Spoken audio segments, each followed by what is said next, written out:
and all various provinces. Invited guests, I greet you all. I'm N.W. Makadla, a permanent delegate to the National Council of Provinces. I'm the one who is going to chair this session. Mrs. T.C. Memela was supposed to chair, but according to one of the commitments, she attended one of her commitments. I'm honored and grateful to preside over the National Council of Provinces Chair, SALGA Chairperson, and the Minister from the first session. That means that I must have a round of applause for that honor.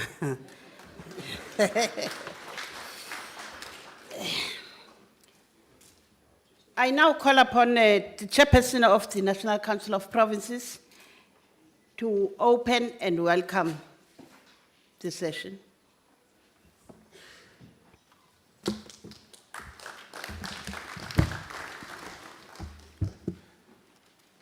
Sanibonani.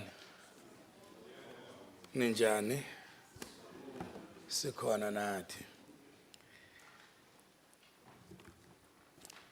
Honorable Chairperson, Mama Kadla, Minister of Cooperative Governance and Traditional Leaders, Honorable Snodi, Chairperson of South African Local Government, Ubabamanyoni, NCOP, House Chairperson and Chief Whip, members of the councillors, and everybody who's here, our guests. Unfortunately, I don't have their list now, but you are all welcome, and all the participants in this meeting. I see several executive mayors within our midst. You are all welcome in this program of the NCOP and SALGA.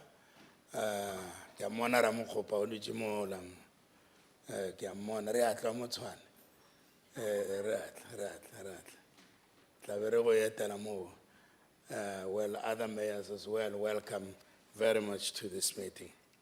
Let just me start. I'll be very brief because you will pardon me. I've got a meeting also of ESCO now at 10 o'clock. I'll be in and out of this meeting, but I think it will go well. It is indeed a great opportunity to once more again host the Local Government Week, an initiative of the National Council of Provinces and South African Local Government Association, SALGA. This second Local Government Week is led under the theme Developmental Local Government in a Capable State, celebrating achievements and exploring opportunities. As you are aware, honorable ladies and gentlemen, the Constitution provides for a 10 part-time representative designated by organized local government to represent the different categories of municipalities in the proceedings of NCOP. As we note, last year, the formal representation of SALGA in the NCOP completes the fundamental makeup of this House as the only institution within our institutional construct that can bring representatives of 3 spheres of government under one roof. This is important for the purpose of promoting adherence to the principles of cooperative government and intergovernmental relations contained in Chapter 3 of the Constitution. It is therefore important that we provide opportunities for the voice of organized local government to be heard in the NCOP and by extension in our national discourse. That's very, very important. I want to repeat as I normally do, and I'm happy that SALGA has heeded this call because working together, we can always achieve a lot. This is one fear, as I normally say again, and I'm repeating it. I won't stop repeating it until everybody has heard the message, that these are the people closer to the grassroots level, who bend their fingers first before all of us comes. And therefore, it's very important to work with them and support them in their difficult tasks that they have. It is therefore important that we provide opportunities for the voice of organized local government to be heard in the NCOP and extension in our national discourse. On the occasion of the inaugural Local Government Week in 2012, we noted that this initiative should allow us to inquire as to whether national and provincial spheres of government adequately support and strengthen local government as required by Constitution. Colleagues, this is the most significant provision in our Constitution that seeks to advance our intergovernmental system. Many of you would recall that the ruling party at its national conference in Mangaung last year paid particular attention to this important issue. It resolved that there should be a greater integration of planning across the spheres and public entities, with alignment between the National Development Plan, the provincial growth and development strategies, and integrated development plans. Importantly, the reference resolved that national and provincial government should monitor and support local government in ways that strengthen municipalities and not erode their powers and function. I want to repeat that because it's very important for me. Importantly, the conference resolved that national and provincial government should monitor and support local government in ways that strengthen municipalities and not erode their powers and function. This is an important reflection by the ruling party, especially given the nature and circumstances that often give rise to intervention, particularly in municipalities by provincial governments. Understood in the context of our Constitution, an intervention should be the last resort after we have satisfied Section 154(1) of the Constitution. Every time I stand up where there's a meeting of local government or legislatures and governors, I talk about these issues because to me they are very important, that we need to support this level, this sphere of government to make it work and to make it even more stronger than what it is now.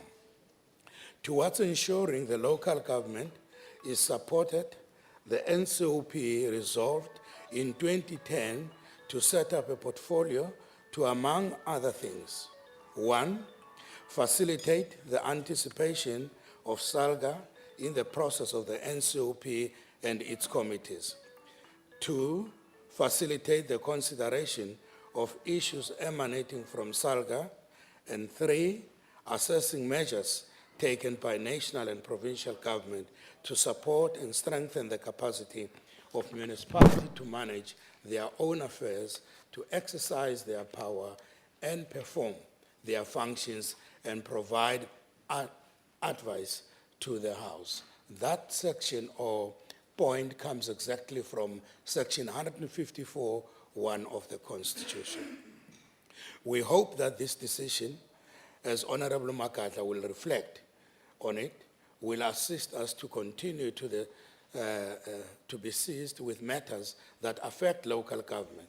It is part of our contribution towards satisfying the constitutional injunction to support municipalities. It is becoming very apparent that we need to pay particular attention to the role both as Parliament and the Executive.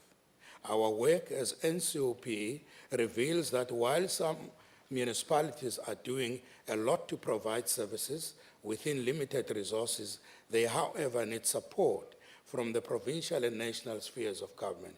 This was very apparent during the follow-up visit undertaken by our committees in the Umzinyathi district just over a week ago. I have, on my occasions, raised the issue that irrespective of which level we operate our constituencies, in whatever level where we operate in our constituencies, our constituencies are rooted in local municipalities. It is therefore becomes imperative that we all join hands to support this important sphere of government. I am waiting for the comprehensive report on the KwaZulu-Natal oversight so as to be able to interact with the different spheres of government, including presidency, on what is being done or should be done to speed up the implementation of the plans outlined in the NCOP in 2011, as we say, together we can do more. And that report, Minister, will also be shared with you and many, many other reports that we have. I will see whether can we organize them to reach your desk so that you can see that with some of the things that we are dealing with in terms of the local government or during our oversight functions. As you are aware, in 2014 is the year of elections for the selection of public representative for the national and provincial sphere. Soon we will see the intensification of campaign whereby different political parties will be offering the electorate proposals on what they would like to achieve. In the midst of this, we should not forget that there is a sphere of government that will not be going to elections, that is local government. Therefore, we will still need to support our municipalities so that they continue to deliver to the people. We should not suspend our responsibilities, especially towards this sphere of government, simply because we have a provincial and national elections. Work continue as normal. As we campaign, we support this sphere of government to deliver services. This is an important sphere that talks to our local needs and aspirations.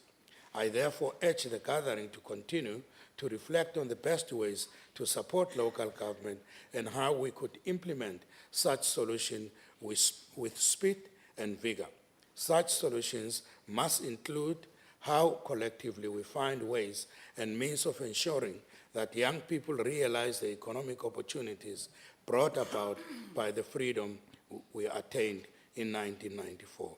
With these few words, I wish the Local Government Week 2013 great success, and this seminar or this week work is officially open. Thank you very much. I would like to thank you.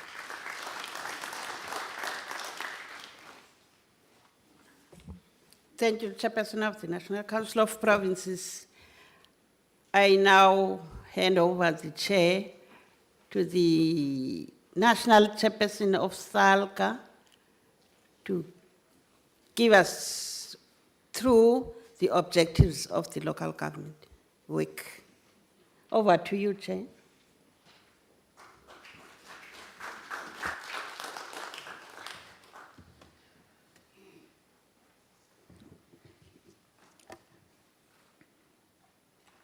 Honorable Chairperson of the NCOP, Bab Maslang, our House Chairperson, Mama Magadla, Chair of the Portfolio Committee, Cocta, present here, Chairpersons of Portfolio Committees, present, Minister of Cooperative Governance and Traditional Affairs, Tate Lechisa Tsenodi, my fellow mayors and councillors, our officials, invited guests, ladies and gentlemen.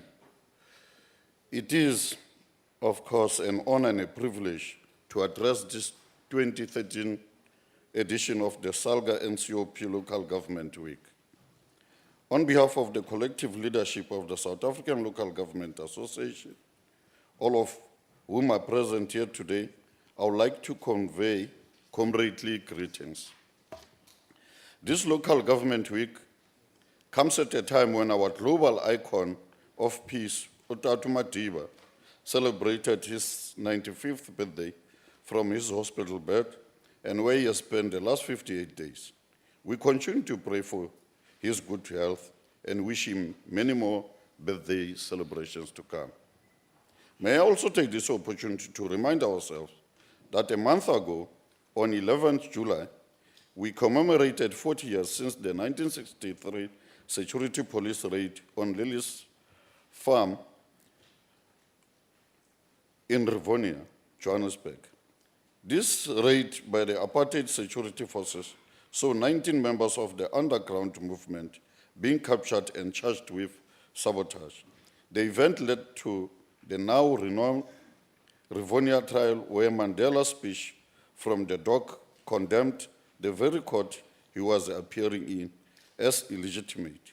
He further argued that the laws in place were equally draconian and that defiance of these laws was justified. Mind you, this is the very same man that, upon his release, after spending 27 years in prison, continued to selflessly fight for our freedom. Instead of showing anger towards those who have oppressed us for centuries, he pleaded for reconciliation and nation building. Chairperson, last month, we not only paid homage to this global icon of peace, human rights, and the international struggle for social justice, democracy, and economic emancipation, but more so to inspire individuals to take action to help change the world for better, and in doing so, build a global movement for good. This is exactly what we require at local government level in order to ensure improved service delivery to the people who elected us to serve. Chairperson, the inaugural Local Government Week held exactly a year ago was a critical platform which set the scene to debate key issues and harness some common understanding on policy and implementation objectives between the three spheres of government. In our view, there can be no more fitting platform for the NCOP than the NCOP as the vehicle for participatory democracy and cooperative governance to harmonize the interests of national, provincial, and local government. This 2013 Local Government Week will reflect on, one, the recommendations we made in 2012 against the key achievements and progress to date, and two, the NCOP's oversight work in relation to ensuring progress on the 5 thematic areas as agreed upon last year. However, as reflected in the theme, there are new supplementary areas to be considered in our discourse, namely the National Development Plan Vision 2030 and the 2011 census results, which have significant implications for local government. It is critical that the potential impact of these new developments on local government's functional and fiscal capacity be unpacked so that we develop a clear and common approach to the key requirements and collaboration required to attain Vision 2030. The NDP is a clear resolve to chart a long-term developmental path to tackle the triple challenges of unemployment, poverty, and underdevelopment, which we should incrementally march towards in addressing. In particular, we need to build a state that is capable of playing a developmental and transformative role if we are to reverse the legacy of apartheid. While all spheres of government are required to align their plans with the strategic vision, it is local government as the sphere closest to the people and the implementation level of government that must play a fundamental role in building a capable state, and that is for that reason the key pillar in a capable state that we wish to construct. In other words, the vision of the NDP can only be realized through a functioning local government. Considering the vast divergence in capacity, skills, and resources across 278 municipalities, the task of assessing how the vision articulated in the NDP is to find expression in local government is now critical and timely. This is to inform our policy response and ensure that the NDP is not relegated, as so many of our policy documents have been, to a mere visionary statement. The purpose of the sub-themes would be to link the outcomes of the inaugural Local Government Week with progress made In addition thereto, the objectives and further actions required from local government in particular in terms of the NDP Vision 2030. In particular, we'll reflect on the implications of the NDP in relation to local government's possible role in building a capable state that is developmental in nature and orientation. The role of cities, given their importance as engines for economic growth and job creation in transforming the space economy and reversing our spatial legacy, is a key topic also. This comes with particular reflection on the powers and functions necessary to execute the mandate and why devolution and assignment is critical to the management of integrated space. In respect to exploring opportunities for stimulating rural development, local government can play a meaningful role in the implementation of effective and innovative development programs. We must find ways to reinforce rather than undermine the potential role of developmental local government so that municipalities can address poverty and inequality by developing rural communities. There will also be discussions on how the vertical division of revenue is enabling or constraining municipalities from executing their developmental mandate and what is required to address the shortcomings.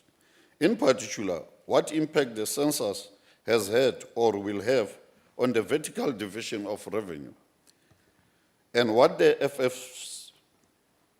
FFC's findings or recommendations are in this regard. It will, I'm sure, be the one more anticipated sessions of the week. Of course, sound financial management and good governance for effective service delivery remains the bedrock of and critically important to our long-term objectives. We must understand the context to the audit outcomes and put in place appropriate and sustainable response mechanisms. Program Director, I would like to pause here and reflect on the financial management of SALGA. It is common knowledge that for a number of years, SALGA has taken steps towards moving towards a clean audit. As a consequence, for the past few years, we obtained unqualified audit opinions. In an attempt to lead and be exemplary to the sector, we are proud to announce that for the 2012-2013 financial year, SALGA secured a clean bill of health from the Auditor General. Yes, SALGA is supposed to be exemplary.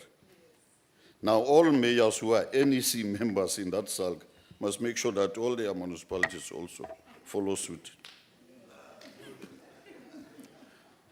Whilst we receive full marks for financial performance, our major financial risk continues to be our sole reliance on the levies from member municipalities, of which most, of course, are financially in dire straits. A stream which is neither predictable nor sufficient, especially as most municipalities are having financial constraints, and SALGA membership is voluntary. To perform our constitutional role effectively, we need to give effect to the newly developed funding model to ensure that the organization is able to positively respond to its mandate and expectations from relevant stakeholders.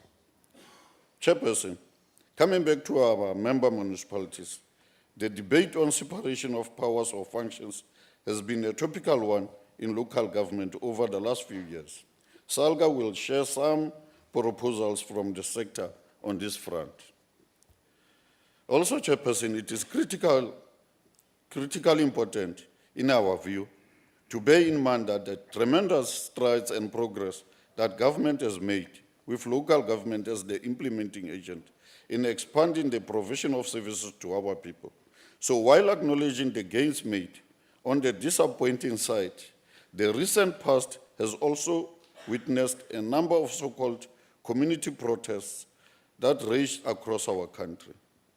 Some set by undesirable municipal service delivery some by political and other factors outside the scope of municipalities. Municipal delivery has, of course, been hampered by a number of factors, both internal and external. Service delivery protests not only tarnish the image of local government, they also put the lives and property of councillors in danger, including the image of the country, of course, gets affected. As SALGA, we had identified that the best way to respond is to strengthen communication with communities, particularly disaffected communities, so that their grievances are addressed before they can escalate to a protest.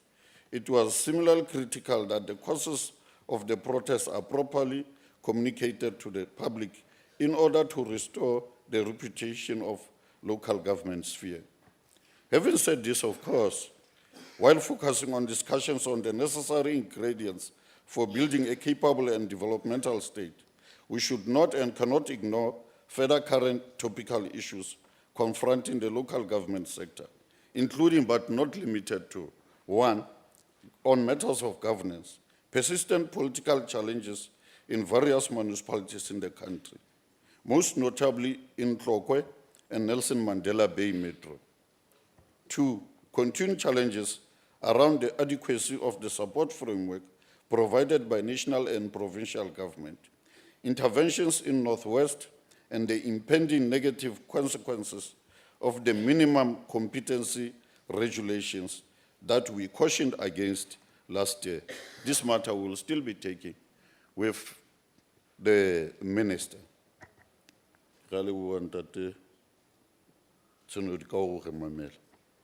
I think he has already also agreed on this matter.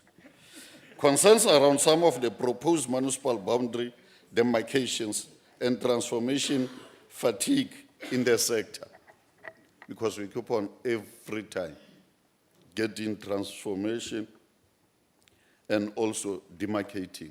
And that fatigue is something that we also need to address.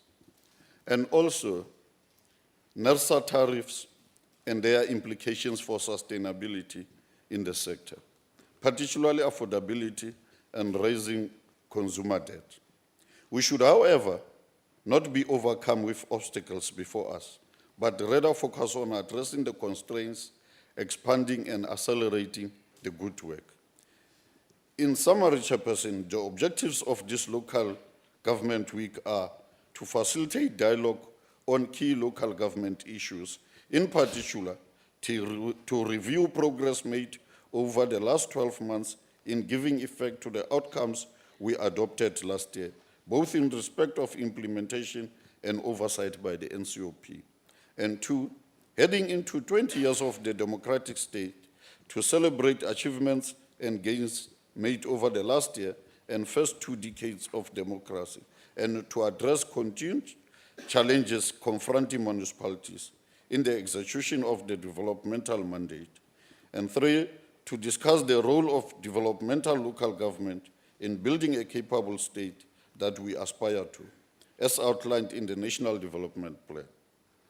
4, to explore opportunities for transforming and developing our space economy and stimulating rural development. 5, assess the adequacy of the support framework for local government, including fiscal framework and audit outcomes for the sector. And lastly, to foster a common understanding on these issues and propose short-term, medium-term, and long-term solutions. In our estimation, therefore, local government week and broader policy discussions come at a critical juncture as we head into 20 years of democratic government. It is important that we pause and take stock of the achievements and significant progress made in improving the lives of so many more of our people. In response to these challenges, now could go a long way to realize the NDP objectives of building a capable state that is developmental in nature and that has local government as its core pillar and implementation anchor. As local government, we strive to be more effective, responsive, and accountable while building our own capacity to be developmentally orientated and contribute meaningfully to the development of vision 2030. Chairperson, we must through this platform ensure the advancement and investment in developmental local government, the institutional integrity of local government, and that the objectives of our constitution and developmental state are upheld. Then there can be little doubt that local government is the key site of delivery and development and is central to the entire transformative project of the new South Africa, including building the capacity of the state towards achieving our collective vision. As SALGA, we appreciate being part of this cooperative partnership with the NCOP and look forward to growing the local government week brand further in the years to come. We are confident that the deliberations this week will fulfill our expectations and yield the positive outcomes that will take us closer to expanding our transformation and developmental agenda through a capable state. Chairperson, in true spirit of making every day a Mandela Day, let us go out and make the difference. It is only our collective efforts that can see us building sustainable communities. In our endeavors, we should ultimately seek to empower communities everywhere. As local governments, let's start today. Nyabulela. Thanks.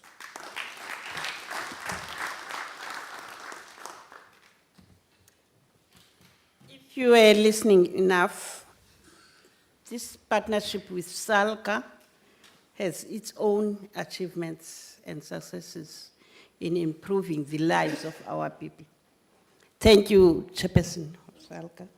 Before I hand over to the Minister of COGTA to give us a keynote address, I welcome the presence of the NA National Assembly members led by Chairperson of COGTA, Portfolio Committee of COGTA, that is Ms. Nhlengetwa, and also the presence of the Auditor General, Terence Nombembe.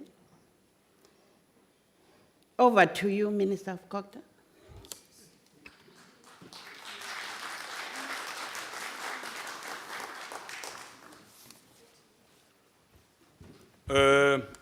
Thank you very much, Mayor. Can I request to take off my jacket? I have not been inducted properly about matters of dress code and so on. And I also am not used, especially in this room, to speak standing. Can I be allowed to sit down? Please sit down. Especially because the keynote has already been given by appropriately by the chairperson of SALGA.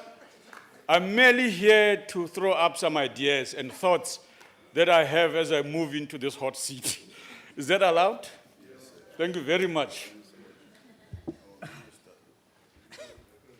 Memagad, thank you very much for this opportunity, and I would like to thank the chairperson of the NCOP, Ntate Mahlangu, and the chairperson of SALGA and his team in the NEC of SALGA for allowing me to speak here, given my freshness in this post and green ears.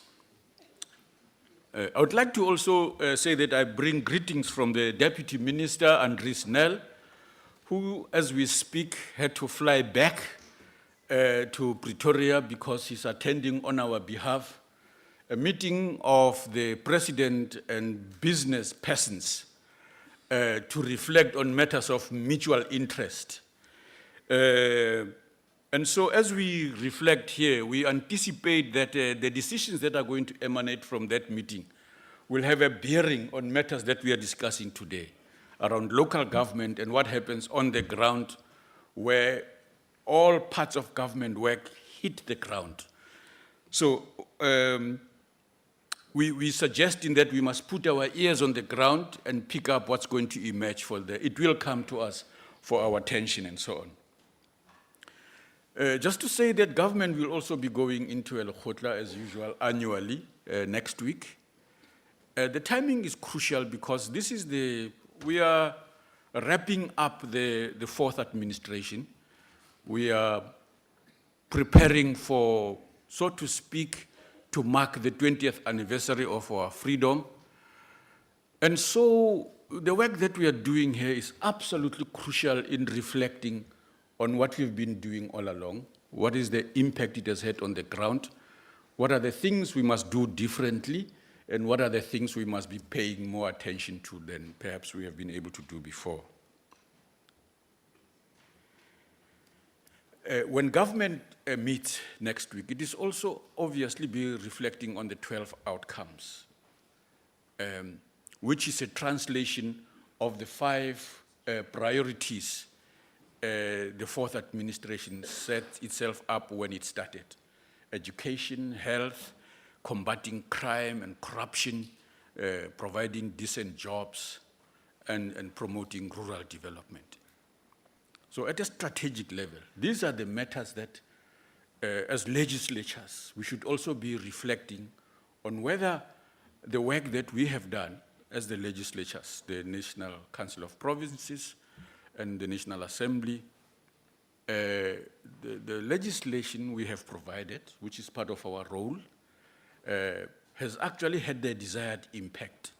Secondly, the budgets that we have approved, whether they have been sensitive enough to the needs of what the people have expressed in the integrated development plans of municipalities, and that the monitoring and oversight responsibility that we play as members of the legislatures has yielded the impetus to looking at the impact of this legislation and implementation programs, so that the resulting feedback, the monitoring and evaluation, is also fed back into implementation for corrective purposes. So the timing of the local government week this year is crucial for that reason. I would also like to suggest that perhaps for me, moving into this area, and this being August month, it is also useful perhaps to share with you some of the resolutions that took place at the local government Women in Local Government Conference. For indeed, the work that happens there speaks to the agenda of the vision we have as a country, that we are setting up and in the process of building a non-racial, non-sexist, democratic society that is prosperous. So every step that we are taking is meant to feed into the implementation of that view. So when we sit to reflect on women in local government, we are asking ourselves, what progress are we making with creating a non-sexist society? And so this is why it is crucial that we must say in this local government week, taking place in August, that you can't talk about a developmental local government without talking about the status and condition of the majority of the population in this country, which are women. And when we talk about the triple ills of poverty, unemployment, and inequality, we're talking about essentially the majority of people in the country who are women, and therefore, whether you have succeeded, it is women who must say that in our lived experiences, the situation is different 20 years down the line, and if it is not different, we are making significant progress, and what are the obstacles, then we must identify those. So that's why, just to go through some of what was decided, what was recommended there, that Women in Local Government Conference, which was attended by several municipalities, lots of municipalities, to put it properly, and including female traditional leaders, including Queen Dalinjebo from the Eastern Cape and Queen Zulu from Nongom in KZN. But there were others, traditional leaders, females, who were in the meeting, and other grassroots women from rural areas who spoke about whether the integrated development plans speak to the condition of women in rural areas and or in urban areas. And this is why some of their resolutions, to cite just a few of them, just to go through some of them, is that they support the vision of the National Development Plan. The broad thrust of the vision is supported. That they will continue to support the development of youth, women, and disabled within communities. In other words, this should be the function of what municipalities do. There must be a conscious, deliberate efforts to speak about the majority of young people in our communities, and women in particular, and children, because it is their condition that will tell us whether our society is a civilized society. If their condition remains unchanged, then we are guilty of not doing enough. That they committed themselves to progressively advance gender representation in the succession of traditional leadership positions. Members will know that the Constitutional Court has pronounced on this matter, establishing the equality of men and women, including in matters of custom and tradition, because the Constitution says, even as it acknowledges and recognizes in Chapter 12 traditional systems, that if those conflict with the Constitution, the Bill of Rights prevails. And in these instances, they were saying it's not enough simply to have won the court case, leading to one of the members of the legislatures incidentally assuming the throne in Limpopo, that it also requires us collectively to work towards a progressive increase implementation of that national resolution. That as government, we should intensify the support to municipalities in areas of gender transformation. That we should strengthen the capacity building of councillors moving towards local government elections. In other words, there's a feeling that we must have an ongoing capacity building. And in fact, there was an express call for women, and I added men too, must read. That continually we must liberate ourselves from collective ignorance by reading conscientiously, so that the work we do in these forums and in these institutions, we create study groups that advances the quality of the information we have, we use, we deploy to advance the interests of people. Without reading, both men and women, we become manipulated by others with interests of all sorts, who are having their claws literally like vultures waiting to capture one part or another of the resources that municipalities have and run in the interest of the majority of people. This is why it's an absolute revolutionary responsibility to develop ourselves individually and collectively in those councils so that we advance the interests of people and free ourselves of the vulnerability that arises from not being informed. And of course, this is the last one, it's the most important to you, Chairperson and SALGA, that women resolve that we must ensure that local government provides resources to gender mainstreaming in order to change or transform the developmental agenda that adequately responds to the needs of women.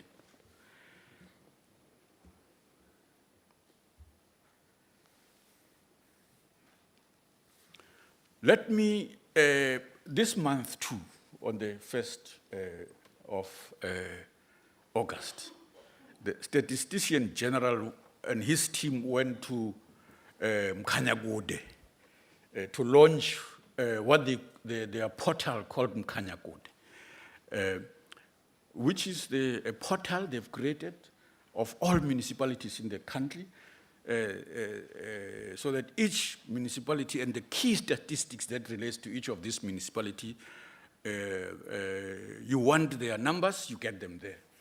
That's a very important resource for planning, for monitoring, and for evaluating the work we are doing. It's a useful resource, so at the click of a button, members can see what in their municipality, what are the key statistics of that municipality. That's a very important advance in program.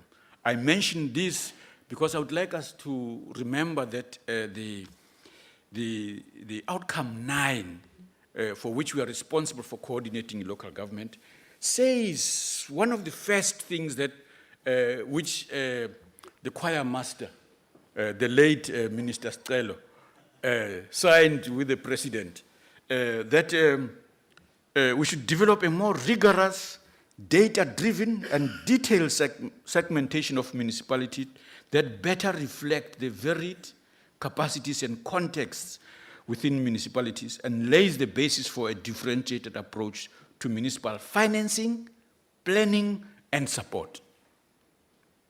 Secondly, that what we have been asked to do in local government is to ensure improved access to essential services, to initiate ward-based programs to sustain livelihoods, contribute to the achievement of sustainable human settlements and quality neighborhoods, strengthen the participatory governance, strengthen the administrative financial capability of municipalities, address coordination and problems, and strengthen cross-departmental initiatives. In the resolutions that were taken at the Women's Conference, Women in Local Government Conference, is one important resolution that there should be structures created, intergovernmental forums at all levels to ensure that this agenda item is addressed as an IGR matter. So women in local public representatives at the 3 levels must work with women at the municipal level to ensure that this gender agenda is really taken seriously. That in future conferences, this is me adding, that the condition of workers, when we talk about the advancement of women in local government, we're talking not only about them in quota terms, in other words, how many of them are public representatives, but how many of them are workers, how many of them can be found in the top 6 senior powerful positions of leadership in municipalities. So that the quality of work that's done, hopefully they also act sensitively to the manner in which we work. They have requested us to recommit to the gender budgeting system that was agreed to in 1998. Many members will remember that one of the most progressive utterances and agreements that was agreed to in 1998 towards the 1999 election was a gender budgeting, so that we have a system of monitoring every rand and its impact on improvement and quality of advancement of women in local government. Not just as public representatives, as workers, but as residents. Please remember that a municipality includes residents in its definition, in addition to officials and public representatives. So when we make that assessment, if we do not assess the impact through the resources that are distributed and the impact they have on them, we are doing only half the job, if I may put it crudely. And this is why that requirement is so important. Let me also just, as towards conclusion, mention 3 quick things. The first one is that we have the privilege to serve in the Secretariat of the Presidential Infrastructure Coordinating Commission, whose existence is as a result of frustration by the president and the leadership in government of the slowness with which infrastructure is spoken about, but is never really implemented with vigor.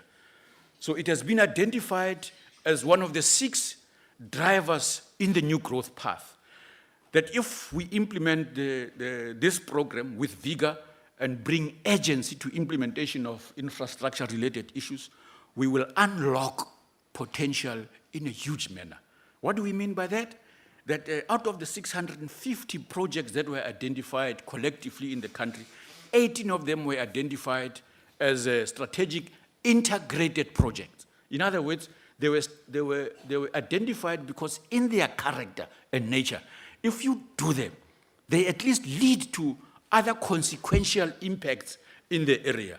Access roads in rural areas, to be able to enable farmers and rural people to transport and move their goods and services they produce or they get from wherever and so on.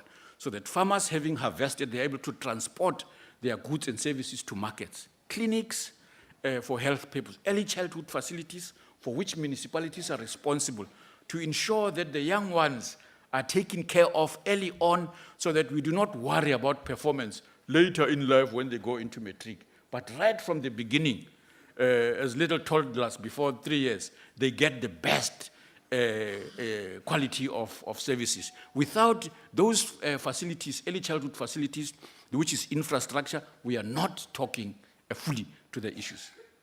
So this area is a crucial one for us in this local government week. The intention is to produce skills, to ensure the impact on jobs, to ensure the impact on the green economy, to ensure impact on rural development, and to ensure that we localize labor, local business, local materials as much as possible, so that the outcome contributes towards industrialization, which is key to the new growth path. So those criteria for assessing infrastructure is crucial for us to be mindful of this week. The President has just signed the Spatial Planning and Land Use Management Bill into law. So thank you very much for the NCOP and the National Assembly for piloting it through Parliament. We are now confronted with a big challenge together, especially you as municipalities, for its implementation. There is going to be contestation because part of the work the spatial planning seeks to do or to create an environment is to address the obdurate apartheid spatial planning legacy that we still face today in our human settlements. And so a rigorous legislative framework such as is in SPLAMP will provide us once more a second chance to address that issue robustly. So the capacity of municipalities to do that is absolutely crucial. On the 10th of August, heads of states in our country, heads of state in the continent declared August 10 as a local government decentralization day in Africa. And so in September, there's a meeting that is going to be looking at progress around this issue. The theme is, in 2013, is public and citizen participation in budgeting and planning at a local level. And the significance of this is what we spoke earlier on about how we are received on the ground in municipalities, the degree to which people feel that they are influencing the outcomes of the budgeting processes, that it speaks to the needs they have expressed, even as they are phased into several years going forward. I'd like to wish the conference, the week, all luck, and say to the chairperson of SALGA that your good news about your financial performance. I saw a smile on one member in the National Assembly, Machoba, who says that the Department of Cocta speaks like a crab. It's financial, and I assume he meant SALGA too, that it says to its young ones, hey, why do you walk so scant? And the children say, but mom, you are working yourself scant. So we are happy also to say, like you, we are somewhere there where our books looks to be getting better. And we hope to improve them regularly so that we are exemplary to municipalities, so that we can talk with credibility about improving the quality of our financial management. It's an important thing that we must provide that example, that we must be sensitive, each one of us in the administration, workers and public representatives individually, to take responsibility for managing of resources, whether they are financial or material in municipalities, such that we can provide a credible accountability to the citizens that have given us the privilege to run government on their behalf. Thank you very much and have a great local government week.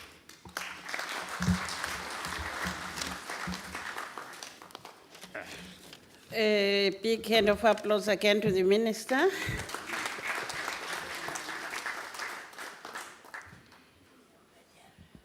Thank you very much, Minister. Let's have a 5 minutes break before moving to session 2. Just to stretch ourselves or have a cup of tea.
na le bike, ke one size fits all. I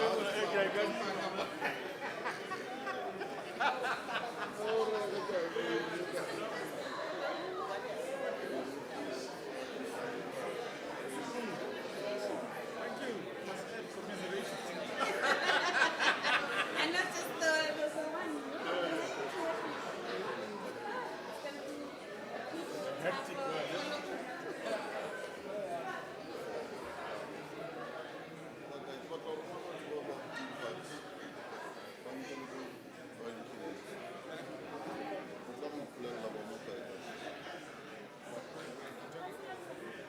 Good morning, how are you? Fine, Spirielo Pele. No, good.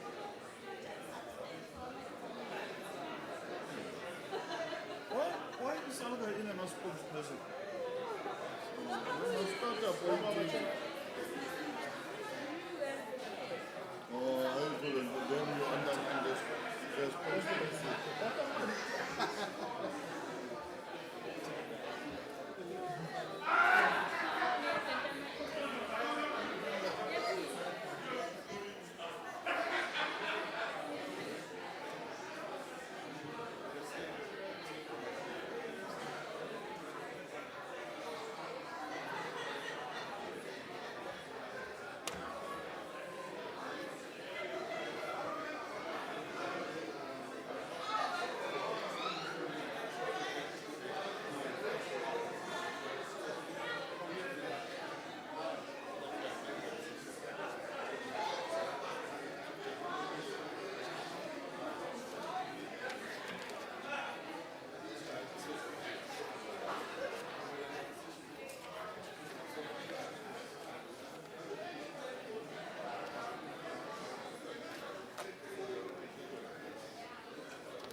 Chairman of the session. Yeah. No, I must say chairwoman.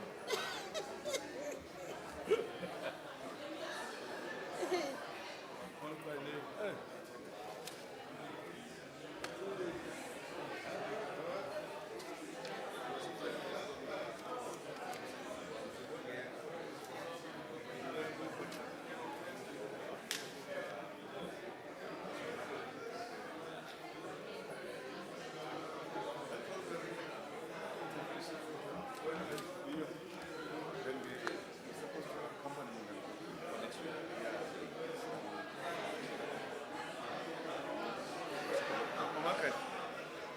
Committee Cocta is starting a program here where interventions next week. Yes. Are we still part of that process of engagement? But by next week is a learning vote. Their program, they are supposed to be part of it. Yeah. Yeah, but because of provincial week. Why are we doing that?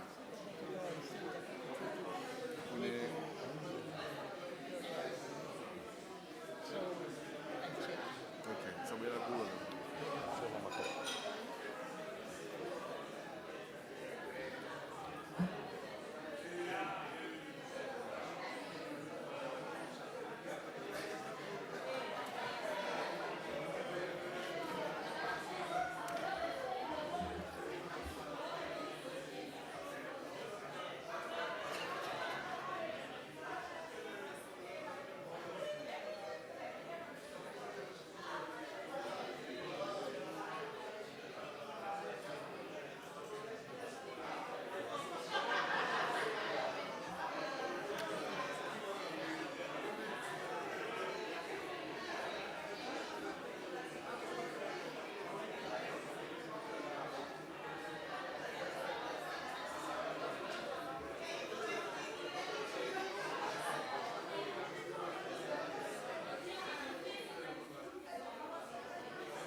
enough slides for the chair so that she can guide the session to say this is the outcomes of last year.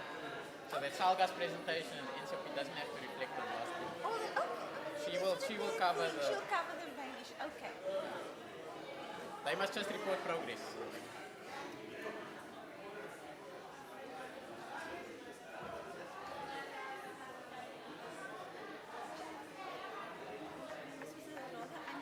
But it was a bit difficult because she came last night. She came way late after we started our NEC, so we never saw her until now. So I just quickly told her, Give her a you do this, and then NCOP, and then SALGA, and then there's a 40-minute discussion. Just guide them as if she's a mayor, so I said, no, this is normally like a chair meeting. Yes, yes. No. Which helps, eh? It certainly helps. Just, Honorable Mashlangu went to at the stage. No, you said. Okay, so You're looking at our. yeah. Okay,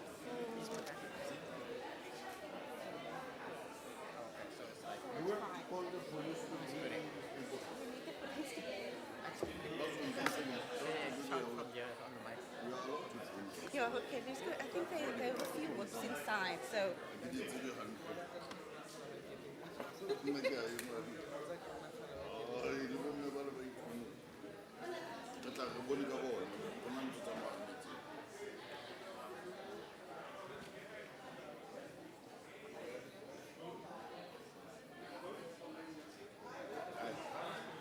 Get any member of the NEC to go for the intervention. I just move.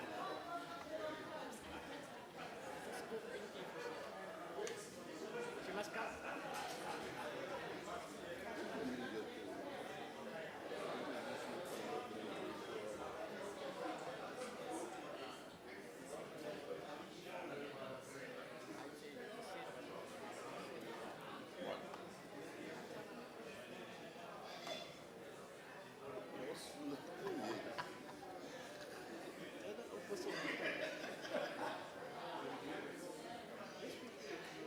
Pinky. There,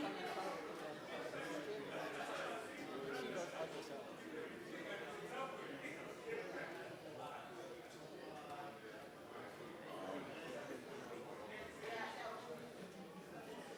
don't want to comment.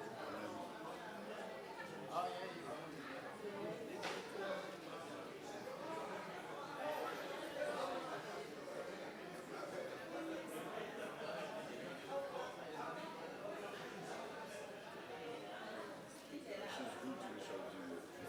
good in shouting.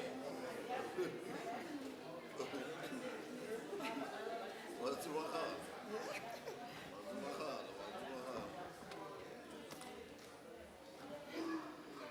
How do you call your people, darling?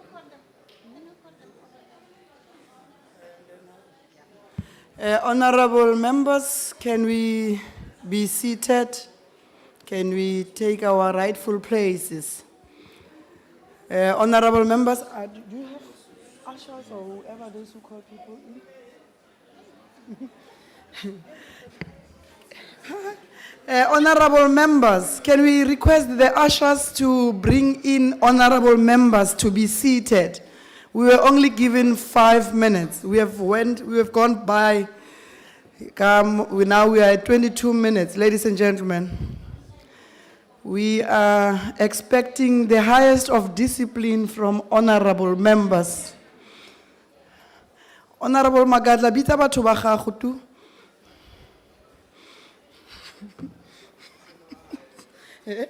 No, ke batho ba gage ba NCOP, a se rona. Rona our honorable members are seated.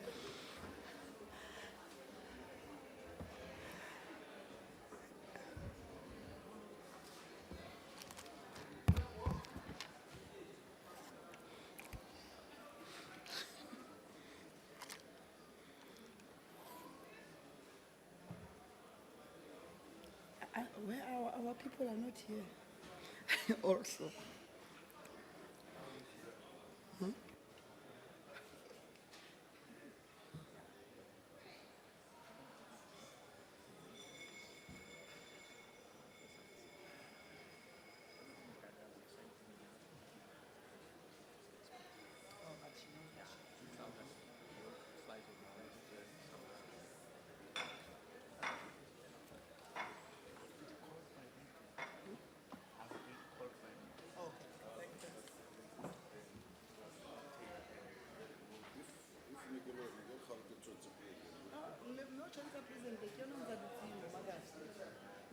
you're supposed to be speaking.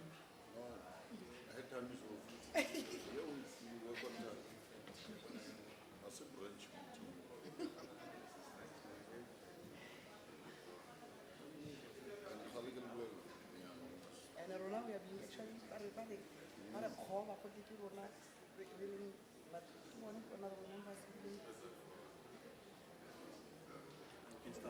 Can we be settled, please, honorable members?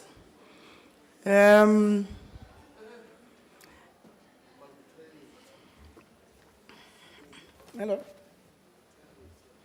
No, ladies and gentlemen, honorable members, Kalina Kenna Buitumelo Pinky Muloi, I'm from SALGA. We are always mocked as local government that we are not on time, we don't do things right. But I'm expecting the highest level of discipline from honorable members. Now, we're requested to take only 5 minutes break, but we took longer. So we take that, honorable members, we are going to be on time. No more extension, no more tea until we finish our business. Please, let's be settled.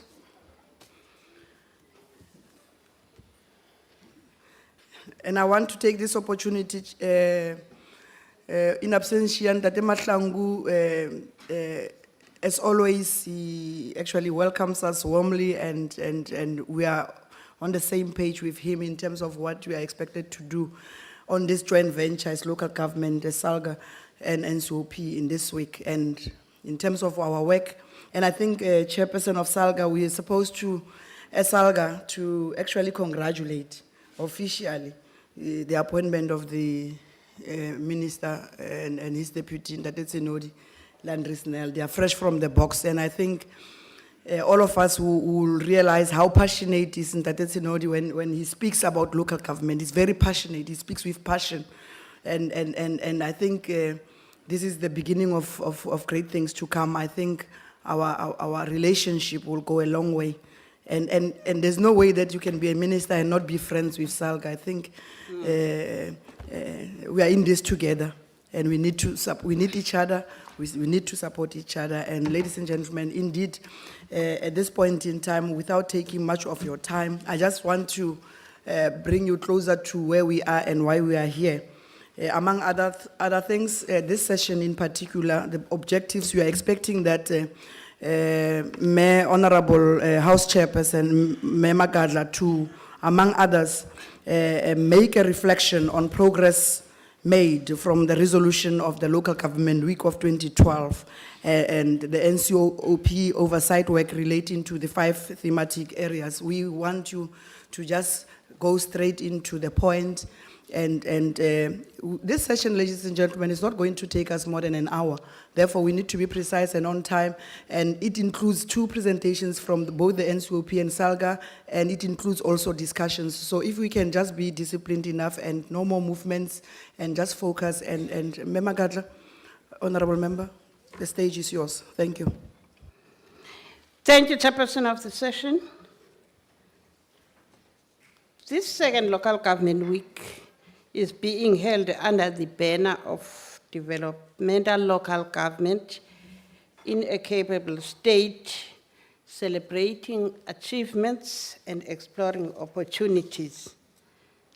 Among the key guiding principles of this theme is to try to locate and define the future vision for local government within the context of the National Development Plan.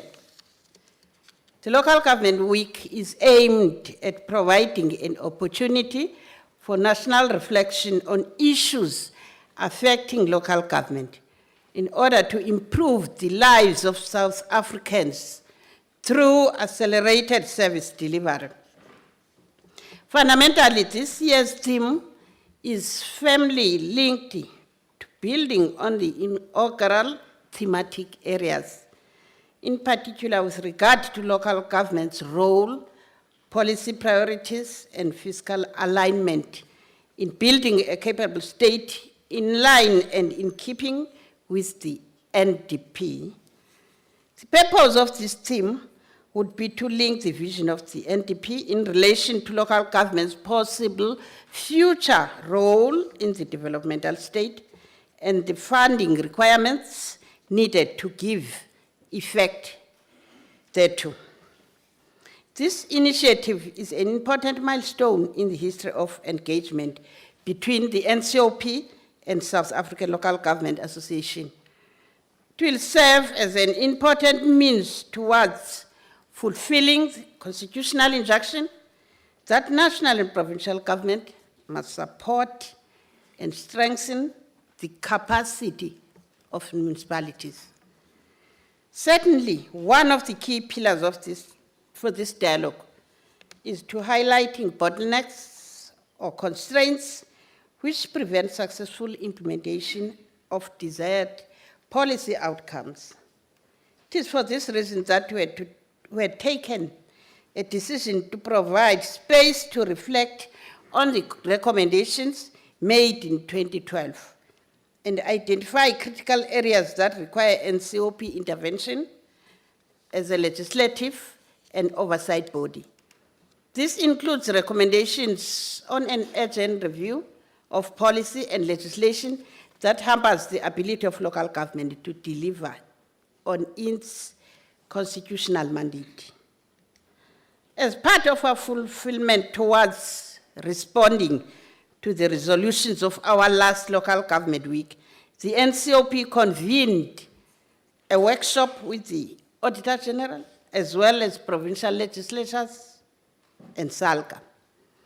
The objective was to ensure that recommendations arising from the workshop improve audit outcomes and usher in a shift from the current pattern of municipal profiles.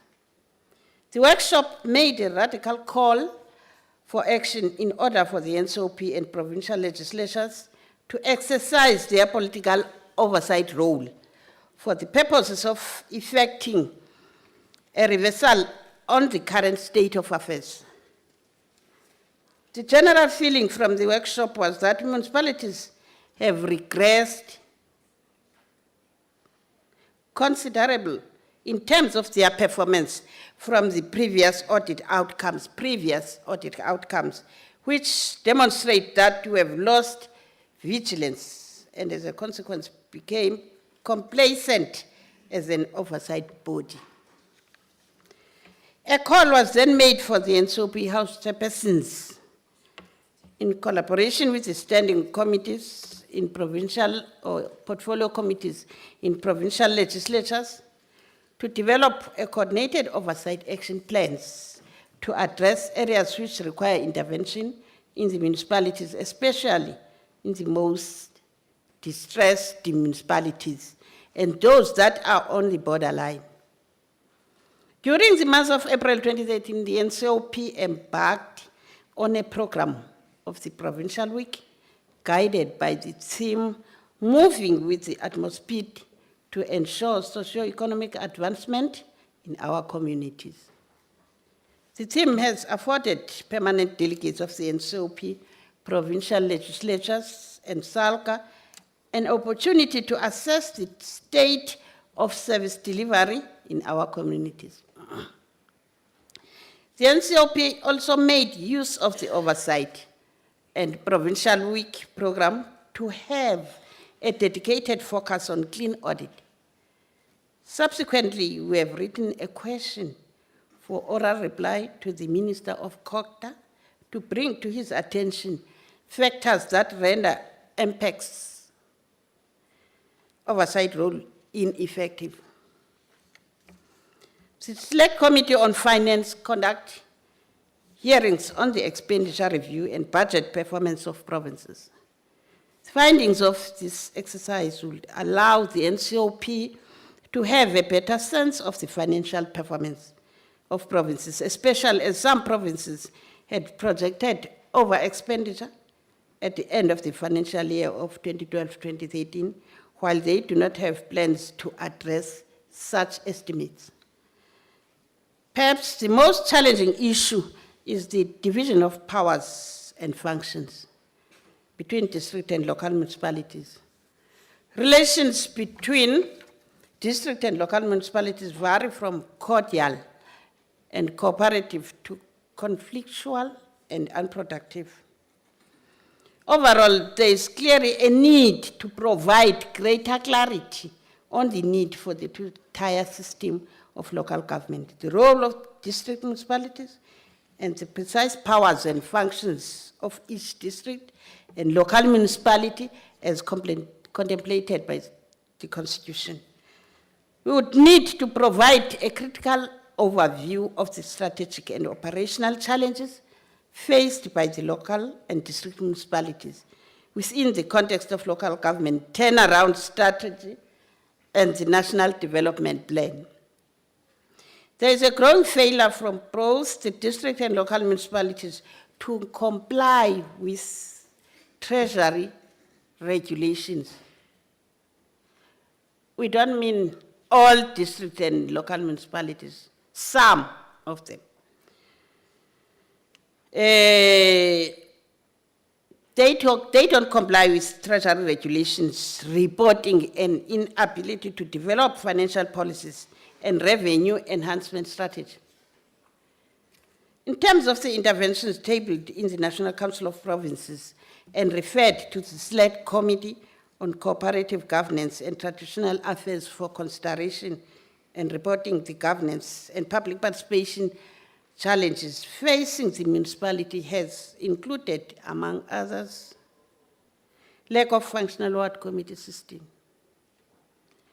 lack of public participation policy and communication strategy, inconsistent development of internal audit units, lack of risk management plan.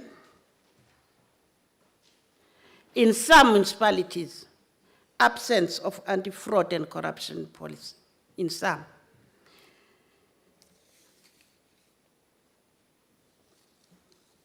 A special planning and land use management bill.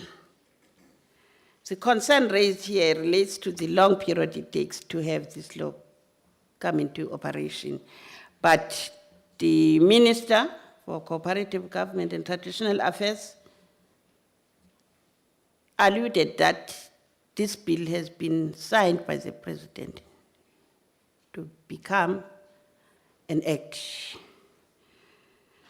Both on legislation to regulate interventions, Section 100, Clause 3, and 139, Clause 8, both sections 103 and 139.8 provide that national legislation to regulate interventions in the provinces and municipalities, respectively, may be enacted. During the local government week of last year, that is in August 2012, the Minister of COGTA highlighted that this bill is in the pipeline. However, this bill has not been brought to Parliament, nor has the draft bill being released for comments. Prevention of illegal eviction from an unlawful occupation of land, that is PIE Act. The municipalities highlighted the difficulties that they encounter with this act as it prevents them from evicting people who have occupied the municipal buildings illegally if there is no alternative accommodation. This is compounded by the fact that the National Building Regulations and Building Standards Act, number 103 of 1977, obliges municipalities to eliminate unsafe and unhealthy buildings. This means municipalities cannot provide services such as electricity to the people in these buildings because of safety concerns. Municipalities are requesting for a review of the PIE Act, and the NCOP should make a follow-up on this request. Water Services Act and National Water Act. The delegates resolved that there was a need for the review of the Water Services Act of 108 of 1998 in order to regulate the relationships between municipalities and water boards. In particular, the review must deal with issues including the provision for the minister's authority in respect of norms and standards, and the roles and responsibilities of sector roles, water services authorities, water services providers, Department of Water Affairs, provinces and other national departments, water services agents. This need to be clearly provided for. And to improve governance and regulation of regional providers, specifically water boards, with regard to the National Water Act 36 of 1998, it was mentioned that the act was being revised and the department hoped to conclude the process before the end of 2012. However, not much is seen to have been done so far. The need to review the National Water Act is necessitated by the following. Among others, its enforcement is weakened by the fact that it does not specify the penalty to people or government entities that pollutes the water. That pollutes the water resources, I'm sorry. For example, the offenses made by government entities create indecision in the implementation of the NWA because Chapter 3 of the NWA does not specify how the situation should be handled in cases where the polluter is a municipality. The NWA does not satisfactorily address instances of chronic pollution because polluters could basically carry on polluting while continuing to pay their fines. Therefore, enforcement should be strengthened through penalties. There have been problems identified with the transformation of irrigation boards into water user associations because the targets set in Section 89 of the NWA have not been met, hence a review is proposed. The NCOP must therefore continue debating the matter and craft resolutions that will ensure that all challenges are addressed. More importantly, it must monitor the timeline set by government for these reviews. The term of this parliament is coming closer to an end. Therefore, NCOP will have to provide space in its program so that the resolutions of this local government week can be carried over to the 5th parliament for implementation.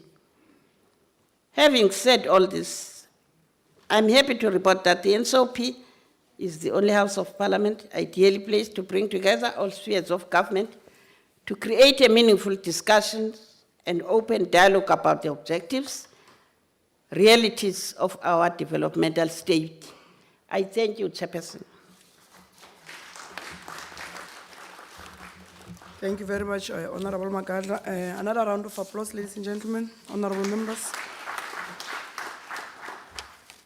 Thank you very much. I think, Chairperson of SALGA, as you said, we must lead by example. I must say in this session that as a executive mayor of Dr. Kenneth Kaunda District Municipality, we received an unqualified audit opinion. And I know for a fact that we've got mayors here from different municipalities whose also financial situation has improved a lot.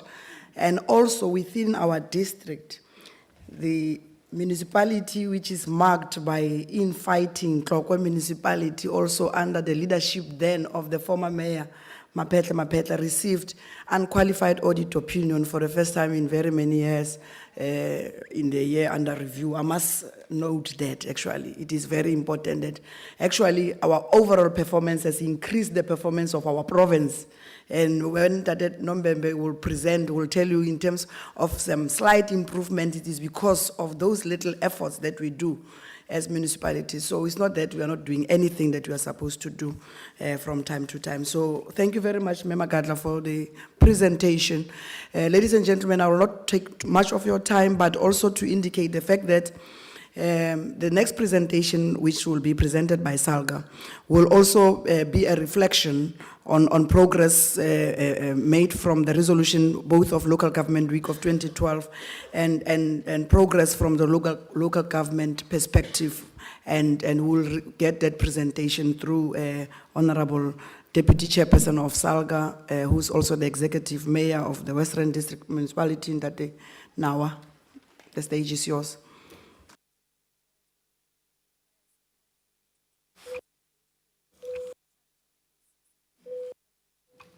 Thank you very much, Chair of the session, the NCOP Chairperson in absentia, SALGA Chairperson, Honorable Manyoni, the Minister of COGTA in absentia, Honorable Litsuli, Chairperson of the Portfolio of COGTA, Honorable Members of the House, the Executive Mayors present, the NEC of SALGA, AG, Mr. Nombembe, and all government officials, has said that we also thought we would do a reflections about the last 12 months.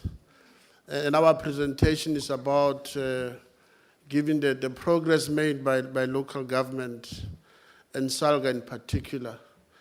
Our presentation outline would give the introduction, a review of local government, progress within local government on 5 thematic areas, and key issues and recommendations that we would want to provide for the House and the entire House. As a way of introduction, I think it's important that we indicate that in the transition of local government for all spheres of government, we have made progress, and I think the sense of one government in South Africa has begun to emerge. There was a time where you thought some are not part of the whole program, so almost like a tiers of government. So we do want to report that there's progress in how spheres have started to work together. But equally, it's critical, important in our view, to bear in mind that a tremendous strides have been made in government. And local government as being the implementing agency of the entire government in ensuring that we expand services to our people and proudly to our communities. I think the point that we want to emphasize is the effect that almost everything happens at local government.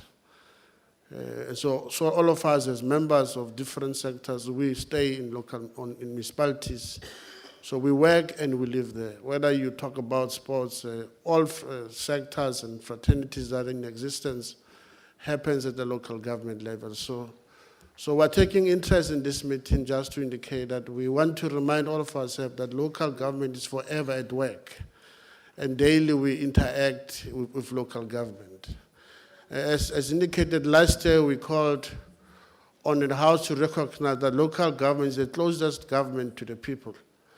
And therefore, normally we need to bears the brand. It's the first call of the communities. If there are problems of government failure, the first people that suffer the consequence of that is local government, irrespective whether the service was supposed to be provided by national or provincial government. So that's key, that to indicate that local government is an important sphere, and together we should actually ensure that we support it as against undermining its responsibility. One issue that we also thought would reflect as our second point is that the presidency is driving the 20-year review regarding the country performance post-1994. So as equally you'd know that we were building a story about our government, 1994 to now. So SALGA is actually leading a discussion of providing local government perspective for the review, which is in progress. I'm sure the NEC of SALGA would know that yesterday we spent time going through that report and to really lift it up. Key issues that we thought are key to be raised for the focus areas is that local government story, as I indicated, is important. What has been the achievements of local government? And I'm sure we look at the entirety of the system, from the legislative framework to the implementation, to the changes that have occurred in the last 20 years, including the challenges that we're facing as local government. So this report is actually going to be an important report that is going to influence or even input on how the entire government will be assessed after 20 years. So the review effectively tells our developmental story as a sector, and I'm sure the details of this report we'll get it in other sessions, but more importantly, that as we go to the end of this report, we should be able to indicate what are the issues that are raised. A sound policy and legislative framework for local government. We have developed good governance guidelines, and I'm sure municipalities are beginning to, in particular the district shared services models that are piloted in different municipalities, and there are lessons that we are picking up there, and we will encourage that all districts functions more in a more shared service, as a way also to reduce duplications of government in one space, that people could work together and do better. The separation of functions and powers, a differentiated model of developed by SALGA. I'm sure the fifth session will be able to go into details of that, introduce a workshop for local government.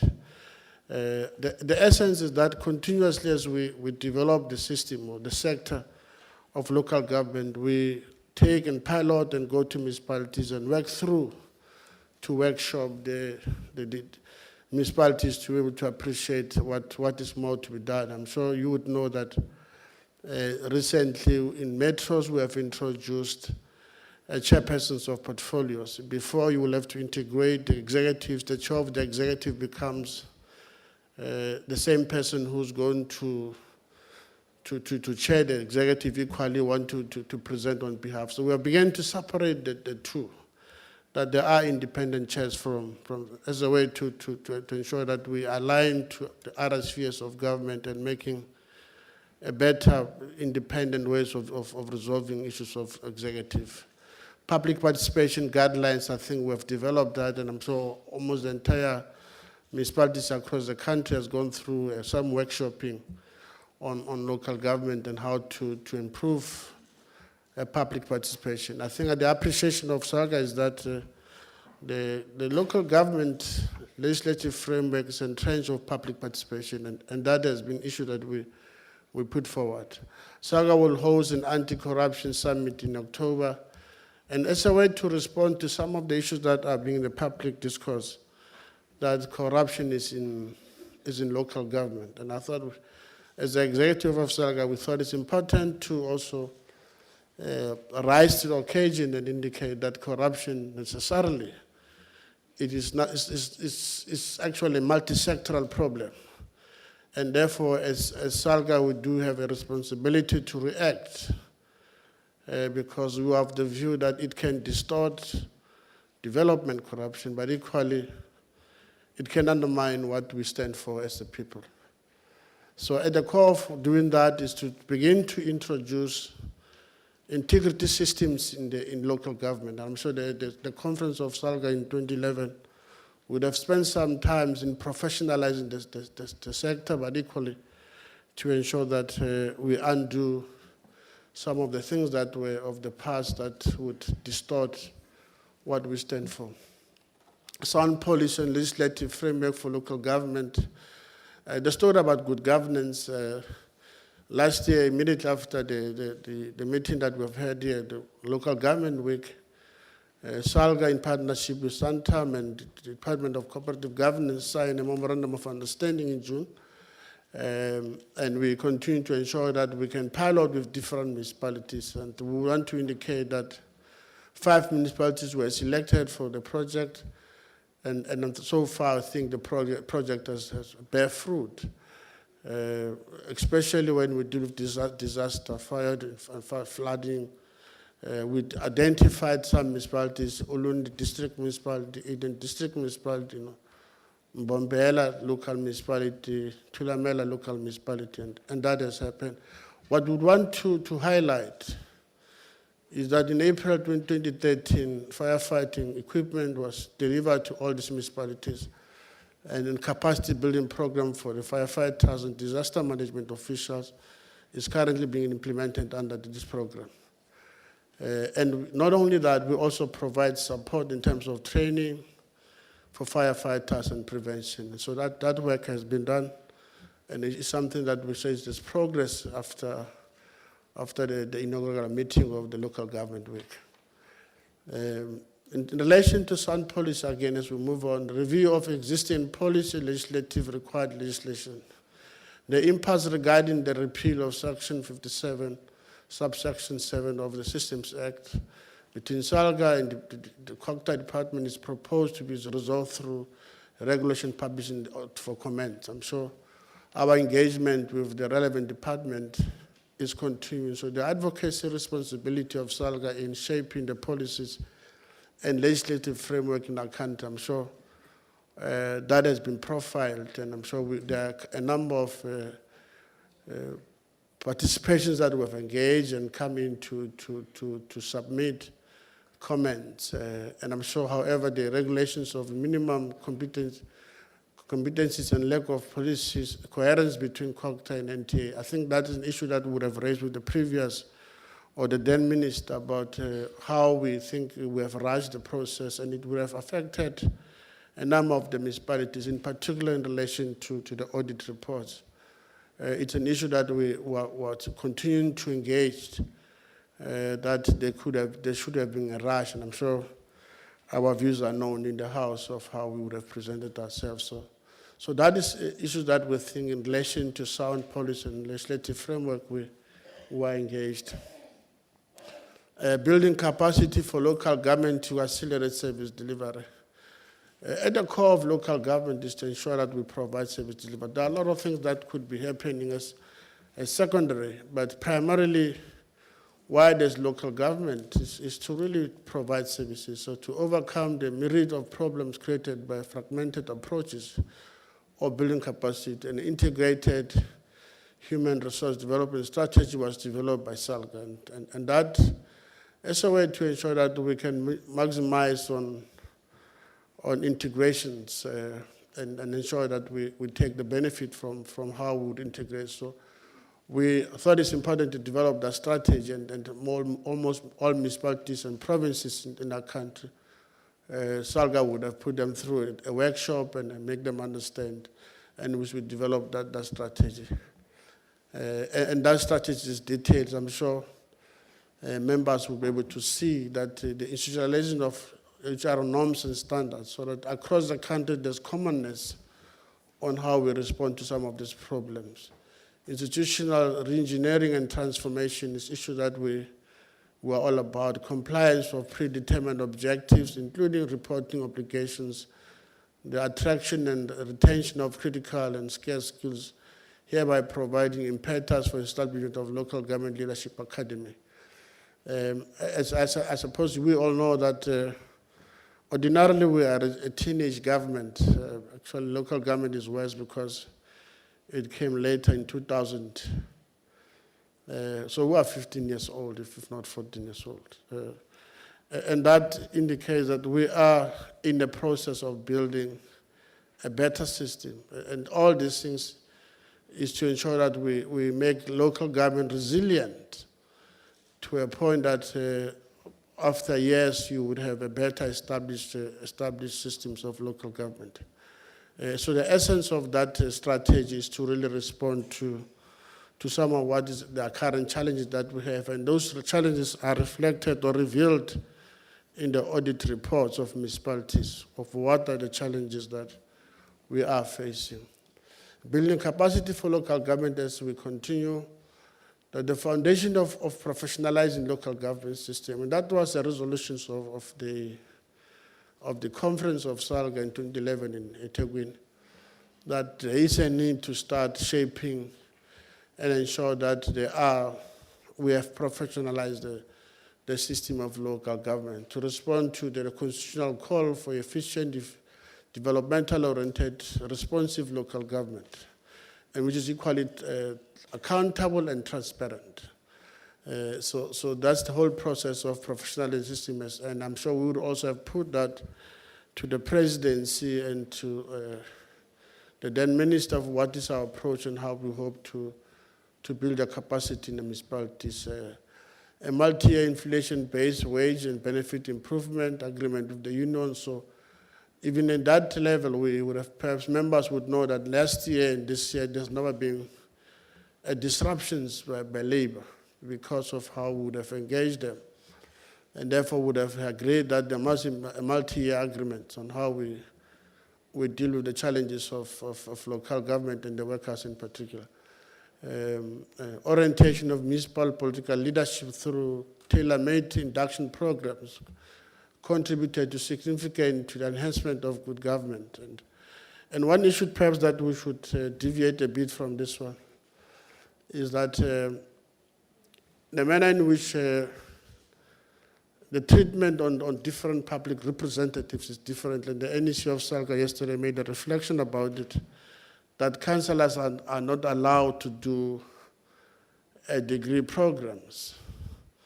And there are issues that if you deviate and go do something outside what is defined as a short course, councillors and the development of the system is that they are forever isolated, and therefore one of the things that we thought is important through the chair of SALGA that we will continue to engage that the sector must be treated equally with the rest of the other sectors, in particular to capacity building. Sustainable human settlement and infrastructure, bulk infrastructure for funds should be established. I'm sure we have made that point, and we do want to highlight that an integrated local government bulk position paper was developed, and that issue was also equally presented to the executive, national executive, which is the cabinet, through our working committee.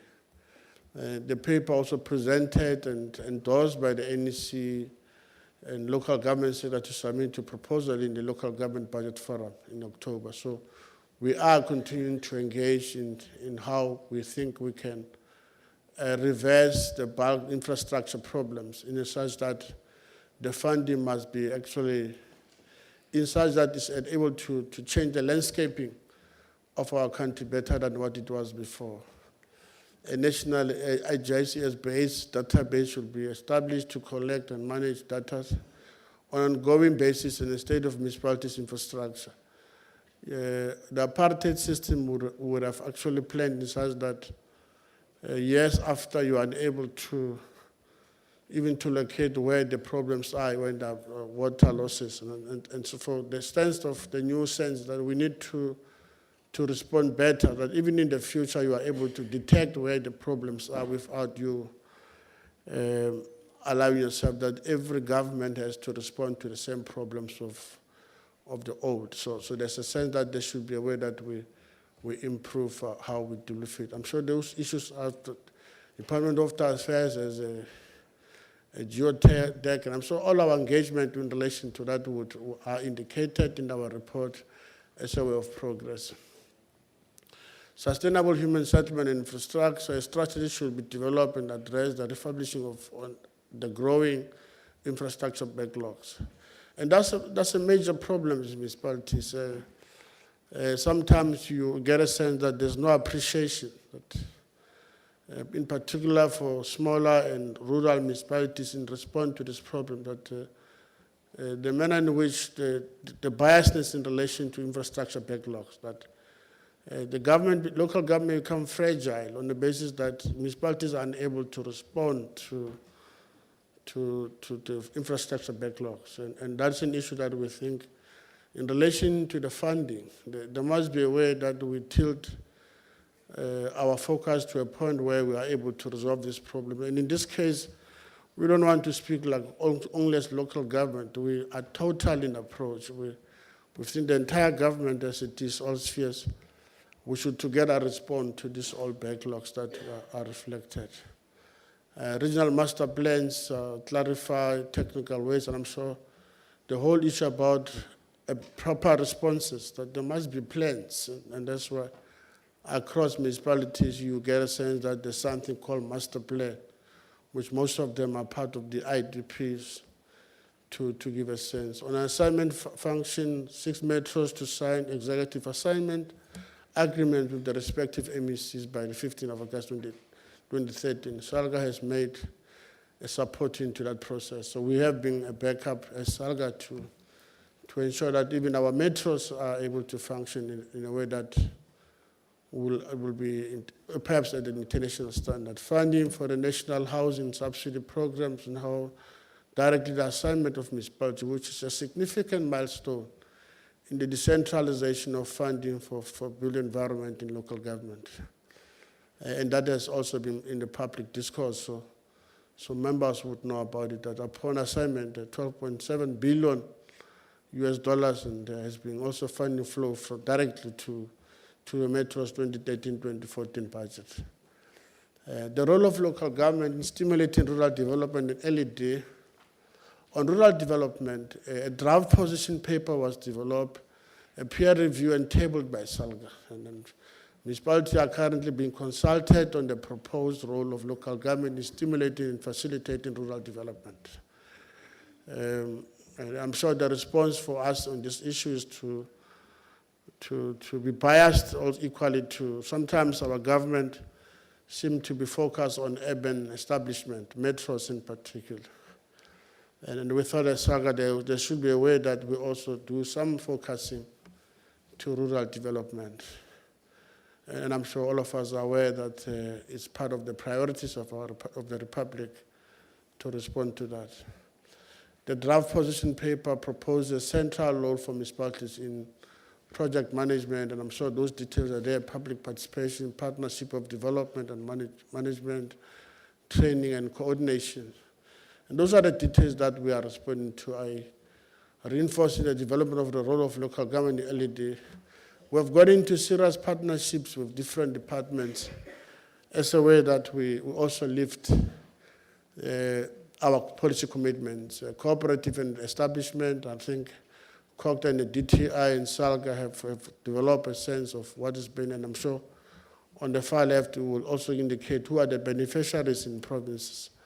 Red tape reduction guidelines, municipalities, how to respond, and that we have just recently signed an understanding with COCTA and DTI as a way to respond. Informal economy policy guidelines.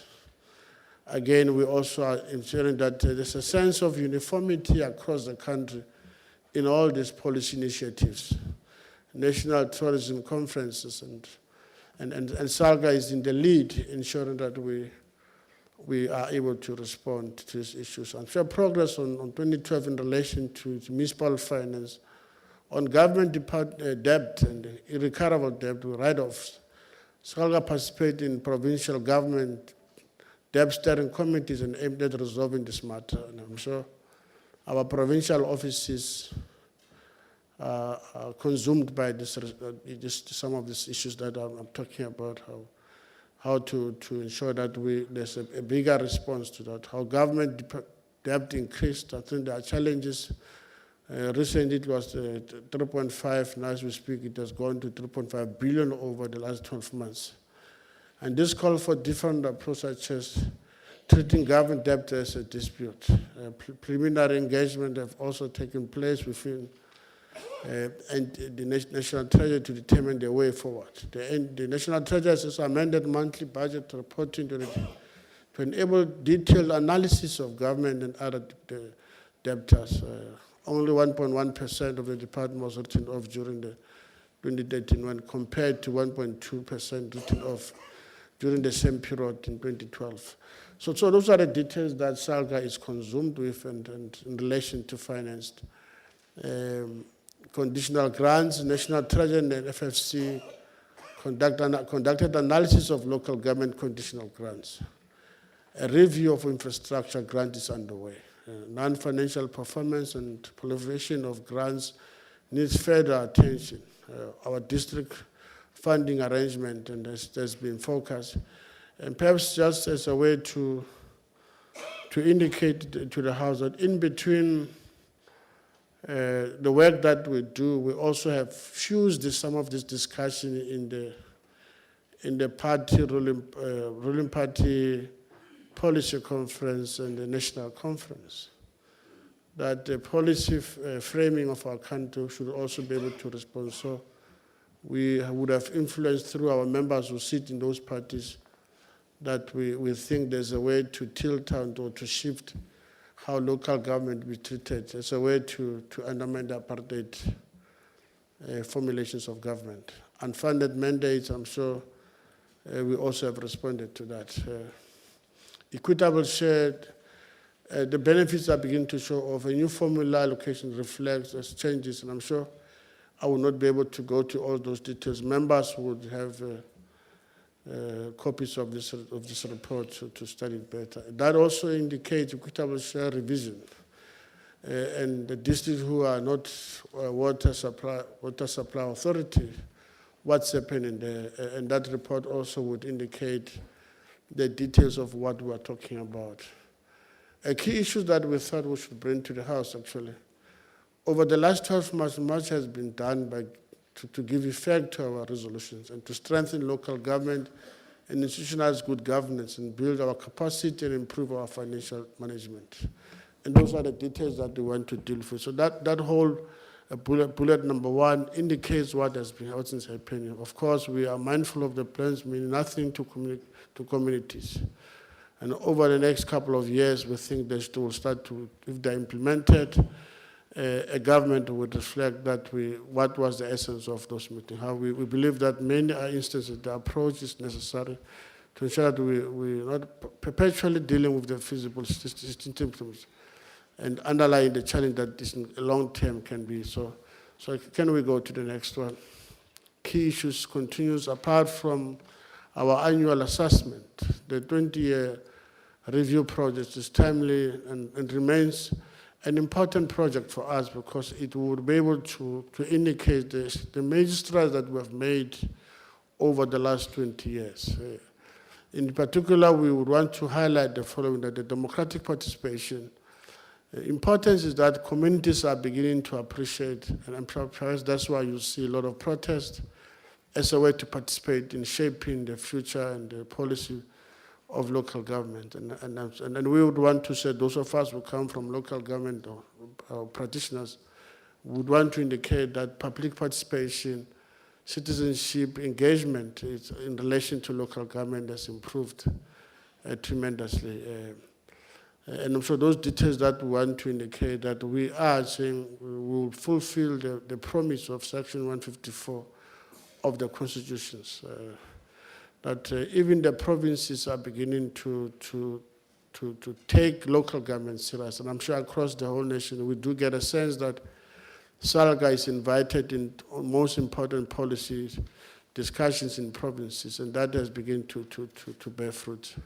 Shared services, I'm sure key issues that we also want to indicate that speaks to policy and legislative framework development. And that whole slide indicates that key issues continue. Significant progress has been made in relation to backlogs, and that's the point that we want to make. And if you are to reflect or read the 2011 consensus report, you'll be able to get that. I'm sure the figures are there, what has happened in the last 10 years in local government and how people get exposed or have access to government services across sanitation, waste removal, living standards have increased tremendously in our country.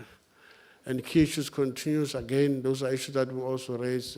What has actually been something that obstruct the view of local government is the story about corruption, maladministration. But now, can you take us through to recommendations? We don't have time for discussions. Okay, please. that's fine. Recommendation.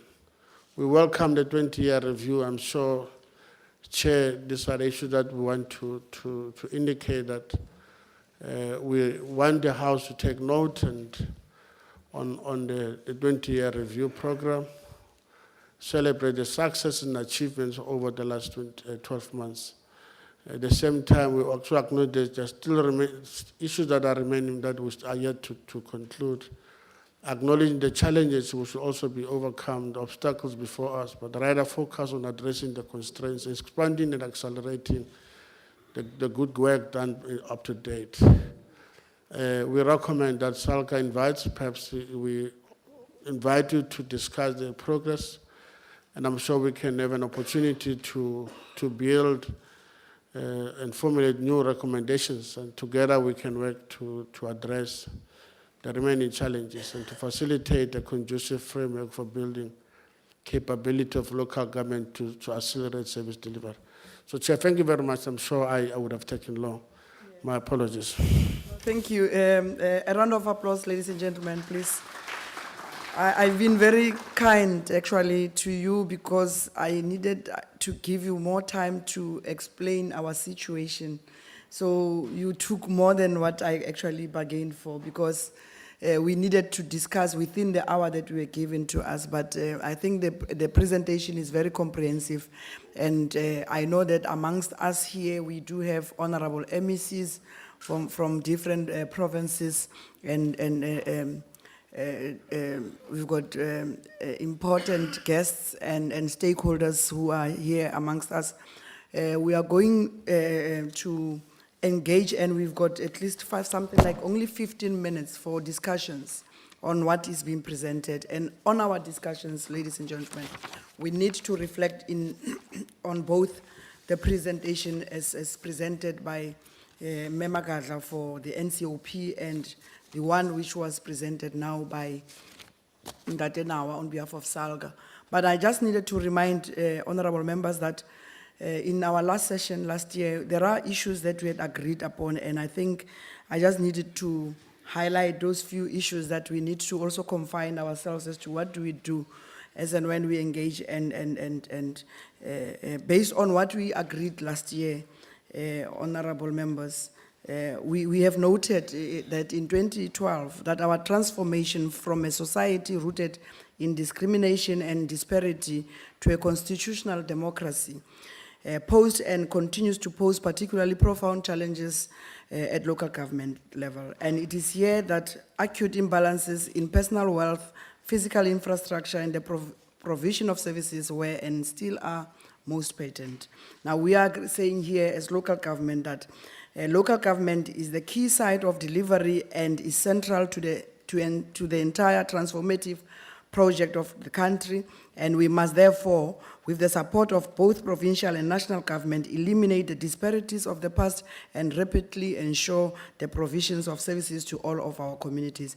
But among other key important resolutions that we took, we said that we must, through this platform of this local government week, ensure that the advancement and investment in the developmental local government, the institutional integrity of local government, and that the objectives of our constitution and developmental states are upheld, among others. So as and when we engage honorable members, let us make sure that we zoom into what we have agreed upon, those who didn't have the opportunity to be part of our engagement in the last session. I'm opening for engagements, honorable members, and please let us be limited when we speak, because if you have to speak for 10 minutes, it will take us the whole day.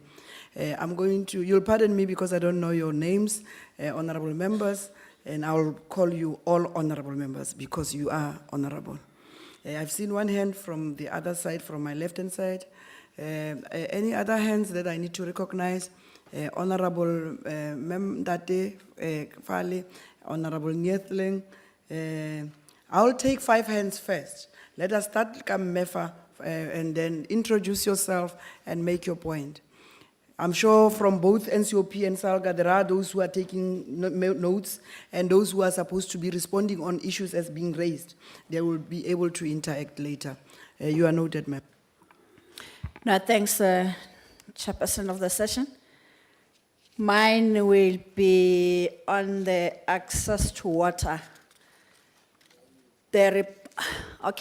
My name is Pinky Mngube from Gauteng Province, a member of the National Council of Provinces.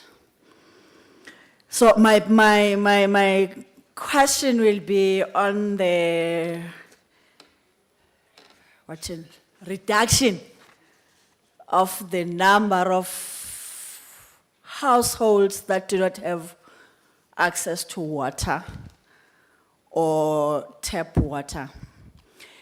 It's indicated that it is now at 8.8%. And also, as part of this report, we also are told that there is an intervention with the Minister of Water Affairs and Water and Environmental Affairs. However, we're not getting the progress on that and the challenges.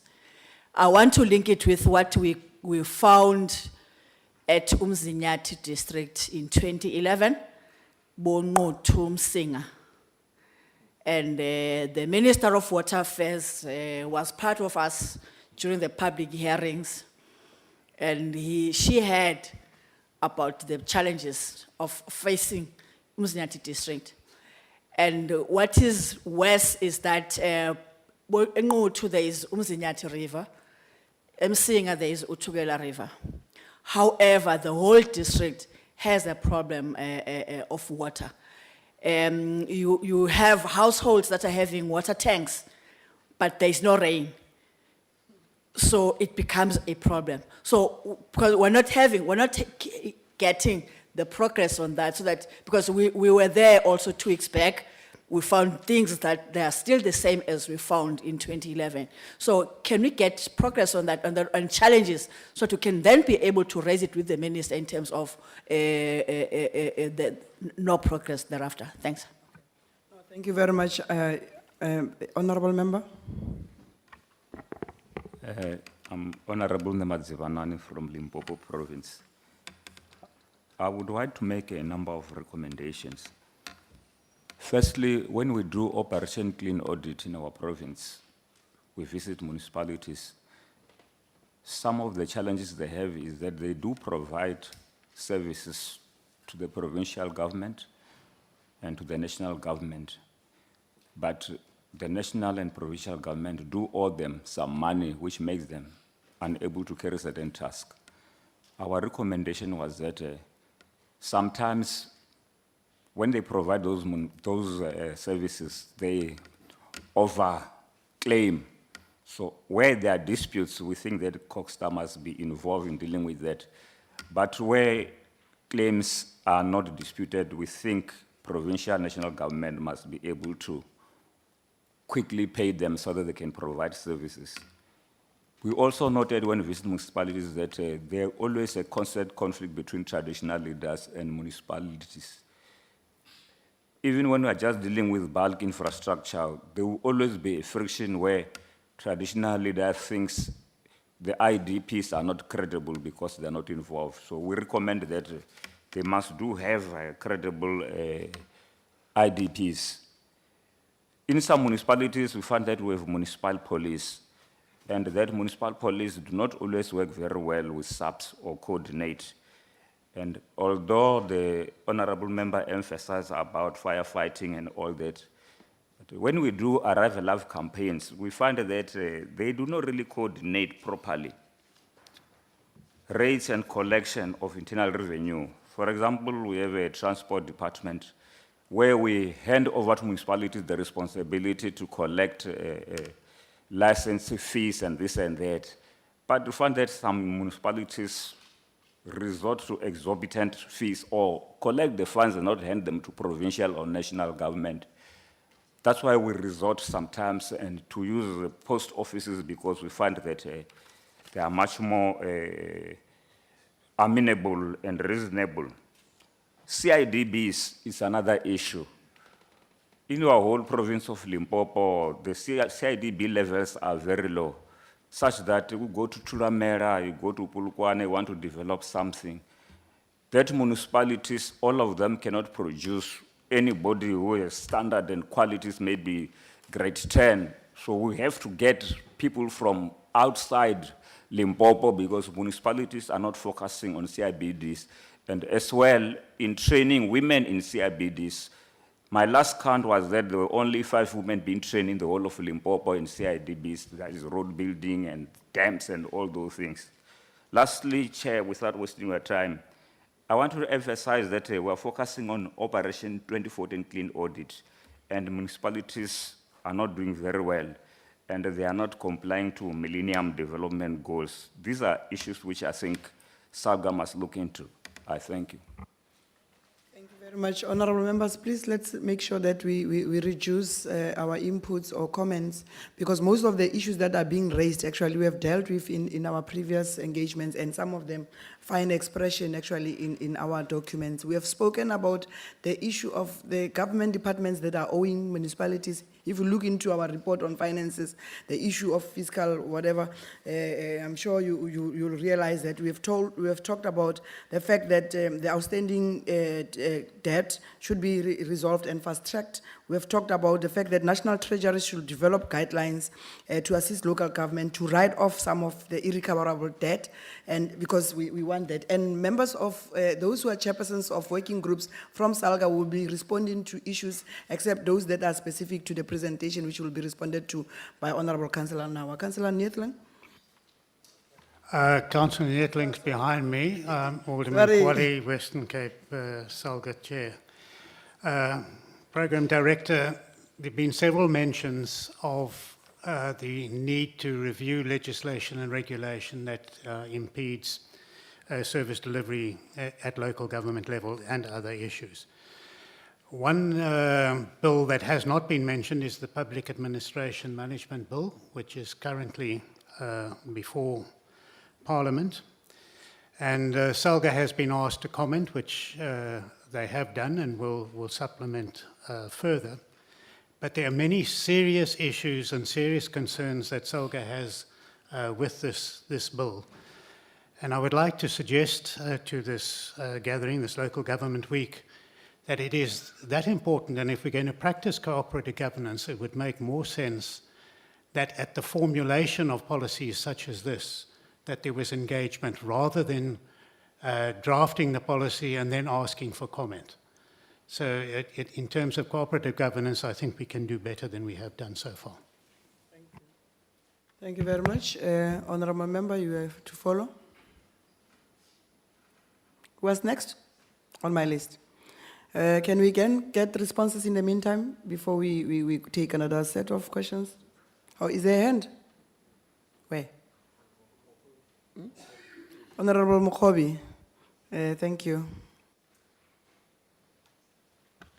Thank you, Chairperson. I just thought let me take advantage so that we round. Time is good. Yeah, I think let me first congratulate SALGA for responding to participation in the House. It's recommendable. However, we still have to gauge on the full-timeness of SALGA councillors. It's not clear whether we are tackling that or not, but the participation is highly improved. We would want to welcome that.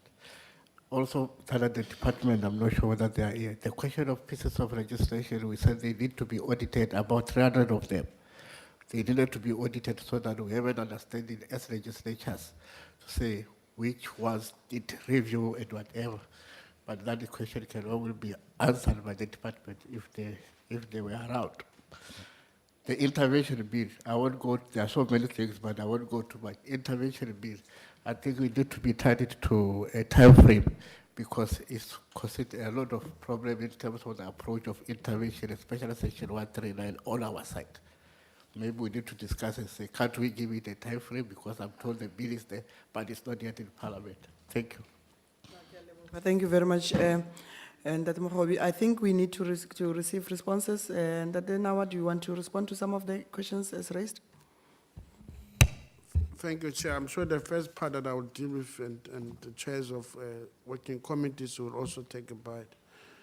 Just to indicate that in relation to clean audit, SALGA would have engaged, and after the Auditor General has identified municipalities that are in a problem, there was a program to intervene as SALGA in those municipalities. So we would have identified across the whole nation municipalities that are a problem or hotspot, and we did some work with them. So the struggle for clean audit continues.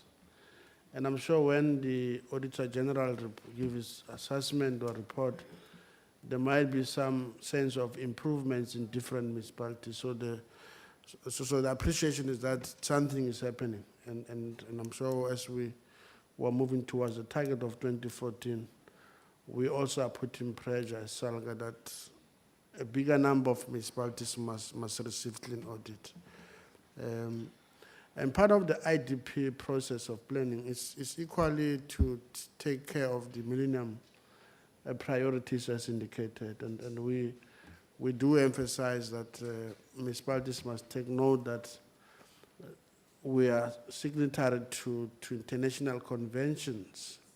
So our plans must respond to those conventions. and that discussion is continuing. I'm sure water issues and related matters, chairs of the working committees would take interest. Honorable members, do you want to respond? Those whose committees issues. And by the way, this session is not only for was not only directed to SALGA. Also, the inputs as presented by Member Katla, you have to also incorporate our discussions. But also, I think, Honorable Chair Manyoni, we should have also issued what we had agreed upon in the last session, so that honorable members, because I realized the inputs as they are being raised, questions as raised. Most of the issues are also included in what we had agreed upon. We had agreed, we have realized and acknowledged the fact that the policies and legislation interventions directed at local government resulted actually in unintended consequences and therefore breeding instability and lack of confidence within local government. And thereby, we had actually resolved that we need to consolidate good governance guidelines so that to be able to assist municipalities in implementing policy and legislation. So some of the issues as are being raised, I realized that we had actually dealt with, and in our input, actually as SALGA, we had highlighted some of the issues that are being raised here. So it's not something like Honorable Matlow from IGR working group. No, thanks, Chair, and thanks to the Chair in absentia and Honorable MECs present here. I think Honorable Pinky has highlighted on an issue that relates to access of water, particularly in households. And I think in terms of the presentation that done by the Chair, Honorable Makaka, we're speaking in relation to also the review on the Water Act and the impact that the Water Act has, particularly on us as municipalities, in relation to making sure that we provide services which is unbroken, particularly from a level of point where we come from rural municipalities. There are also people who have got access to the licenses of water in those particular areas, and it becomes difficult for us to increase the quota system in relation to access to water in those parts of the country. And I believe that as we have alluded to those particular acts, we believe that they will come to this particular honorable house and be proclaimed as bills so that we are able to speak swiftly when we move in that particular regard. And on the other part, Chair, when I'll be presenting issues that relates to the NDP, we'll also speak in relation to how do we view intergovernmental relation and planning, how does it interface, and how as organized local government we view it, that it should be from a point of an IDP process rather than being vice versa. Thanks, Chair. Any member from SALGA want to respond? Let's take a few more hands, honorable members, 5 questions at the list, and let's limit the questions. I'm sure some of the answers actually will also emanate from the presentations as they are going to be unfolding. If you check your programs, a lot of issues that we might be tempted to want to question might be actually on the way to be presented to you. Honorable Magala. Thank you, Chairperson of the session. You have covered me in the outstanding debts owing to the municipalities and the issue of National Treasury. We are taking note of the bill of public participation at me. Thank you very much for raising that, honorable member. We are taking note of that. And we are going to engage with SALGA since this bill needs public inputs. That's what we are going to do as the NCOP. Thank you very much. Thank you, Relebohile Tata. I'm sure as we interact, honorable members, we'll also be dealing with issues of unfunded mandates and other issues, related issues. And how do we also utilize? There are municipalities which got an abundance of water. Actually, you find the city of Tlokwe.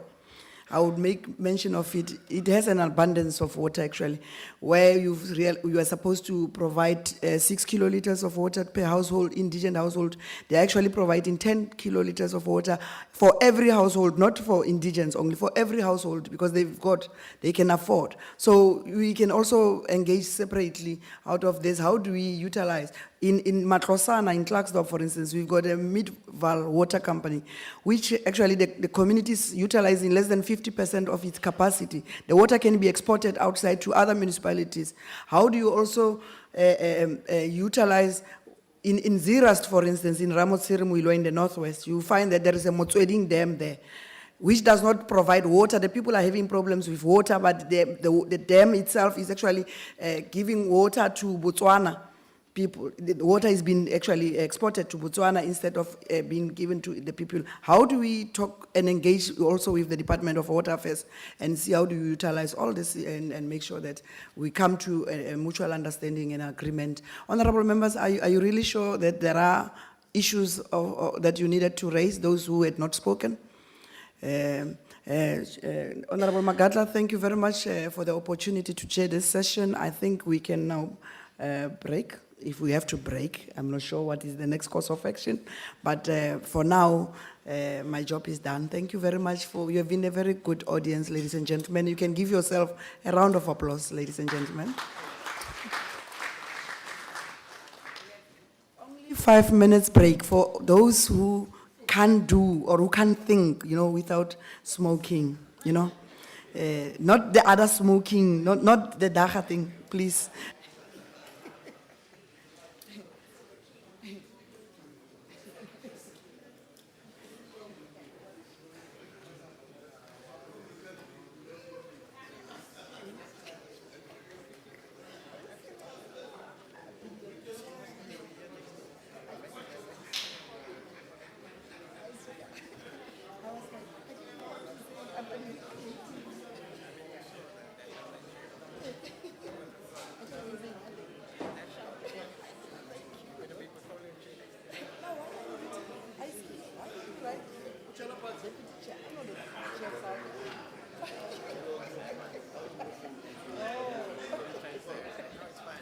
We're nominating you to replace Nancy. Thank you very much. I did well.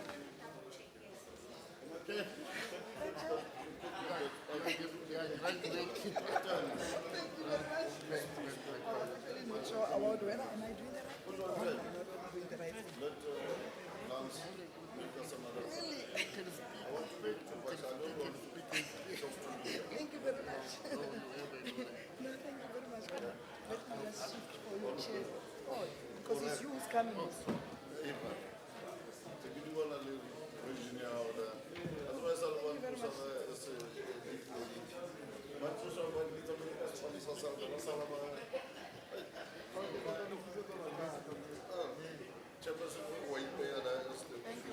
No, thank you, my dear. Thank you.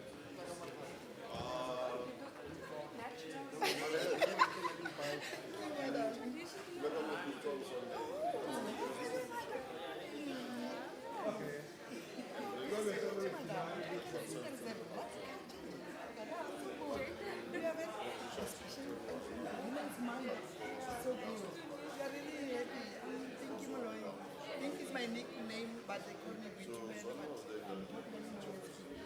so we've been together with my colleague here for some time, so I'm happy and excited to see new faces in South Africa.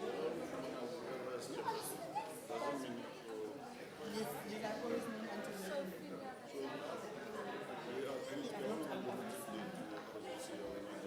That's interesting. So which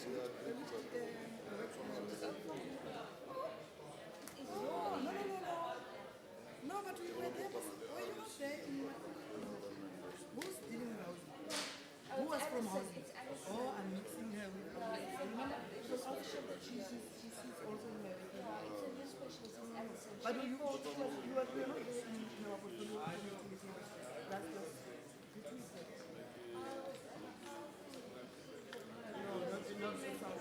no, it's SALGA meeting. Oh, which means you came after us. So nice. I'm excited. I'm chair of infrastructure. Yes. Yeah, so I chair infrastructure, my God. Okay, sorry. No, I come from Canada, district municipality in Northwest. We don't have a metro in Northwest. So happy to mention that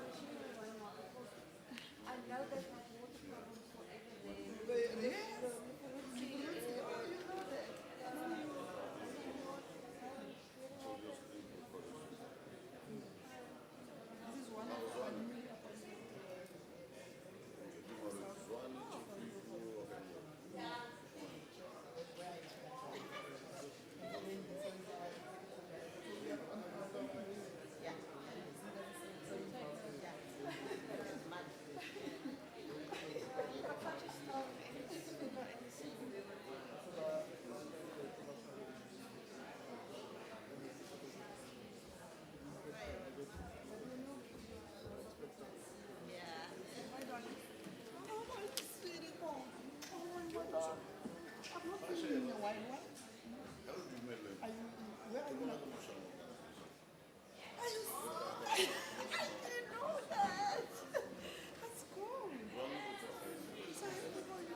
Can we request honorable members to come with their cups inside?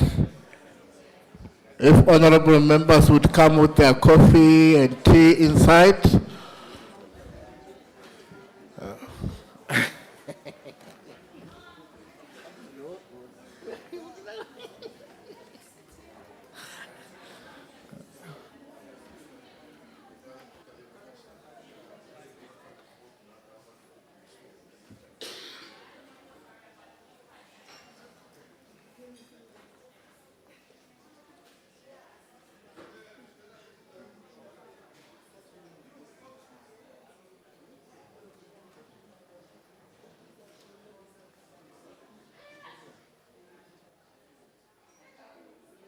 Can we request members, Tamangwa, can we request them to come with their teas and coffees inside?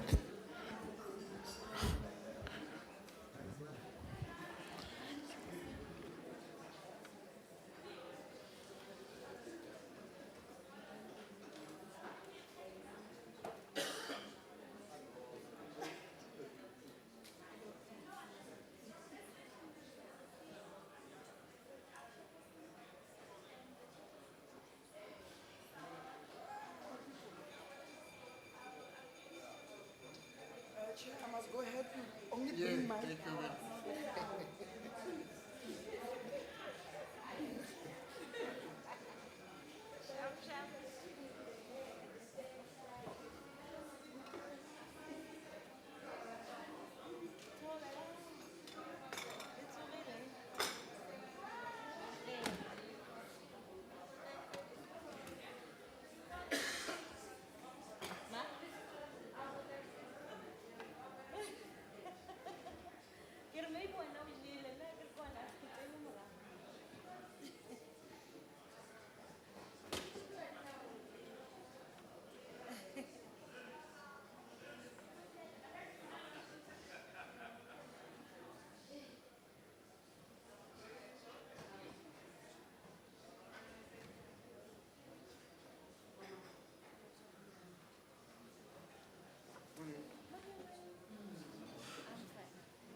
Yeah, back to.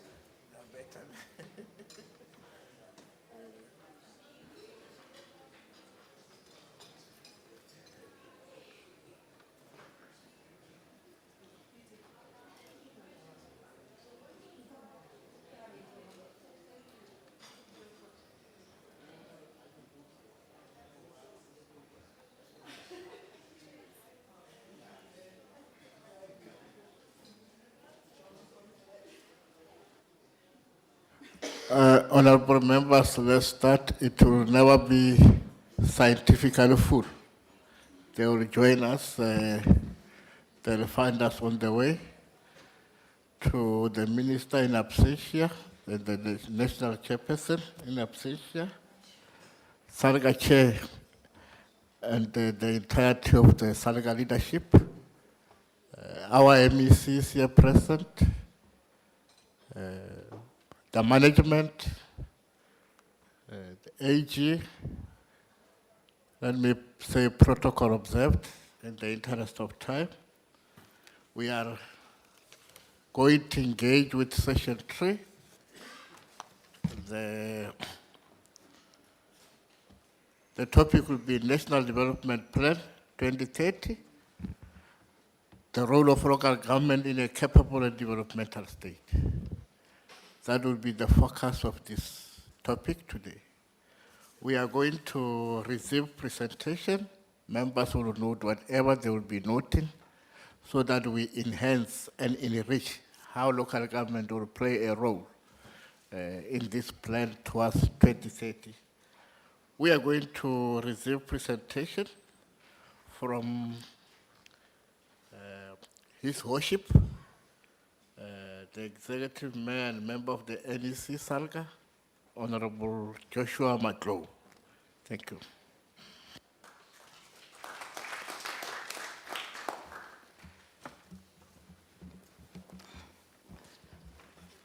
Thanks very much, Chair. The Honorable Chairperson of the Select Committee on COCTA, the Honorable Chair of the House, Honorable Makata, the Honorable Chairperson of SALGA, present here, my Honorable MEC from my province and other MECs from other provinces present here, Honorable Members. As it states that we'll be speaking on the National Development Plan 2030, the role of developmental local government in building a capable state. It is segmented into basically 4 items: your introductory part, your problematic statement, your key discussion points, the NDP 2030 implications for local government, and basically our recommendations as organized local government. The advance of our democracy since 1994, as you know, that it has brought drastic changes in the socio-political and as well as the economic landscape of the country. As SALGA, we seek to say in the 18 years on which much of the translation is as it relates to all the 3 spheres of government, having completed and within the legislative and policy framework in place for the whole government, the country has adopted a long-term strategic vision, that of the the NDP Vision 2030. The NDP requires calls for collaboration between all sections of society and effective leadership by government. And there will be key fundamental issues that we'll be raising as organized local government to say the task of assessing how the vision articulated in the NDP is to find expression in organized local government, and will also answer key questions that honorable members were asking before we could make this particular presentation. The NDP note the key challenges in the ability of the state to lead effectively has been the uneven capacity that lead to uneven performance in local and provincial and national government. And one of the key issues confronting the local government sector in relation to the NDP is how to make it practically reality within each municipal space. How should plus or minus 278 municipalities make sure that they implement the NDP? And there are 3 critical questions that we're asking as organized local government in relation to the NDP. Whether our municipalities expected to pause and realign their plan within the strategic trust of the NDP, as you are aware that we plan in terms of our MTF period as organized local government, considering the fact that IDPs are 5-year municipal planners have set, and the current council are almost midway into their term of office. 2, that what are the policy interventions and norms and standards required to bring about a capable state? Should local government wait and see what happens in this regard, or play a proactive role in localizing the NDP objectives when they have their own IDP? The 3rd one, is anything different required, or are there challenges outlined in the NDP already known and are being addressed by the incremental legislative and policy reform, bearing in mind that the NDP is a long-term in nature, in itself warns against destabilizing changes. Now, what are the key points that we think as organized local government need to be taken into consideration by the Honorable House? That basically on the chapter 13 of the NDP, it reads that a capable and developmental state is one of that is able to play a transformative and developmental role with well-run and coordinated institutions staffed by skilled public servants who are committed to public goods and also capability of delivering consistency, high-quality service for all citizens while prioritizing the national developmental objective. Of course, in terms of us as organized local government, we've made an example in relation to the white paper in 1998, which calls on local government to be developmental by leading and by learning. And we say local government is the premises of the nation of being developmental in nature and developmental orientated in performing its powers and functions. Now we're stipulating what is it that speaks to the white paper, and we believe that this organized local government, that is possible. Chapter 13 plays detailed attention to specific thematic areas in trying to strengthen the requirement of success in building a capable state. And these are the issues that we believe that should be taken into cognizance when dealing with the National Development Plan, as highlighted, and require careful attention by ourselves. Stabilize the political administrative interface, make the public service and local government career of choice, development technical and also specialized professional skills, improve IGR between the three spheres of government, and a plan to strengthen local government. We'll speak to the issue in relation to intergovernmental relation, as I alluded to when I was answering a question raised by Honorable Mkuwe.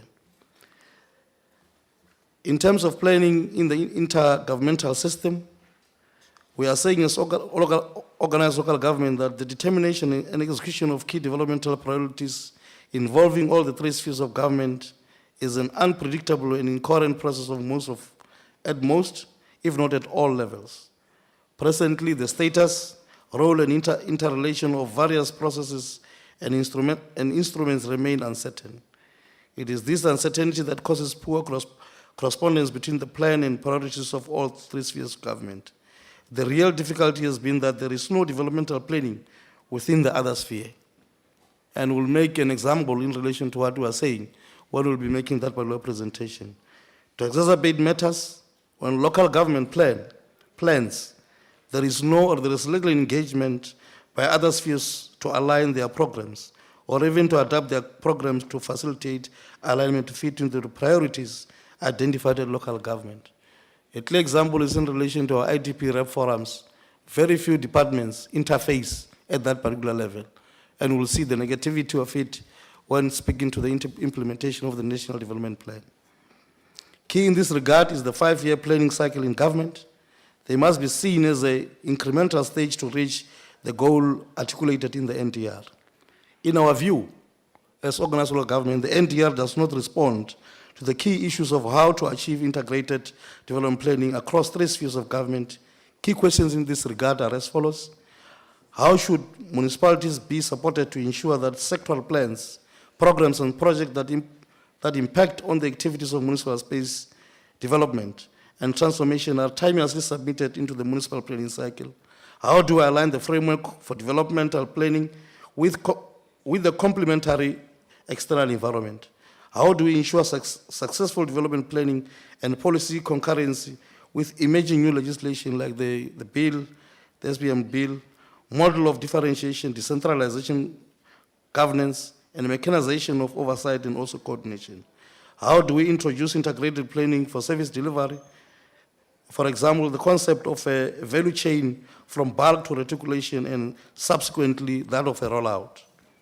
And we believe that it remains our firm belief that integrated development planning, the IDP, should be a cornerstone of all development in the country, guided by the vision of the NDP.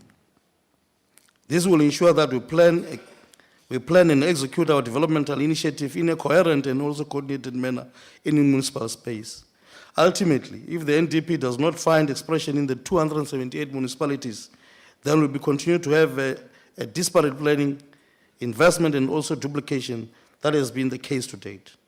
The transformation and development of municipal space will ultimately lead to transformed provinces as national spatial picture.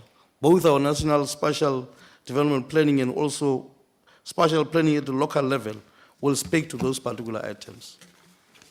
Chair, the NDP emphasized the importance of ensuring that there is a clean demarcation of responsibility between politician and administrative head to balance the need of public servants to be responsive to the priorities of government.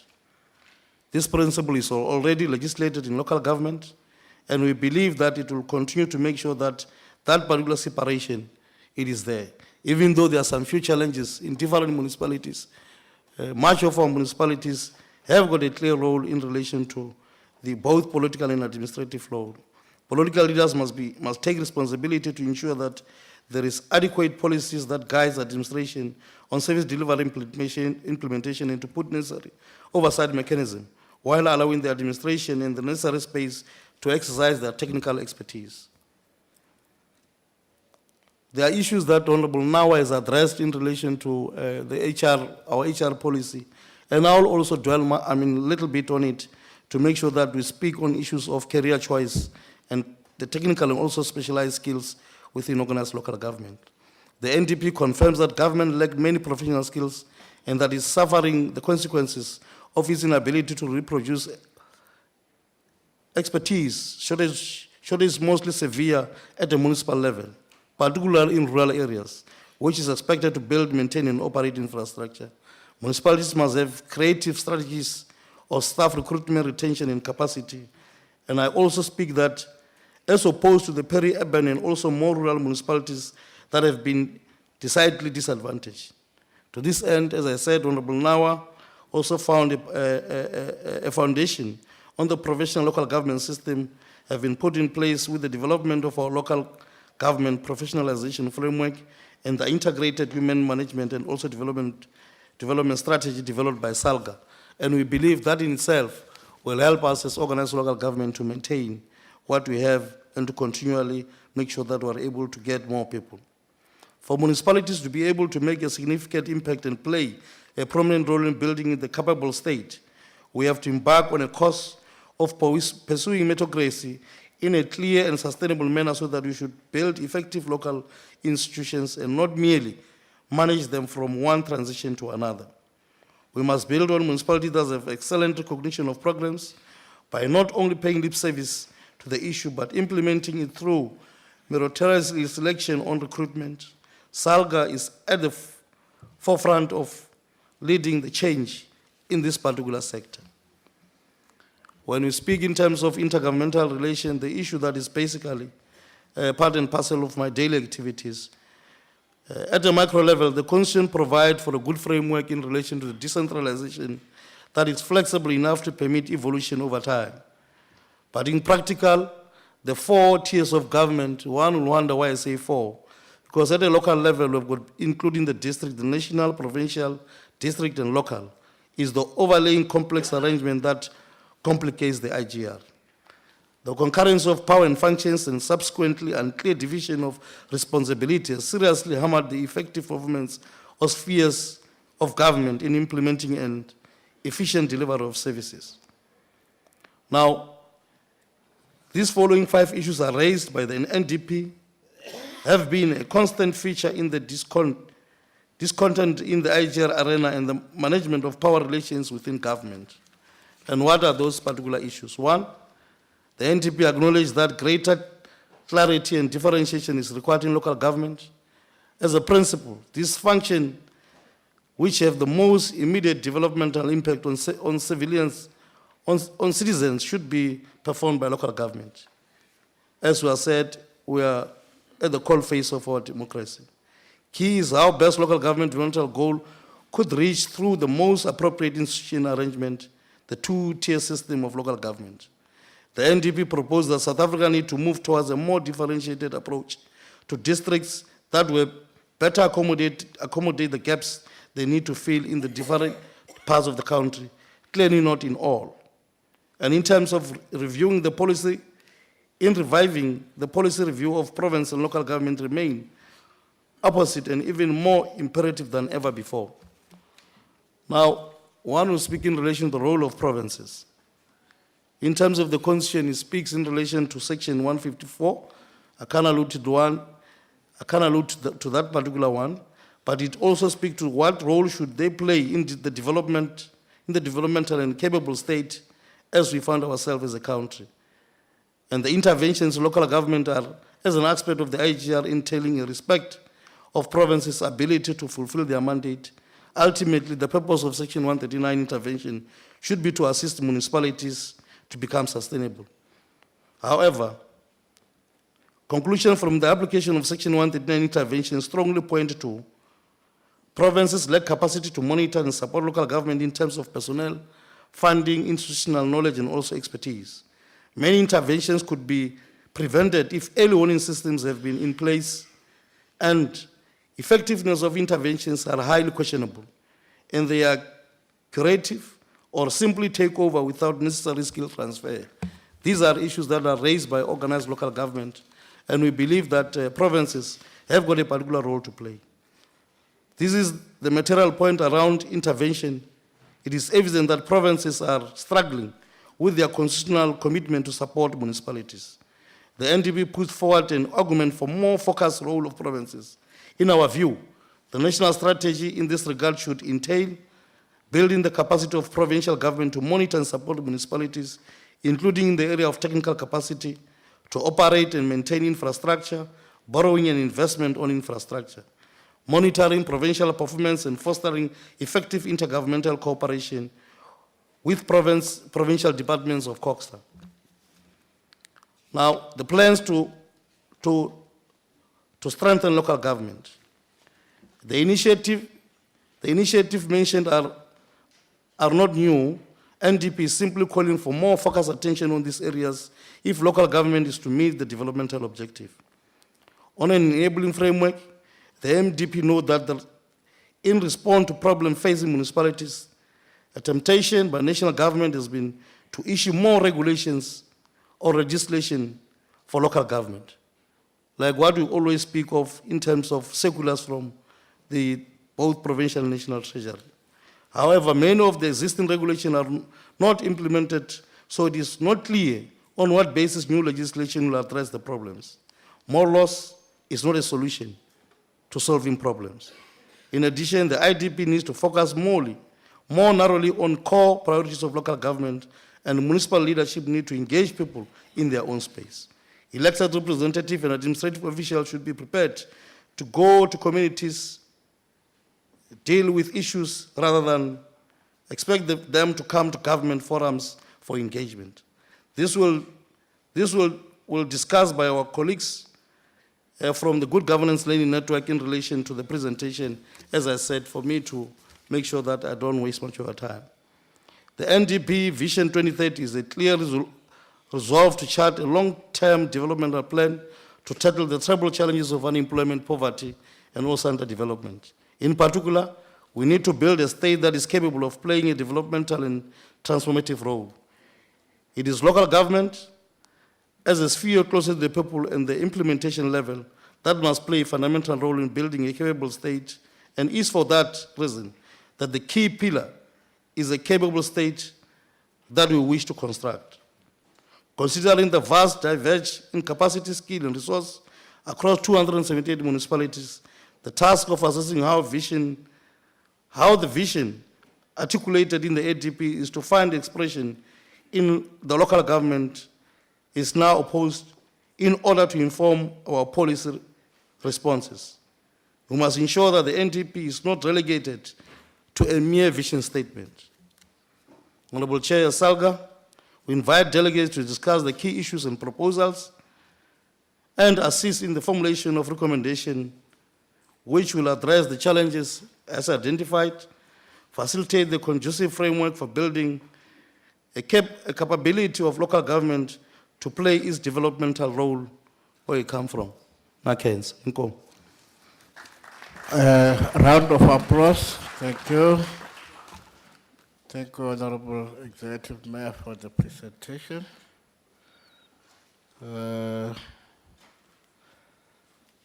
I'll now, without waste of time, take a presentation from Good Governance Learning Network. Miriam van Donk. I'm not sure whether I've pronounced well. Thank you.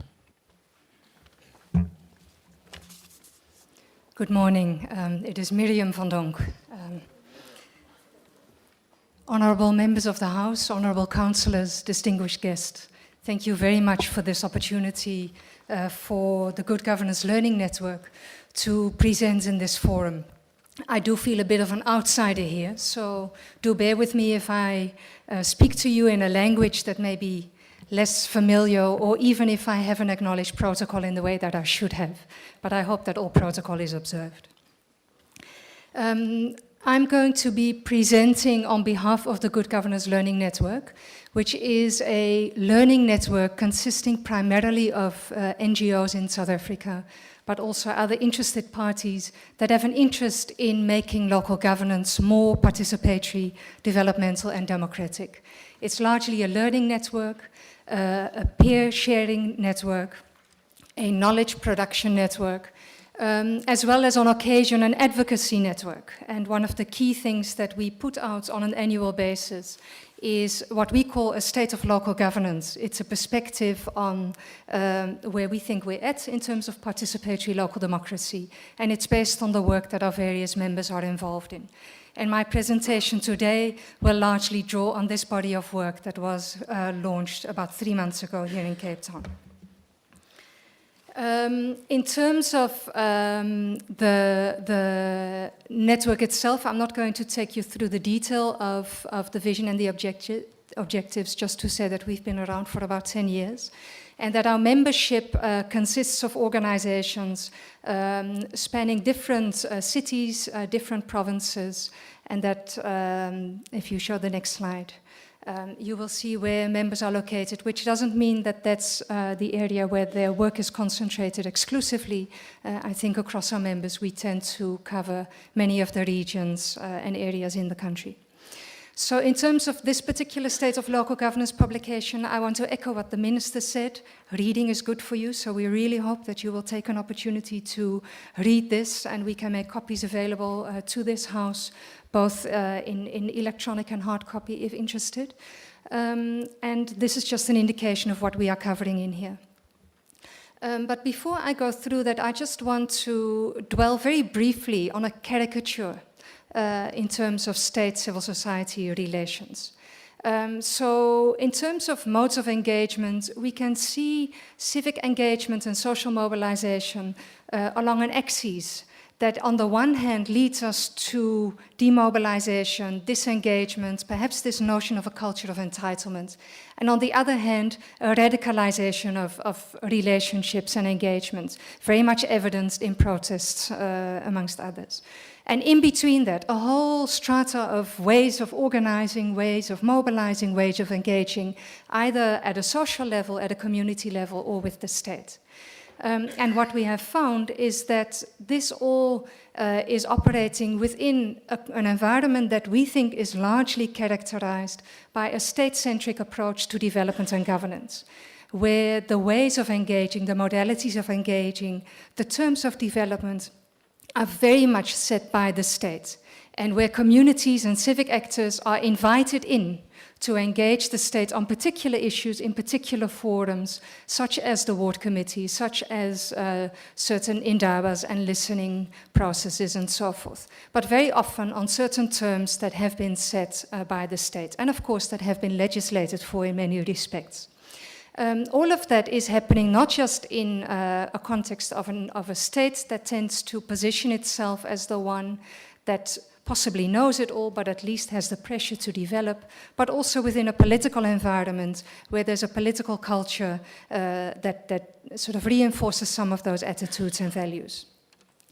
I just want to echo in terms of what the National Development Plan stands for, and when we were putting this particular publication together on active citizenship matters, we obviously took our cue from the National Development Plan.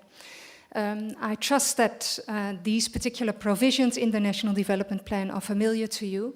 But clearly what's coming through from the NDP is a recognition that the relationship between state and civic actors and communities needs to change somehow. It needs to be transformed. It needs to be on terms that are acceptable to both stakeholders, not just to the state. And the state has to not just act on behalf of people, but has to act with people. You're very familiar with this image. I'm not going to take you through this, but clearly what the NDP recognizes that in order for development to progress, the three cogs need to work in concert, and active citizenry is very much recognized as a key cog within that broader wheel. Now, when we look at the NDP and how it defines active citizenship, we didn't actually find a clear definition, and I think that is perhaps not surprising, but it's something that we need to understand and engage with. What we did find, though, in the NDP is 3 ways of making sense of what this notion of active citizenship may well be about. The first is that it's about rights and responsibilities and capabilities. So really about water provision, housing, meeting basic needs, and so forth. The second is that the NDP clearly sees a very strong correlation between active citizenship and government accountability, what is called routine accountability, and responsiveness, and emphasizing the need for a two-way communication between government and citizens, but also the importance that citizens have a civic duty to hold government to account. The third area that has come through in the NDP, which is a very important one, is this notion of mainstreaming citizen participation, focusing on the priorities that citizens themselves express, and we think a particular strong emphasis, as the previous speaker highlighted, on IDPs. Not just IDPs being municipality-led and focusing on the priorities of communities, but a very strong emphasis that municipalities are deliberative. They're not presented to communities for them to rubber stamp. They're not extractive in the sense that community meetings are held. Communities can indicate their needs, their wish lists, and then at some point they may see this miraculous document called an IDP. It's a deliberative process that is really about negotiation and engagement. So in terms of our take on active citizenship, we think it's really important to just stand still for a moment and look at how we all use the term. Because we think that if we don't clarify what we mean when we use certain terminology, we are run the risk of talking past each other and having very different interpretations. So the first thing that we found is that as we talk about active citizenship, there's a sense that this is a public good somehow. It's self-evident that it's good. It's intrinsically good. Just as the notion of sustainable development or sustainability may well be an intrinsically good. But actually, when we dig a little bit deeper, we may have very different takes on what we mean. So we also know that it's a highly ambiguous term and even a contested term. We found in the work that members are doing and also in the conversations that we've had across the board is that some of us talk about citizenship in a very individualistic sense. It's individual citizens. Whereas what's coming through in the work of our members and is coming through in this particular publication is really a strong emphasis on the collective, on the community. And that's captured in this notion politikos, that it is between and with citizens rather than on behalf of or for citizens. What's coming through also in terms of the various contributions in this paper is that citizenship is a multidimensional notion. There's a very strong, I think, tendency to focus on citizenship that defines the relationship between communities or civic actors and the state. And some of our members are doing very interesting work in that area. Citizens as making claims on the state, demanding that the state delivers. Citizenship as enlarging political agency, which is not just about making claims, but also demanding accountability from the state. But what we're also finding in the work that many of the members of the GGLN are involved in is that we need to recognize the horizontal dimension. We need to recognize that communities themselves are diverse, that communities themselves are embedded with power dynamics, with inequality and marginalization, and that in itself needs to be recognized and addressed. So increasingly in our network, members are starting to reflect on citizenship as becoming, as something that happens in the process of doing, in the process of engaging. So it's not just a method of making sure that citizens are ready to engage, but that they actually engage from where they're at, and that in the process of that engagement they learn and become even more astute citizens in terms of how they engage the state. But also citizen as deliberation, and an ability to engage across communities, not just with the states, but across civic actors, across different communities of interest, and even with political parties. So I think very important that we see citizenship not just as limited to the state-community relationship, but being quite mindful of the messiness and the complexities that comes with taking a broader community perspective. Now, in talking about citizenship and becoming a citizen, we're also quite mindful that there's a very easy slippage at times to a more normative take on what a good citizen is. And we tend to see citizens in a certain way. So is a good citizen someone who has made it on his or her own steam and has proven his or her own worth in life? Is it someone who is struggling to make ends meet? A lot of our members work with constituencies that are largely neglected by municipalities in the work that they do. They remain the invisible ones, whether they're people who live in informal settlements or rural dwellers or even women in poor communities. But also ways in which we talk about what is seen as acceptable. What is an acceptable way of presenting oneself and of engaging the state? So is it acceptable to, is the norm to engage from a public platform, the way I am speaking to you here? Or is it acceptable to organize and express voice in a different way, in a different process, in a different manner? So it's very important to be mindful that we all have these norms as we think about what we think is good citizenship, and that it determines the kind of avenues we create in order to engage them and what we think is acceptable. In the work that our members are doing, we are very mindful that the context in which we operate is a deeply unequal one, deep fissures in society, deep levels of poverty, and that in itself is a rallying call to express civic activism and agency. And we think that is reflected in the National Development Plan as well. And we really, whilst there may be a need to look at more innovative techniques and more innovative tools and instruments to engage communities from where they're at, we're also really calling on a more political vision that drives that and that coordinates that. A vision that is transformative and not just a technical exercise in how to do things better.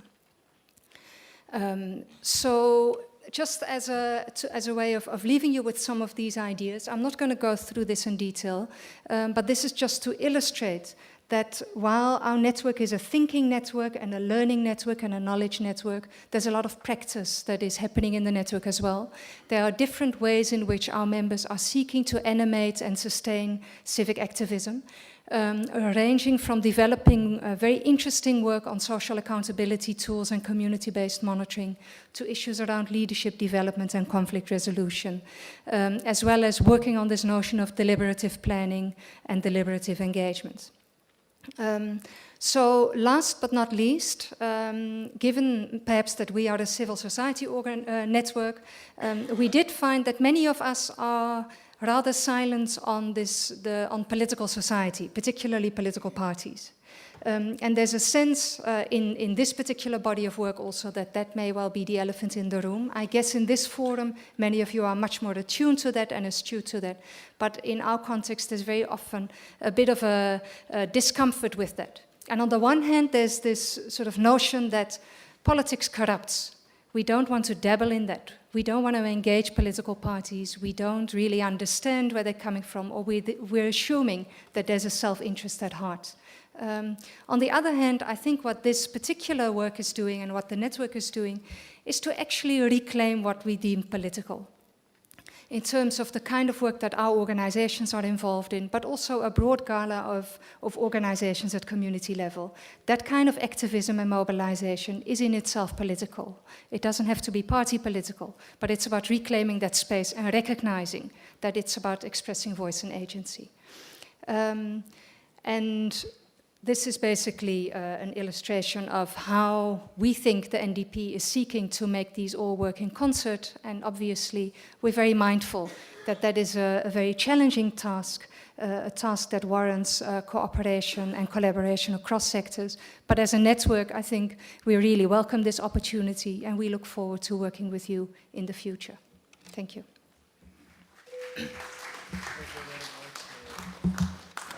I ask for a round of applause for Miriam.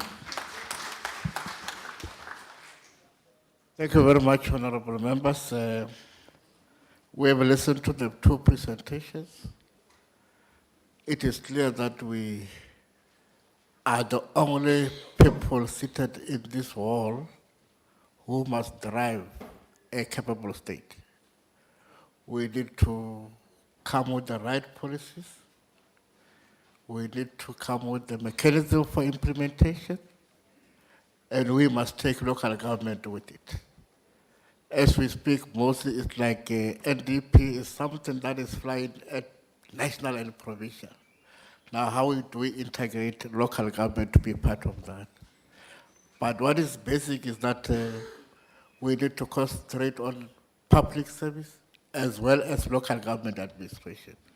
May I now open the space for question, but I would request, because we are part of planning, I would request that questions should also come with recommendations so that the crafters of the decisions here are able to say this is what we have recommended in terms of how do we play a role as local government within the context of National Development Plan. The stage is yours. Can you come with a hand? The first hand. Hand one, wait. Hand one. I want the hand two. If there is no hand two, I will close and then we'll adjourn for the next person. Hand two.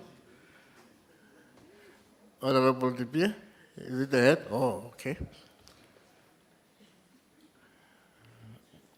And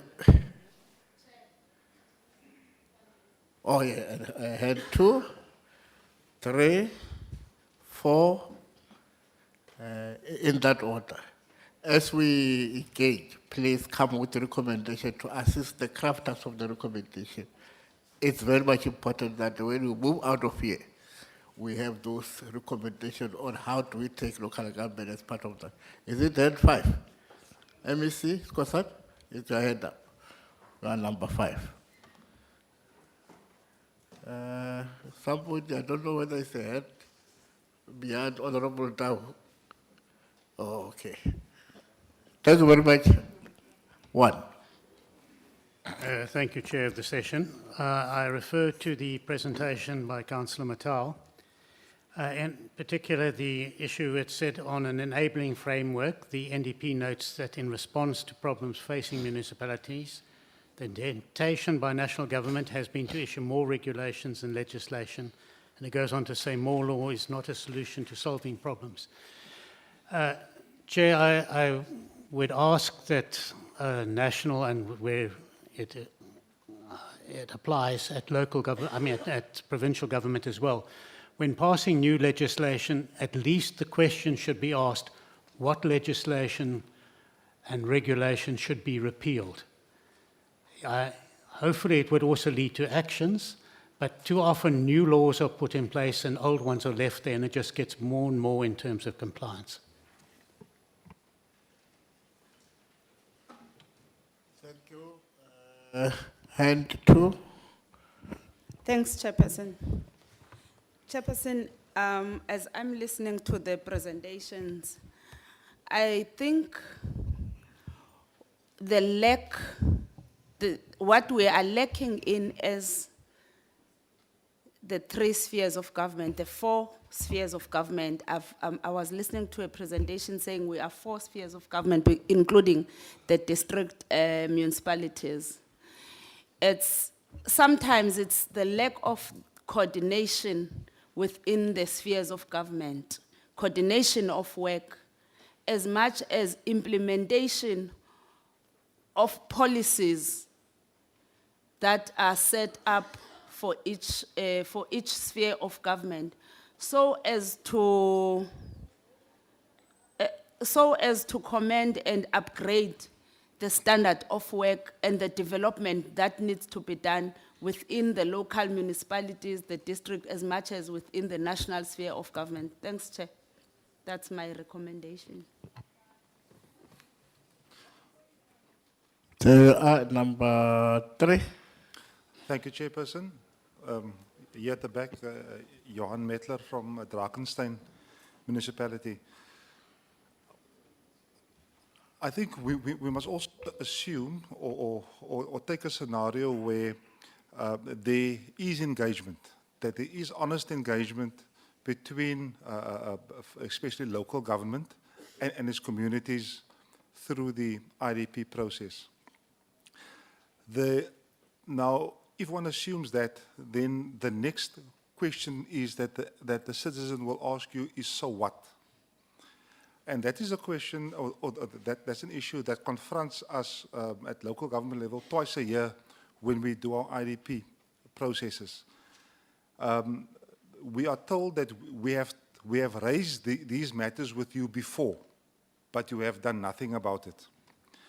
And those are especially matters where people come to you and they say that the clinic that we are using is too small. We cannot be accommodated there. We cannot sit and wait on a doctor. Or that the infrastructure at the school where our children are insufficient. Can't you do something about it? Then what we normally do is we refer those matters to the relevant provincial departments. And I think that is then where there is no integration. I want to agree with the previous speaker that the lack of integration then at that level then come back to haunt us at local government level, because we cannot say what is the plan of the other spheres with regard to those infrastructure. And I'm sure that this is something that has also happened when the NCOP does its oversight, that these are the kind of matters that arise because of the lack of integration between especially the province and local government. So certainly as part of the recommendations, there must be a very strong push now that we are already in the 3rd generation of IDPs, that kind of integration must be improved so that we at local government level can tell people in this or that financial year, this library or clinic or school need would be addressed. Thank you. Thank you very much. Honorable 4. Yes, Chair, I'm here. Just to make 2 comments on the second presentation. I must make the point that the deficit of the comments is that I don't have the benefit of having engaged with the full document. So some aspects might be covered here. But the one comment is there appears to be, at least from the presentation, a silent narrative that begins to suggest that what the presenter refers to as a state-centric approach is inherently antagonistic to activist citizenship. So I think it suggests that there's an acrimony between a state-centric approach and the ability of citizens to advance that which is desired. I think there might be a fatal flaw in that narrative. Like I said, I don't have the benefit of the full report. And then the second one is, to what extent is the presence of the rule of law an option available to citizens to pursue and realize their rights? I think it's important that we recognize that as a key feature of enabling citizens to advocate and propagate that which they think is rightfully theirs. And then there's an attempt there, I guess because of the limitations of time, you're not able to fully expose it. And it has to deal with the macro forces that they either spur on or discourage citizens to engage productively with the state. I mean, the issues of poverty, inequality, unemployment, conditions of squalor. What is the relationship of those macro forces and the ability of citizens to productively advance that which they think is correct?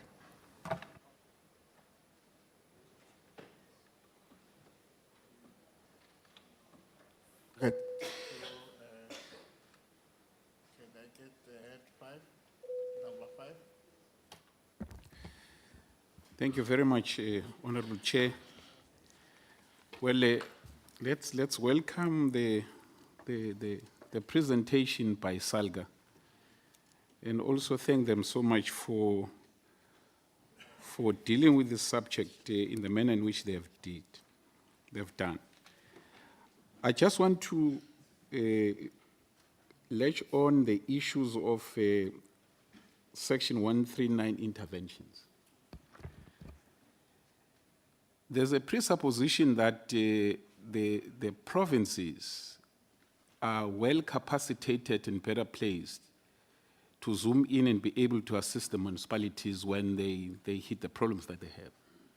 But one other element that you have, Honorable Chair, is that in terms of our legislative requirements, you may only be able, in the practical sense, be able to come closer to a municipality and assist when the municipality have spoken that as province, I have this challenge and please, I need assistance. But obviously there are issues where SALGA is absolutely correct, where you need to have a very strong monitoring system that will be able to speak to, you'll then have early warning signs that will be able to tell you when you need to zoom in. Well, it's not always correct that province would have the capacity to go into any situation and be able to assist the municipality when they take over. But I want to bring this example, Honorable Chair, and want to link it to the fact that I don't know whether is it the human element or the type of people that we employ in that sphere or in the municipalities. We've got a Section 139 in 2 of our municipalities. One is Emalahleni, which is a very huge town in terms of the standards of Mpumalanga. Everything had collapsed there completely at a particular point. An administrator was appointed. Workers were totally not working. The town was completely neglected. Finances were totally in disarray. I'm saying in a month's time after the appointment of the administrator, the morale of the workforce picked up like you can't believe. The things inside the municipality completely changed for the better. As we speak now, some people had begun to say Emalahleni is a city of potholes. You should go to Emalahleni today. The administrator is about 3 months being there. But I'm saying it was sheer luck that you were able to go out in the market and source a skill of an individual and place that person there and be able to change and turn that situation around. We have a similar situation in Bushbuck Ridge. We have not been so fortunate in dealing with that matter the same manner in which we're dealing with Emalahleni. Things have not worked out in the manner in which they've panned out in Emalahleni. So I'm raising that as an example, Honorable Chair, so that we begin to understand this thing, that the kind of people that we place in those areas are very important. And therefore, in a month's time, an individual would be able to say a workforce of over 2,500, you go and work and do what you're supposed to do. Those are full-time and you have temporary, whatever, of over 2,000 again, everybody working and working flatly. For the first time, The Honorable Mayor of the district, at one particular time, he was also found there, patching potholes because of the involvement of this administrator. So the kind of people that we bring there are very important. But it is not it wasn't really the province that brought that change. So in the individual that was brought in there, well, obviously the province doing the monitoring and also trying to support where possible, because you may not have the numbers that you would want. But lastly, Chair, I fully agree with SALGA. I think we've got sufficient, Honourable Councillor Matlu, we've got sufficient legislation that is governing ourselves in the manner in which we want to do our things. I'm not sure if we're doing enough on the abilities that we have in the areas where we're being deployed. Take, for instance, leave the executive of the municipality. What are all of these other councillors doing outside the sittings planned by council? What are they doing? What is their role? Where are they getting involved? But not that alone. This notion that if you speak about issues of delivering the municipality, you must speak to the mayor, and the mayor must be answerable to each and everything of the municipality in terms of delivery. I don't think it is correct. Maybe we also need to look at that and see how we want to pen out all of those things. But the appointments that we're making are a problem. The AG will speak to that. In the number of municipalities where you have the disclaimers, the adverse reports, and what have you, that's where you have either no CFO or unqualified CFOs, or there's a total lack of proper employment. You would obviously find those in the smaller or in the rural municipalities. I don't think the metros have that big challenge. But that again, maybe it speaks to the kind of people that we're bringing in those areas. These municipalities to have the enough resources to be able to bring in the kind of skill that you want in those areas. Probably the single public service issue might come into play and assist us in the long term. Thanks, Chair. Thank you very much for that elaborate input, which brings more and more challenges to what we would want to do. And maybe just to bring the minds back, developmental state, what is this thing? How would local government play a role? You have two services, public service, local government administration. How do we make sure that they realign to talk to this vision of creating a plan that is one? Honorable Nala talked about a sense of getting into one country. How do we put these things together to ensure that we speak one plan? There is an IDP that side at local level, then you have National Development Plan, which comes at national level. How do they talk together? Honorable Matu talked about coordination, projects. How do we get the project from national into IDP and avoid top-down, that other thing. So this is a complex issue that we need to come out, build it through recommendation. I think we have made researches, we've noted challenges, whatever, but then how do we make sure that we develop an expression of a plan that will be able to say, this is where we are going? Can we get responses? I'll come with another set of questions if we have provoked minds. Can we, Honorable Matu. Thanks, Honorable Chair, and thanks for the questions that were asked in this particular house. I think in relation to the presentation, we spoke on the issues of the tiers. We said the 4 tiers of government. We're speaking in relation to the then tiers, and we said now we're in terms of phases of government at local, provincial, and also national. And we want to applaud the comment, and we believe that it will enrich in our discussion. But in terms of the Vision 2030, it clearly resolved to chart a long-term developmental path to tackle the troubled challenges that we have alluded to.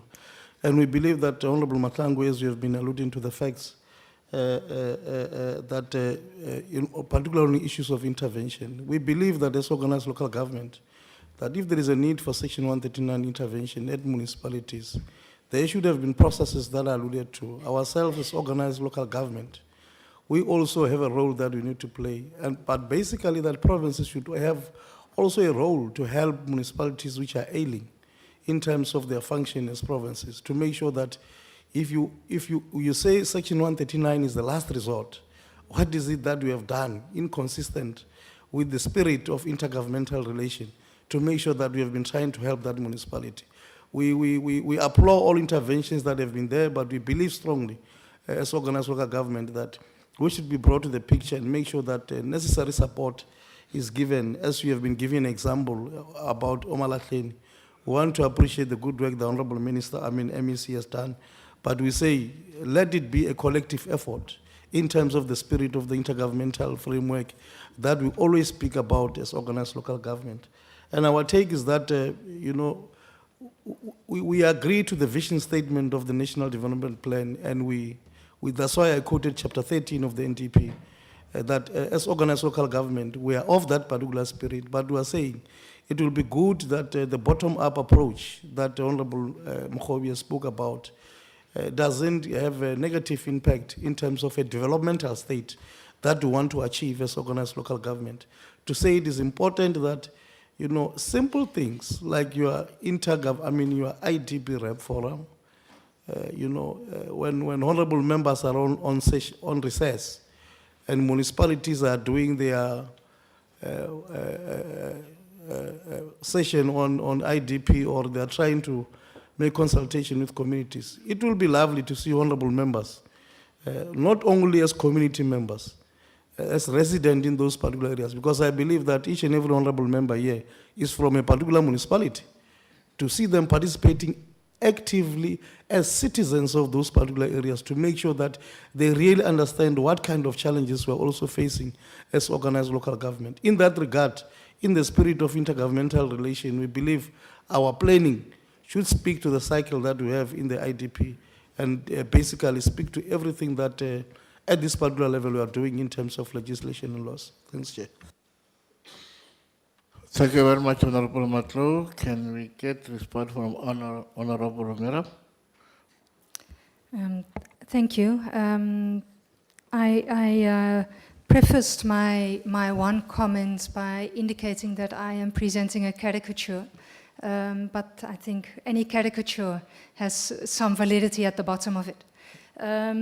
So in terms of the silent narrative that's coming through, I was hoping it was less silent. I think it's quite an explicit narrative in terms of indicating that there is something about a state-centric approach that has problematic dimensions to it. That's not to say that the argument isn't that the state doesn't have a role to play in terms of either delivery or representation or exerting leadership. The point is where the state takes that too far and becomes autocratic, in the sense that it believes it has the know-all to do things on behalf of certain constituencies, even though it doesn't have the capacity or resources to do it. So there's very often a lack of accountability and transparency and integrity in communicating what amount of resources and capabilities the state has to really address those multiple needs that are clearly out there. So there is no disputing the vastness of the challenges and the complexity of the mandate. But there's a sense that there needs to be a greater sense of humility in terms of how local government and local government representatives present themselves and their institution in going forward. And that, we think, resonates very strongly with the notion of developmental local government. Which is, after all, this notion of being more facilitative, more enabling, more engaged, and more responsive. So I think the risk comes in when state-centric becomes intolerant, when it becomes oblivious to any way of or modality of engaging beyond what the state can see, what municipalities see as ways of engaging, or seeing as a respectable ways of engaging. And also, of course, the notion of compliance has come up a few times in a different context this morning. But the fact that a compliance orientation in local government does go against the grain of what developmental local government is about in terms of that more facilitative, responsive notion in a lot of respects. And clearly, the plea embedded within this is that as municipalities, as SALGA, as other stakeholders, try to look at ways in which that relationship between communities and the state can be reconfigured and rearranged, that the search isn't just for tools and instruments and methodologies to make that work, but that there's also a hard look inwardly in terms of values, organizational culture, and what that represents and the impact that has. And that's a much bigger transformation agenda in a way, and a much more difficult one, because it's obviously a very subtle issue in a lot of respects. In terms of the sort of the material conditions and the socioeconomic environments in which communities engage and express themselves, and their ability to advance engagement with the state. So obviously the answer is as you would all know, varied in this respect. On the one hand, material constraints are really felt by people in terms of their ability to participate actively, but also the ability to be recognized as people, as constituents that have a voice. And very often what we find in municipalities is that the more organized, the wealthier communities within municipalities are better able to exert influence over decisions, are better able to get responses from the municipality as to why certain things are not yet happening compared to poorer constituencies. So there is a connection there. And of course, there's also the possibility of municipalities and municipal cultures or institutional cultures to be quite prejudicial towards those that are deemed to have a lower level of education, are deemed to have a lower class status. So I think those are all risks and warning signs that need to be addressed and one needs to be quite mindful of. I just want to make one final point, which I didn't make in my presentation. I quite deliberately, and I think within our network quite consciously, didn't make any reference to ward committees. We're very encouraged that SALGA and NCOP have recognized that the engagement between local governments and communities needs to go beyond ward committees and other institutionalized mechanisms of engagement. But so for us, it's really important that we start looking at alternative ways of configuring that relationship, and that the preoccupation with ward committees is really not helpful. And we really want to applaud SALGA in taking that forward as well. Thank you very much. If there are those who are provoked to engage, let's engage in the festival of ideas and build developmental state. Honorable one? Yes, Honorable Nala, number 2. Honorable number 3. Who else? Is there number 4? All right. Honorable. Coming. No, thank you, Chairperson. I think my comment is directed to the presentation by Councillor Matlow. It's just a comment that is informed by a discussion that we had as a commission last week, in fact, in Limpopo and Polokwane. And that comment basically came from a traditional leader. And just looking at the presentation that you have here, my comment is that there is something that seems to be very silent about the interface in the context of the NDP between organized local government and the institution or the traditional leadership sector, which I think is quite critical in the context in which it was raised, it's really about empowerment, it's about cooperative existence, and so it's quite a challenging range of issues that that was raised, which I think is important to just think about in finalizing this kind of a document.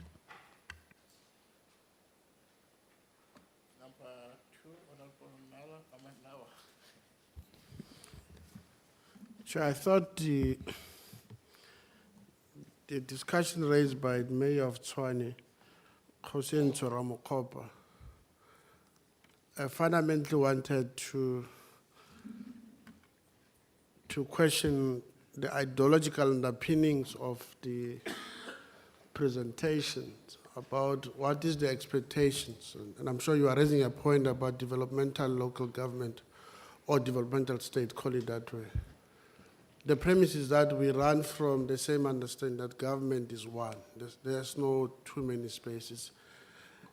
And therefore, there will be issues that are major features of what we would understand as local developmental state. And therefore, if we have the same understanding, what is the role of the state? And in this sense, the state as a whole is to intervene and ensure that there's better delivery. And so the state becomes stronger as compared to a liberal understanding of a state.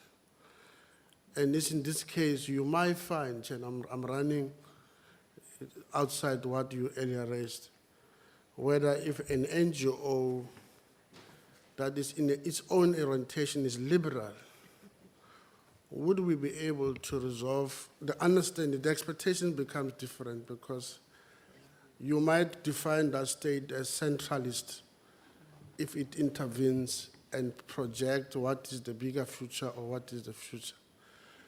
And I'm saying these issues are likely to be ideological because in one way, if an NGO defines or the connotations of ways or concepts are pregnanted with an ideological understanding, that means lean the state. And when the state is lean, it will not be able to intervene because it will then be seen as taking over or turning to be authoritative state. So I think it's important, Chair, so we engage this process to begin to uncode what is our orientation. Because the likelihood is that you will find that we deal with underpinnings. And the underpinnings are very key that we understand what we are responding to. And so that's one thought I thought we should, and it's perhaps academic for this meeting, but we might have time to say what is the expectation of the developmental state, and therefore government must be stronger. Without it being dominant or taking over or dictatorial, rather ensuring that there's a particular pattern that we all are going to take. Because if you say lean it, because if it does that, you see it as something else. It's an issue that might further be discussed of our reading from the same understanding, and I suppose the NGO would also want to say, what is the understanding of developmental state? Or they borrow from those concepts, or they prefer to have a lean government, and therefore we would always have a parallel processes of dealing with these problems. But I'm sure during lunch we might extend this discussion. Thank you very much, Honorable Dawa. Of course, we are from a different school of thought, and then we are accommodating the thought, but here we are dealing with the definition of the state from the state point of view, and moving forward. Number 3. If there's no, yeah, Honorable. No, thanks, Chair. Chair, my comment is on the presentation as made by Councillor Matlu on the issues of NDP finding expression in the municipal IDPs. Safe to say, we should reaffirm local government as a sector that would have to implement this NDP so that we have a capable state like it is the intention. But there are three questions that are posed there, Chair, as challenges as to how do we start to implement this. Issues that your municipalities are almost midway with their 5-year plans of IDPs. And the presentation also indicates rightfully that we are lacking also on issues of intergovernmental planning. But my submission would be in those regard and in those questions, Chair, that we should identify a key role player here, whether SALGA or province, to say as and when we review the IDPs, we should be able to identify some elements or aspects that we could start to integrate into these IDPs, because I don't see us waiting for the next 5 years of IDPs or whatsoever. But we should be able to say what are the key issues or what are the key elements that could start to be integrated as and when we review, so that we are able also to have predictability as to when municipalities are expected to integrate this or to start to implement it, and also avoid necessary contestation. We should be able to say upfront, we are expecting municipalities at least as and when to start working on this and integrating some aspects of NDP on their IDPs. Thanks. Thank you very much. I think that was the last comment, and the recommendation is very noted. But the Honorable MEC Skosana raised a very, very important issue of on 139. It has never been engaged. But safe to confirm, Honorable Skosana, that indeed the capacity varies from one institution to the other, vary from municipality, province to national, including national. There are areas where there is no capacity. I think the buzzword in terms of this planning is that how do we deepen coordination, where we'll be able to see where we can get a skill from this point to that point. Like you need technical skills, you need special skills, you need expertise on this subject and the other. All these things, if they can be put in that basket of coordination, whether it's interdepartmental or cluster, or whether it's intergovernmental, but I think for now, because that is where we are, if we could craft recommendations that will speak to that effort, we'll be able to ensure that we go along as local government with national development planning. For now, that's the situation. Keep on researching and researching until we improve. Thank you for allowing me to chair you at least. Can I request you to adjourn and go and eat and come back quicker? They say the food is at the dining hall, Mamagat. Eh? Old assembly. Old assembly dining hall. This side. Yeah. This side. Thank you very much. Let's meet next session.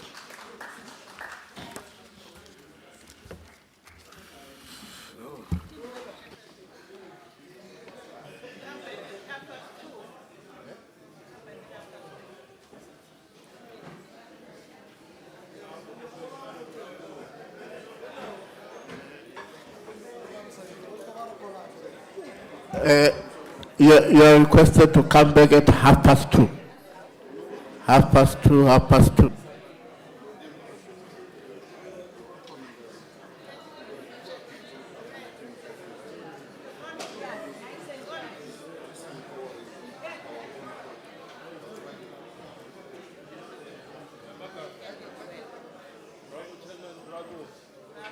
You are not the chairperson, you are the chairman. There is no contradiction as a chair and a man.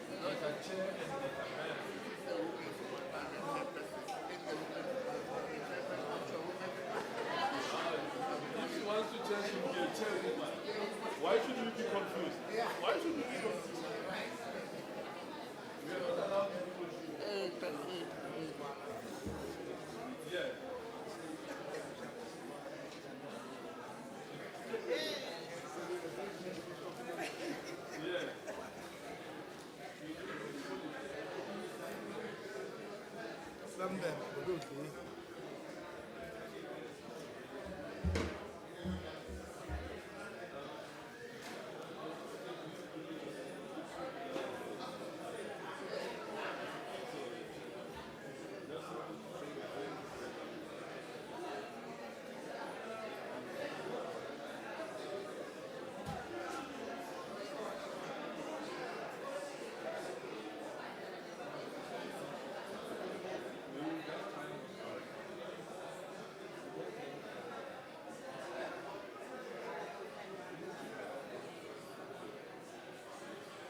That means you have lost your rights.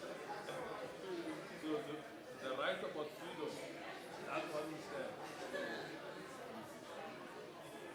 Okay.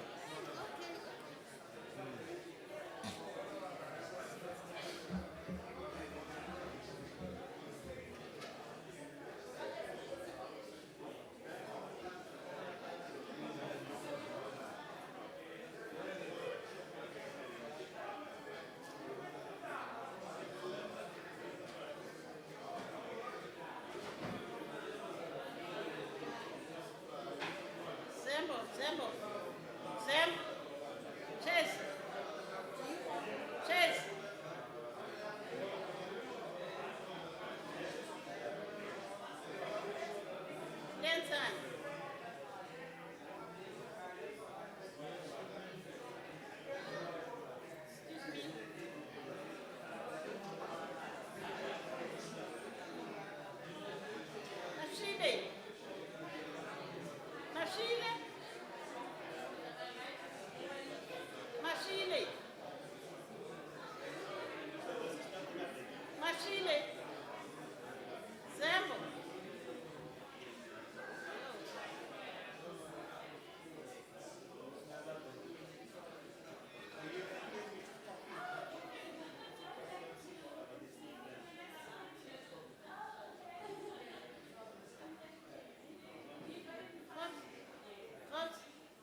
Jonga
expensive holiday. The doctor prescribed that he should go. No, maybe he's on holiday in Cape Town. It's fine, it's fine. You can go on holiday, don't worry. You see what is very problematic about this holiday when it becomes very expensive? It's just simply the cost of him coming here and eating here, but as well as the cost of this holiday. It's a double search. Yeah.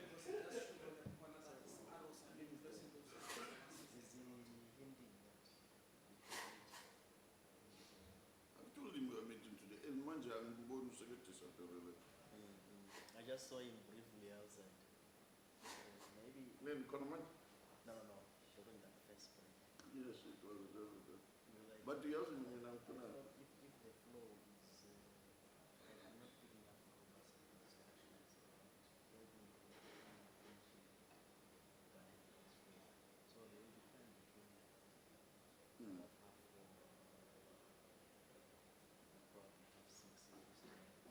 Depending ukuthi la bantu bayakulomzi barana njani into zabo. Baphi who's going to chair? Sikhulume naye. Masikhulume naye. The chair. Akuna next we are regurgitating the same things. I'm not picking up Yes.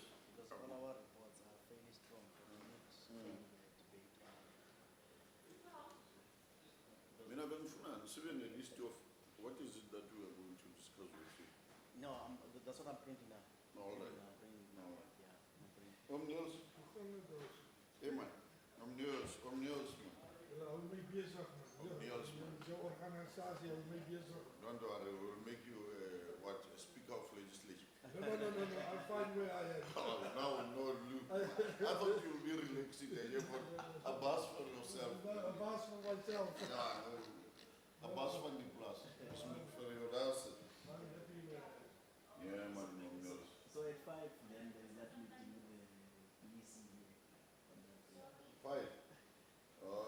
No, you don't have to go there. No, but really, I want to be an observer. From come coach. I'll say believe me. I'll say believe. So we'll try at 5, we'll disappear and meet. I just hope that the minister doesn't want us at the same time. Because if I Oh, no. The minister must say so. The minister will control. Okay. But this one. Minor Omniels, you and I, you know this house better than us. You've been here for. I was sitting there, it was my hearing caucus. Where that lady sitting? No, just before. Oh. That was my seat. Now who's taking over your seat? I don't know, there's 2 old people. Last time I was the caucus, 2 old people sitting there. So are you also going back to on Wednesday? No, on Thursday. I'm leaving on Wednesday. Yes, the afternoon. I've got a committee meeting. I will leave on Friday. I give myself a one. Yeah. I was supposed to go and address what is it, the Pan-African Parliament Day in Joburg on Saturday. So I'm not sure whether it's final or not. No, you must take a rest. But you're working too hard. I don't see you anymore. I just see you driving around from one place to the other. And it was so moved. Mentally, there was a stage where I was feeling like just giving up on it. Throwing it down. You must take it. When there's a gap, you must take it down.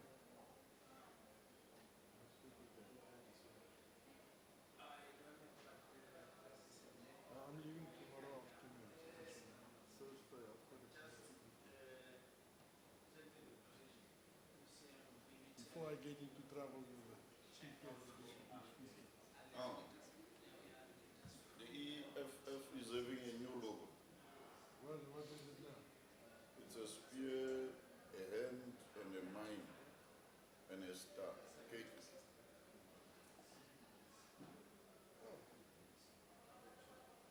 So they know African. And what is that star now? The Star of Africa. I don't know.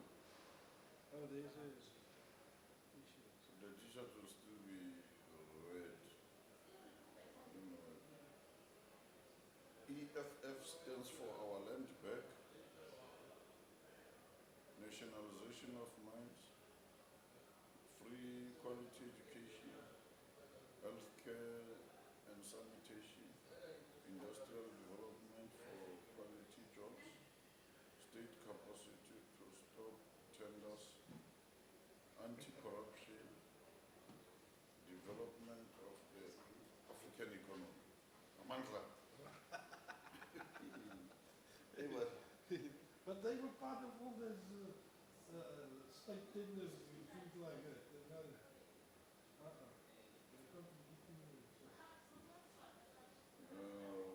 Good, but anyway.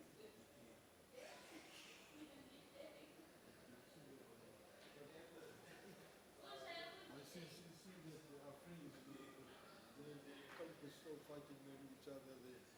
But they were in bloom, man. You know, this Mangaung also is becoming our destination of funny. I don't like it. I must put a board there. Please, man, I want to allow my wife to other towns. Because I believe Aaron must also be. He was there also, doing political education. Political education. It was Helen, Anyway, she could be resolution of the really. I'm still in Parliament. When to, I don't know what time I'm finishing, but in the corner.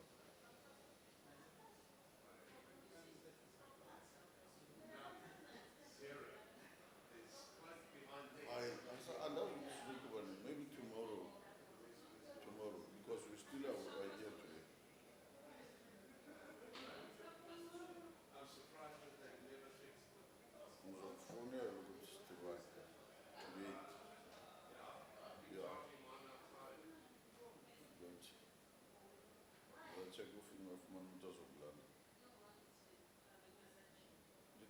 Check with, can they get somebody else of London?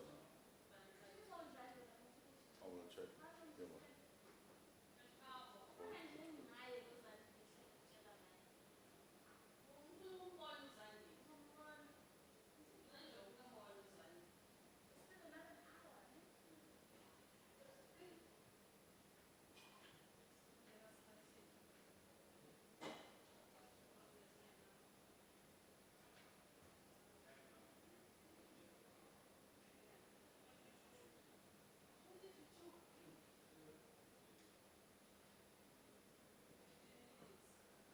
My daughter.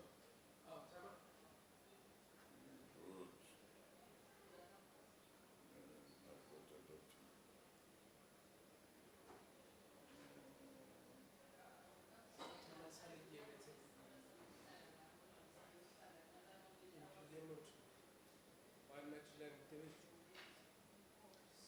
Oh, the other. Maska, what's wrong with me? Something.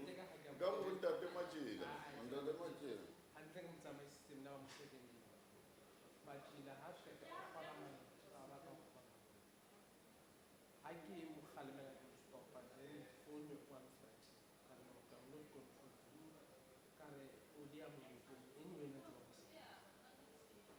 Oh.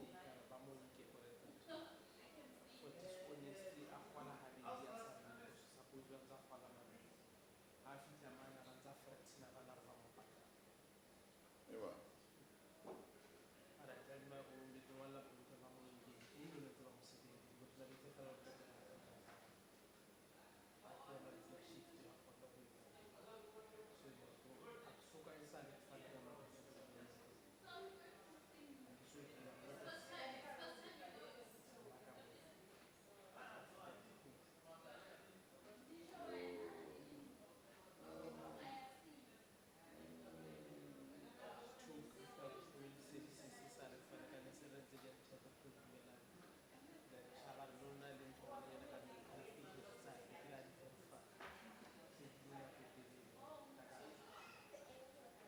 Mama, if you didn't tell me, really okay.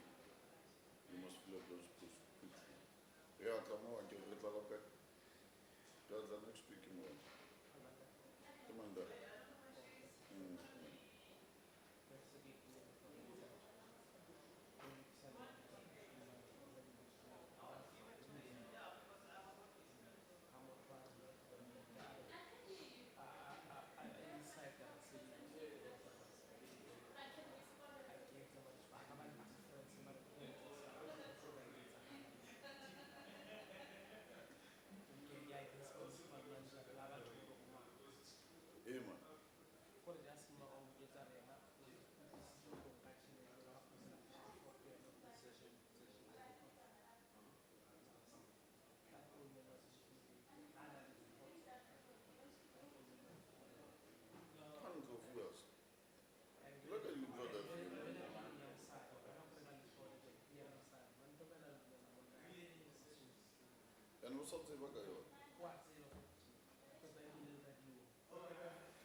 I will.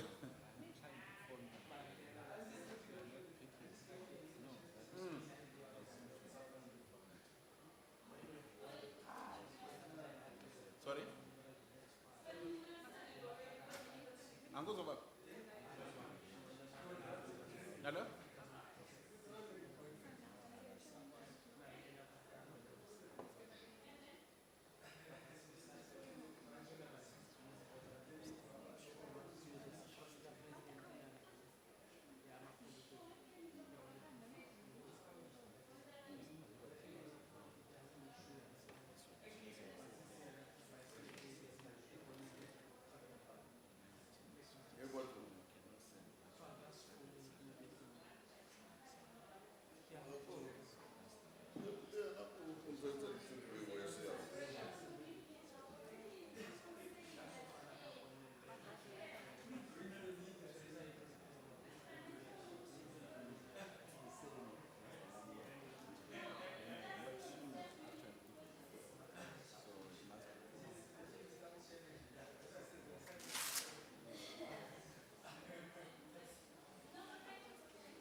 Yeah.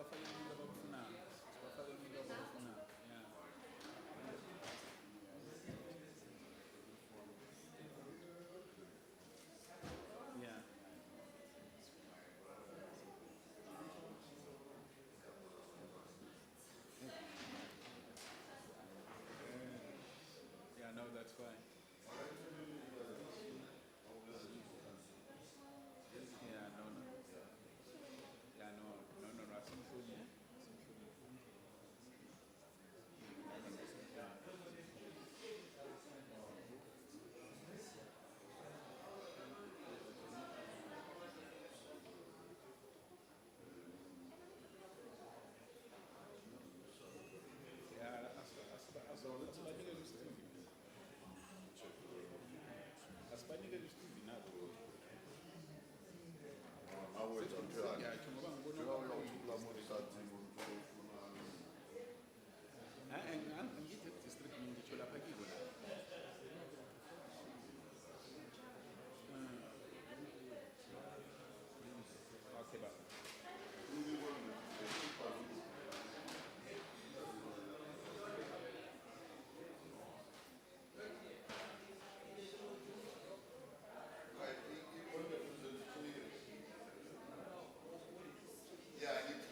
Yeah, I've been calling members.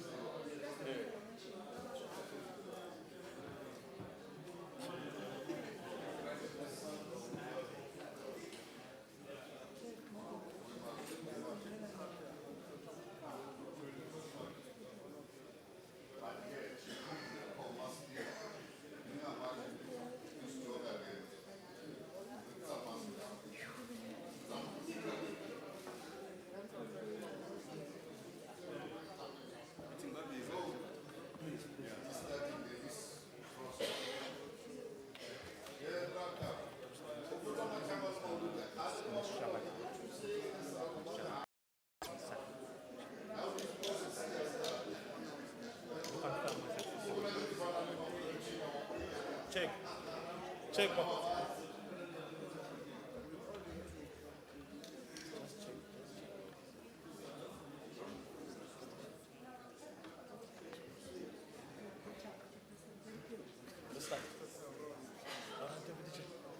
Okay.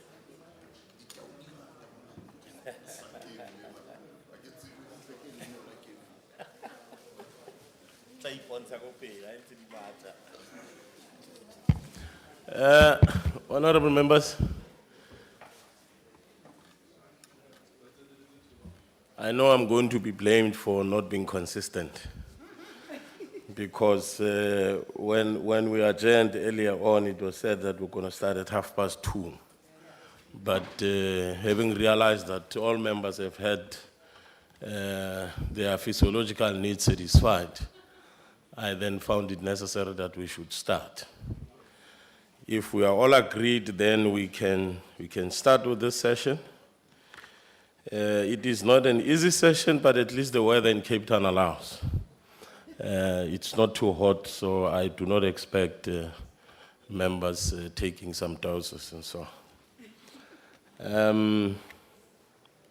We have two presentations. One is by the chair of the FFC, Mr. Kumalo, and then we were expecting the statistician general, but we have then since received an apology, but she does have a team that she had sent to stand in for him. That is also Nosipho Shabalala, the executive manager, poverty and inequality statistics. So she would then represent the general. Ndade Kumalo, may I call on you to then lead with the subject matter? Thank you, Chairperson. Honorable Mahlangu, the Chairperson of the NCOP, Honorable Councillor Manyone, the Chairperson of SALGA, members of SALGA's NEC, members of the NCOP, and all the colleagues that are present here. As the Chairperson has already indicated, my name is Bongani Kumalo from the Financial and Fiscal Commission. I am going to speak to you about the Commission's recently completed review on the local government fiscal framework. This review basically was done between the period 2011 and 2012 and was finalized early in 2013 with a set of recommendations that were then tabled with Parliament. It has since been discussed with a number of committees within Parliament, both in the NCOP and the National Assembly. And it has also been shared with the Department of Cooperative Governance and Traditional Affairs, also with a few committees or subcommittees of the South African Local Government Association. Now, the first slide there just talks to the background, the legislative context within which this submission was made. Can you just move to the next slide, please? The process basically was driven by inputs from stakeholders. So we had a first set of public hearings in Polokwane in 2011. And then after which we prepared a technical report, which was presented at a second set of public hearings in 2012 in Centurion. And then we finalized the report and tabled it in Parliament on the 19th of April 2013. Now, the discussion basically has to be contextualized. And I must say that when we looked at the local government fiscal framework, we were looking at only the expenditure and the revenue side. We were taking the functions as given, so we did not make any attempt to address the functional framework for local government. We simply looked at you can move to the next slide. We simply looked at the fiscal framework, and in conducting the exercise, I think it's important that I speak a bit to this diagram that you see in front of you. Now, that diagram basically captures what we understand as the fiscal framework.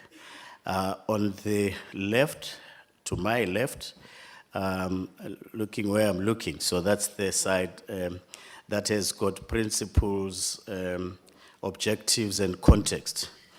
If I start from there, that's the foundation. So all of those things are found in the Constitution and in the legislation. What are the principles that must inform the local government fiscal framework? What are the objectives of local government? And what is the context? Now, the context is probably where different types of municipalities find themselves in the South African economy.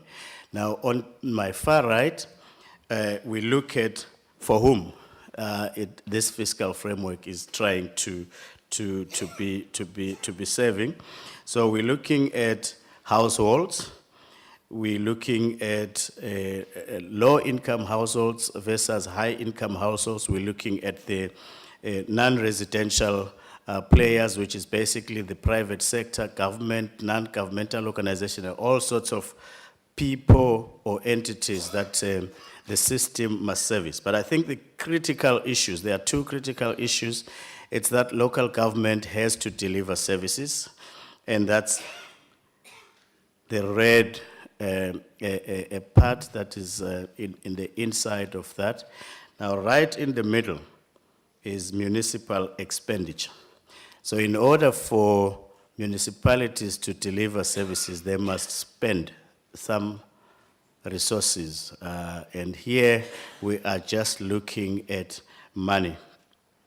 So the funding side is to fund that expenditure. You have transfers, you've got equitable share, you've got infrastructure grants, you've got fuel levy, you've got debt, you've got own revenue sources, you've got property tax, and all sorts of tariffs that basically constitute the revenue side that must fit into the expenditure to fit into service delivery and translate into what those entities on the orange part of the diagram need. Now, to get this whole process working, there's a boundary there that basically says governance and regulation. That basically now begins to speak to the issues that actually hold that framework together.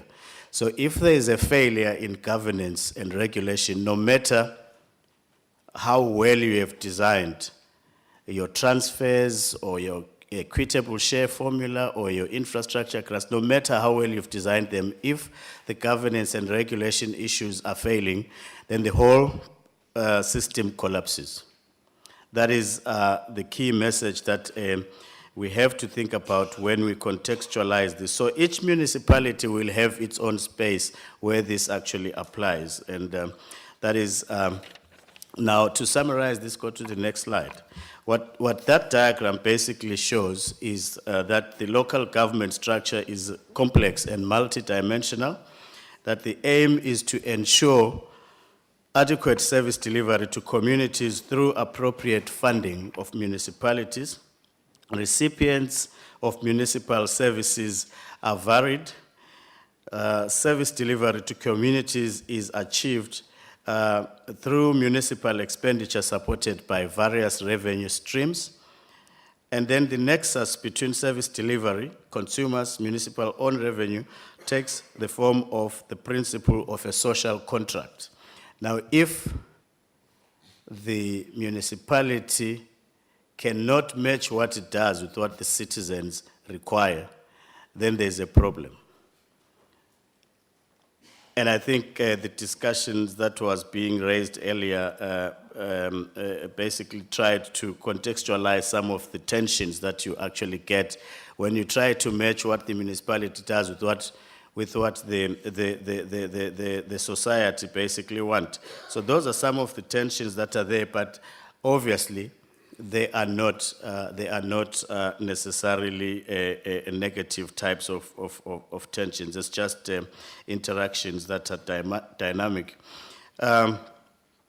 So a comprehensive system of governance and regulation informs the operation of the local government fiscal framework, and that is where the Auditor General's issues come in. We will come back to that at a later stage. Now, that is what the Commission basically reviewed. Each and every one of those boxes that we have characterized was actually looked at, fed with inputs coming in from the different stakeholders. I must say that one of the key stakeholders that we were supposed to have received a submission from was the traditional leadership sector. Unfortunately, they did not actually come into to the party with a submission, even though they did attend one of the hearings. Now, I think, let me move on to the key outcomes of the review or findings, as it were. What we find is that the local government fiscal framework requires a differentiated approach, and this is something that is not new to the Commission, because as way back as 2002, we were already raising issues around a uniform approach to addressing the problems faced with municipalities. So this just confirmed that position that we had taken in 2002 around the need for a differentiated approach to dealing with municipalities across the board. The aggregate amount covering operational expenditure, given the everything else equal, let's say given the current infrastructure and everything else, seems to be or appears to be, in terms of the numbers, to be adequate. But the problem was one of targeting. Where do we actually put the money?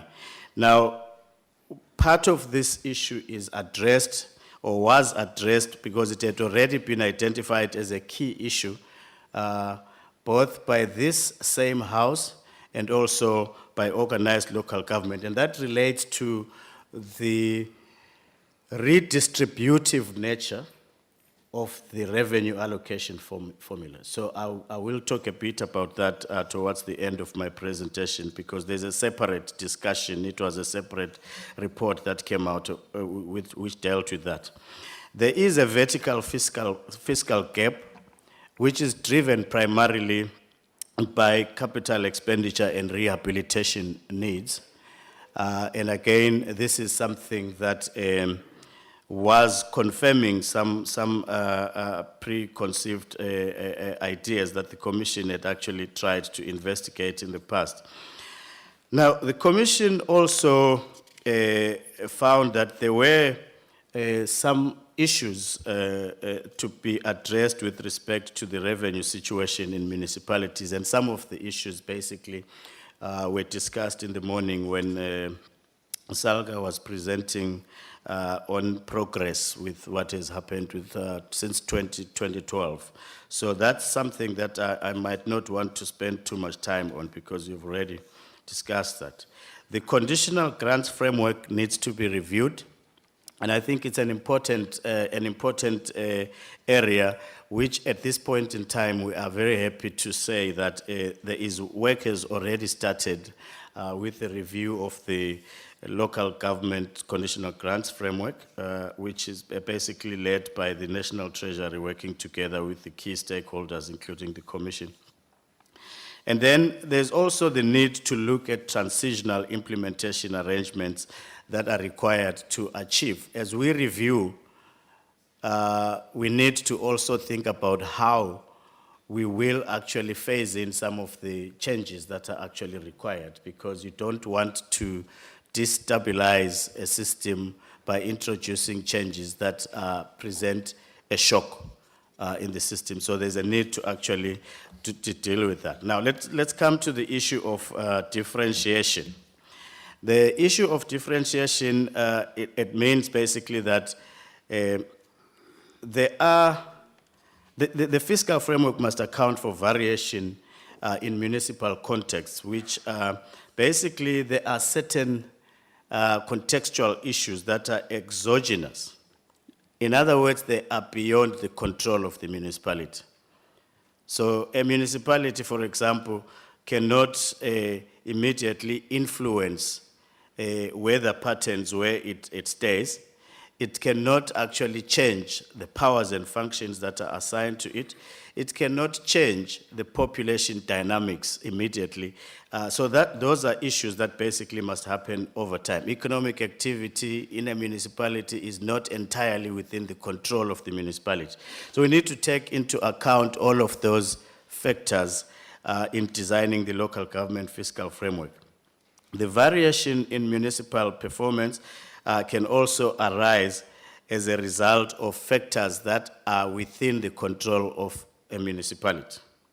Now, these relate to debt collection, expenditure efficiency, vacancy rates, ability to plan or capacity to plan and execute budgets. These are areas that require intervention and assistance to a municipality. Or if I make a broader statement, these are areas that are dealt with through the incentive structures that the design of the system basically creates. In some instances, people say you must reward or you must sanction bad behavior, you must reward good behavior. All of those kinds of issues then try to address these types of issues.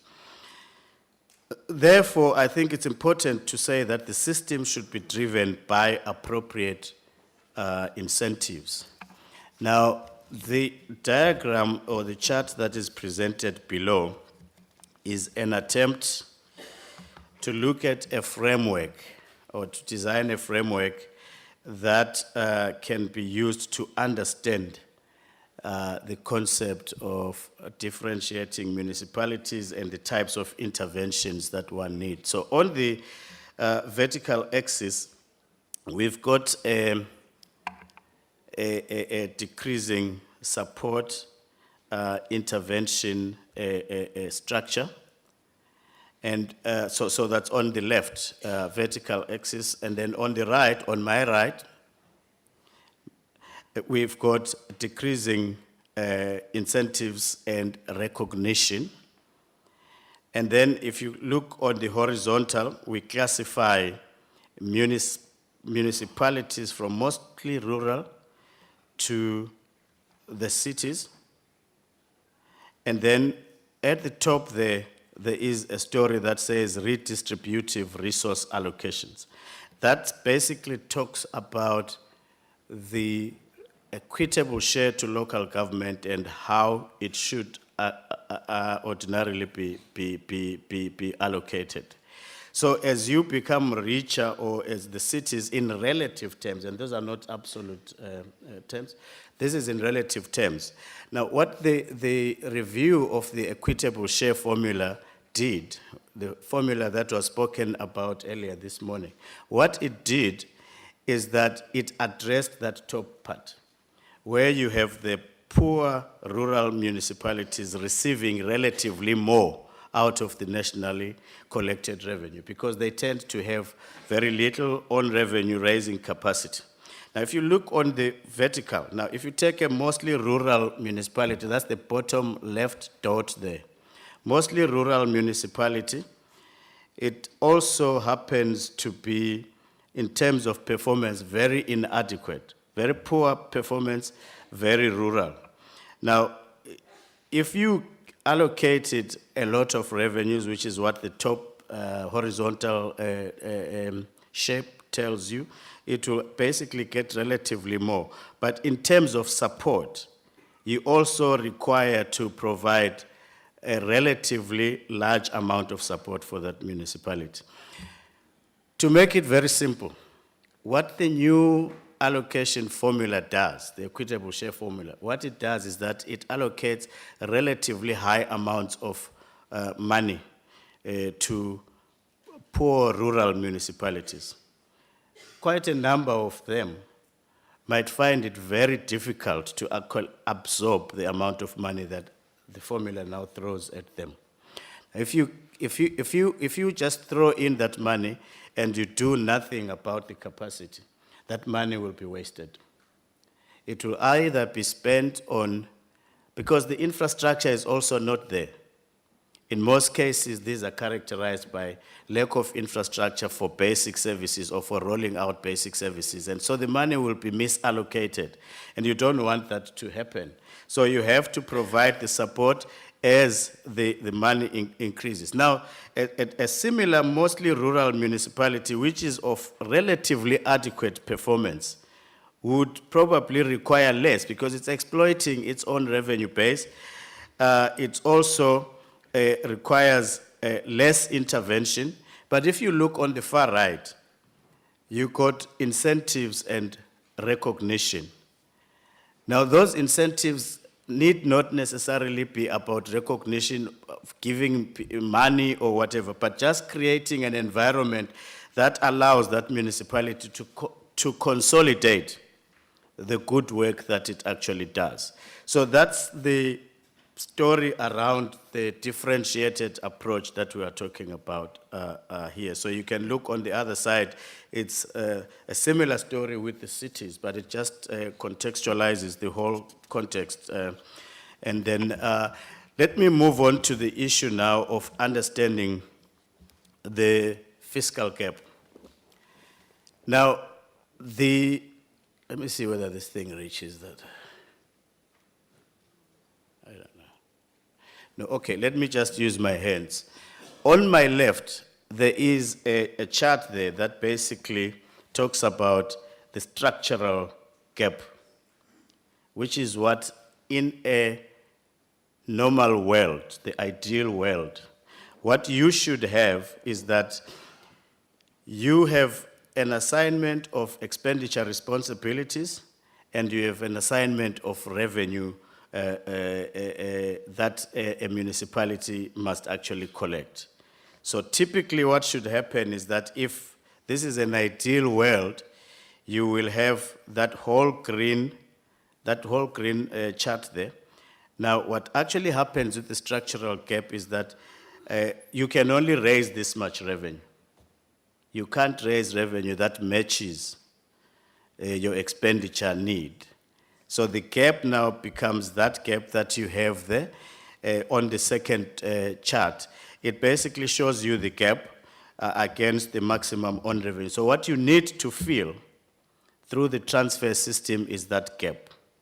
So that's like a normal kind of a situation. You've got your fiscal capacity and you've got your expenditure need. So normally that does not balance, and that's how the system is designed. Now, when we move on to the actual gap, we then look at, I think the AG is gone, I can't see him.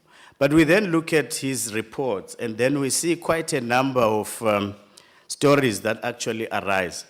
We also look at the financial statements. We see there's underspending here. There's all of sorts of things that actually happen.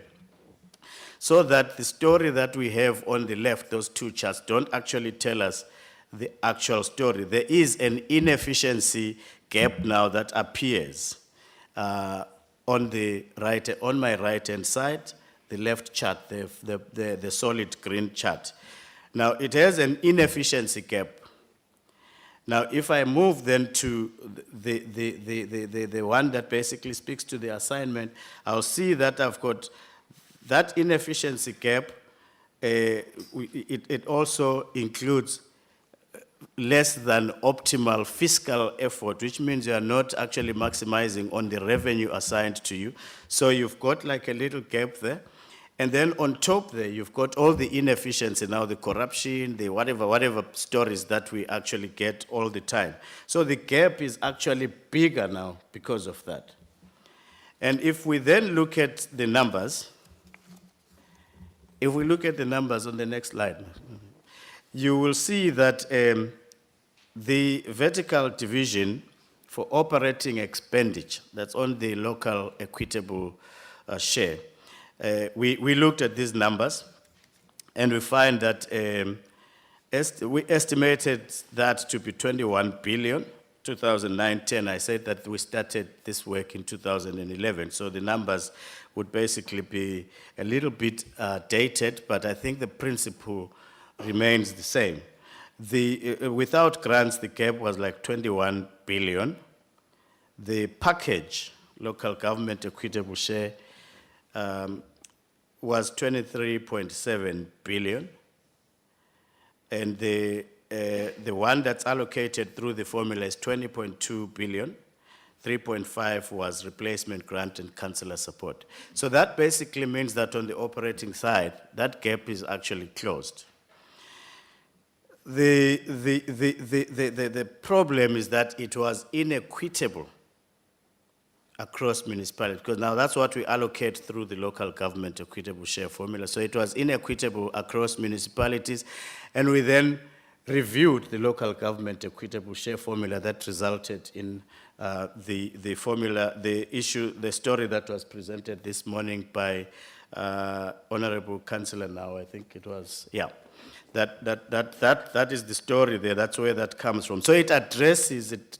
We are very confident that on the horizontal side and the operating side of the budget, we have done quite enough. And we also are very happy that in calculating the various components for the basic services, there is also incorporated in that a certain amount for maintenance, which was actually presenting a problem. Now, the local government equitable share formula now, I can say that includes directly an amount allocated for maintenance for municipalities. And for councillors, that's an important area for oversight if one is to look at and assess the budget. Let's then look at the vertical division with respect to capital expenditure. Again, the figures are 2009-10.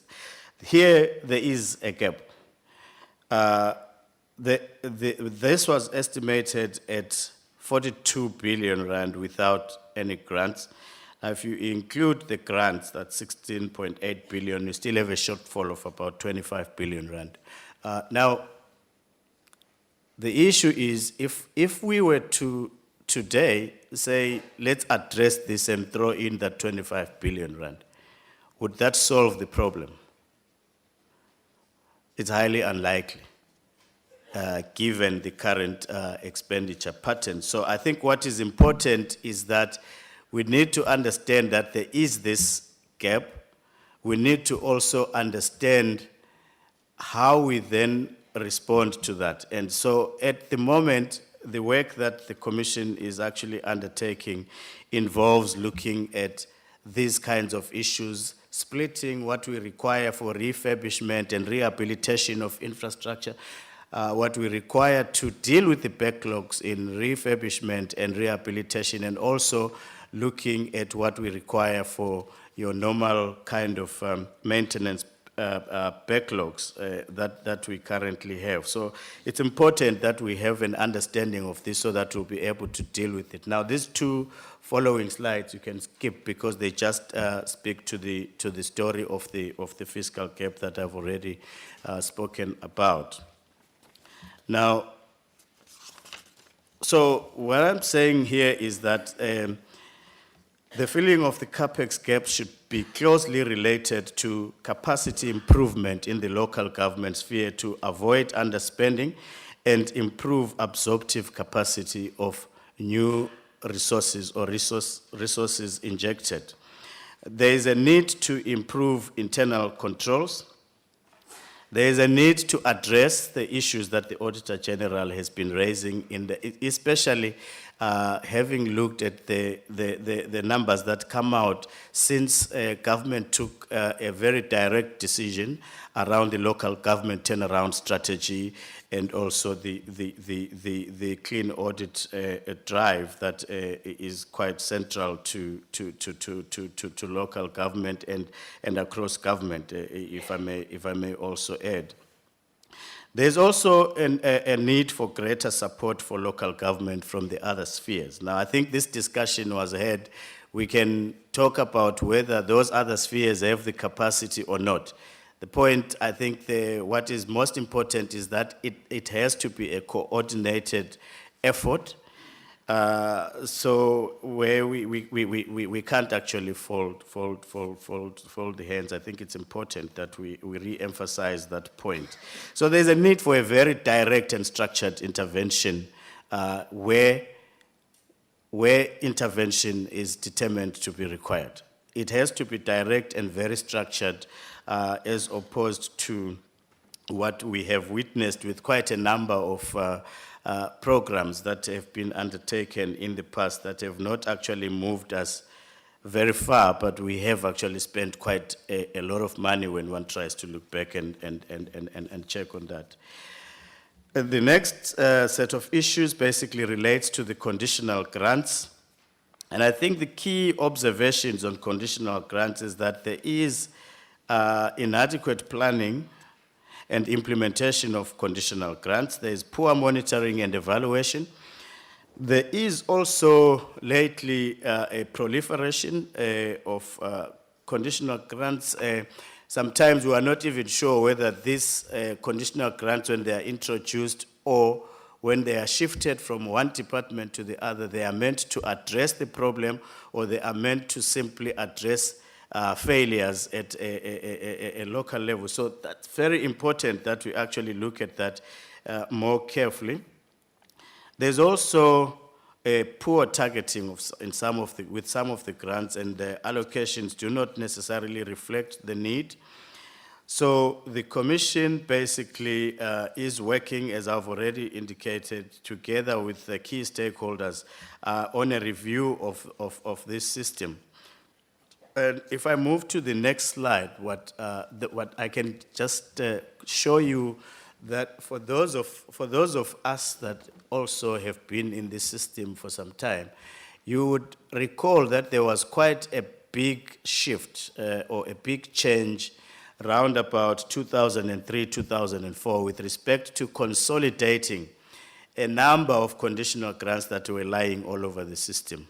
And the Commission had actually made a recommendation that those were proving very difficult to manage because municipalities, today you are dealing with this department, tomorrow you are dealing with that. So it's everybody has a program somewhere that is running, and it makes it very complicated for municipalities to even plan. And there was a deliberate consolidation of those grants, and the momentum basically seems to have been maintained to 04, 05, 06, and then suddenly 07, 08, going forward. We can see that we're actually reversing, we're going back to where we were at the beginning. And if we try to find the reasons for that, we actually haven't found any objective reasons why we are actually going back to where we were.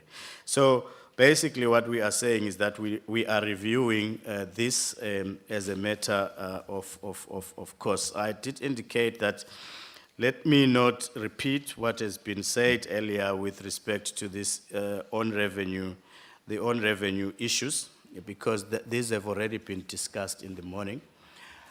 Also, on the issues of the Auditor General, I think those were also highlighted in the morning, so I don't need to actually repeat. That just captures what the audit performance of local government and the audit outcomes have been. So you can see that we have been moving in circles in some areas, but as has been indicated, there have been some improvements in a number of pockets from disclaimers moving to adverse and qualified and unqualified. So there's been some movements in those areas, but there's a need to actually even address those more.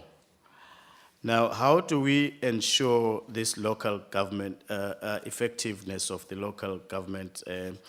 It's those issues that I've already indicated. I think a key area that we still need to understand from the Commission's point of view is that we have the legislation or pieces of legislation that need to be addressed, and I think it was also raised. So it's the Municipal Systems Act and the Municipal Finance Management Act issues around competency requirements in local government. I think it's a burning issue that needs to be resolved. Now, let me just, as a matter of conclusion, just highlight what I think is important. In framing a long-term fiscal framework, a differentiated approach responsive to both context and performance is required.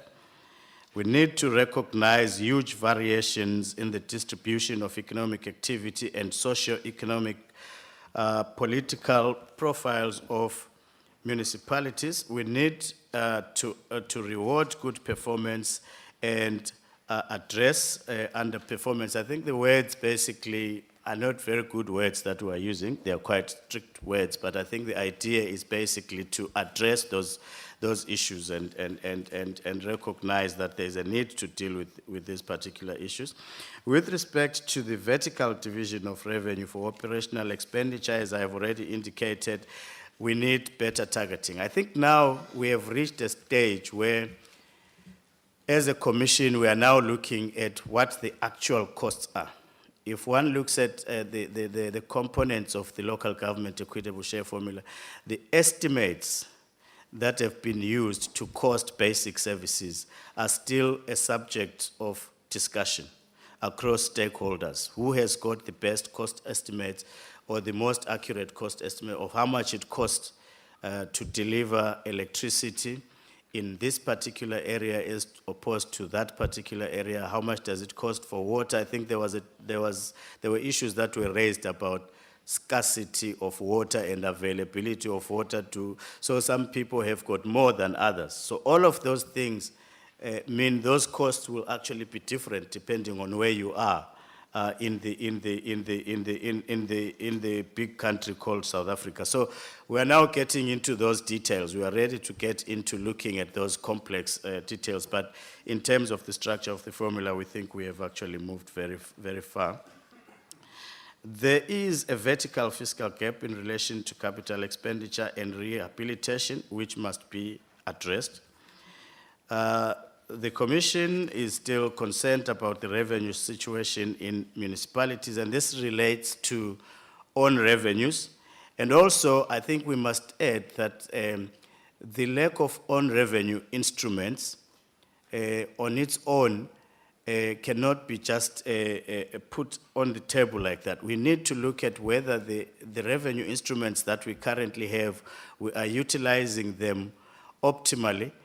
And then we can also now look at allowing more revenue instruments for those municipalities that are actually able to exploit those revenue instruments, that are able to sell, because you will only be able to sell new revenue instruments if people can link them with the benefits that those revenue instruments are generating. We also need to improve capacity building initiatives and monitoring and evaluation procedures. And we also need to address the issues around the provisions, the legislated provisions for competent municipal officials as a matter of course. Thank you very much for the opportunity. Okay, thank you very much, Mr. Kumalo. May we then take the second presentation, which I want to believe will also speak to some of the issues that Mr. Kumalo raised. Osmosipo, we are all yours.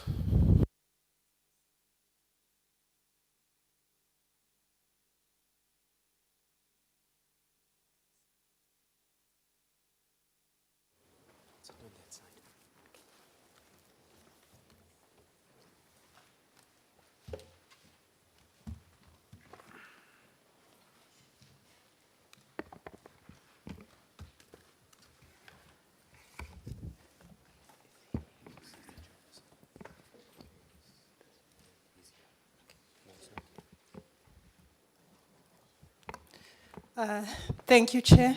Honorable Tau, Chairperson of the NCOP, Chairperson of SALGA, members of the NCOP, SALGA councillors, good afternoon. My name is Nozipho Shabalala. I'm from Statistics South Africa. I have my colleague here, Ms. Ntabiseng Mahata. She's also from Statistics South Africa. The Statistician General could not be here today, and he asked us to convey his sincere apologies. And he also asked us to deliver a presentation. We can only hope that we will do justice to this presentation. The presentation is mostly based on the results of the census 2011, and of course a few other surveys like the quarterly labor force survey and the living conditions survey. So one of the most important uses of the census data, same with the surveys, is for resource allocation. Like the Statistician General will say that the public sector expenditure for 2012 was about 202 billion rands. If you look at the total population, then you'll see that on average, the government spent about 3,311 rands per person. So the question becomes then, what are the outcomes for this? What does this translate to in terms of improving the quality of life for these people? But before we talk about the improvement of the quality of life in terms of service delivery, in terms of education, in terms of health or poverty levels, let's look at the population and look at the population dynamics and see who are these people that we're talking about when we say government has spent about 3,811 rands on average. Looking at the distribution of the population, for instance, we're talking about people or children that are aged 0 to 14 years, which constitute about less than 30% of the population. 14.8% being boys, young boys of ages 0 to 14, and 14.4% being girls of ages 0 to 14. And we also have the population of working age, which is from 15 to 64 years. And they constitute about 60% of the total population. 31.9% being males and 33.6% being females. And these, the population of working age are the people that we depend on because they are the ones who are productive. This group at the bottom here, the young, they depend on the population of the working age, and the elderly, which is about a little bit over 5%, 2% for males and 3.3% for females. They depend on the working age. Not to say that everyone who's aged 15 to 19 are able to work and they produce. When we look at the population size, distribution by province, we see that Gauteng had the largest population in the country. We see the biggest circle there for Gauteng, and followed by KZN, which had the second largest population in the country. However, when you look, let me just go back. When you look at these provinces, you see that in provinces where you have big metros, that's where you have sort of many people. So 40% of the country's population were found in just 8 municipalities, which happen to be the metros, the Johannesburg, Cape Town, eThekwini, Ekurhuleni, Tshwane, Nelson Mandela, Buffalo City, and Mangaung. We've already seen that, a higher proportion or a higher number of people that found in provinces that have big cities. Like Western Cape, for instance, you'll see the arrows of people coming from the Eastern Cape to Western Cape. We're talking about intra-migration flows.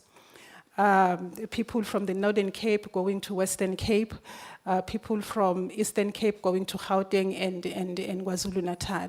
So Gauteng and Western Cape received the highest number of migrants Eastern Cape and Free State and Limpopo, though, experienced the largest outflows. So you can see that in provinces where you find big cities, there are pull factors. People tend to flock to those provinces, maybe because of the infrastructure that is found there, maybe because of job opportunities that are there, but that's where people go. Looking at the population, the distribution of population by settlement type, 63.4% of the population is found in urban areas, and 36.6% is found in rural areas. Now, the classification or the definitions for urban and rural, it's something that currently, it's something that the Statistics South Africa is working on, to work on the definitions of urban and rural. However, the ones that were used here are the old classifications based on the census 1996. So what we are saying is our urban population is urbanizing, so there is need to plan for mobile populations as part of our development. The city of Johannesburg, for instance, was larger than the population of 3 provinces. When you compare city of Johannesburg, for instance, with Northern Cape, you'll find that just that city is bigger than the population of Northern Cape. Now, looking at education,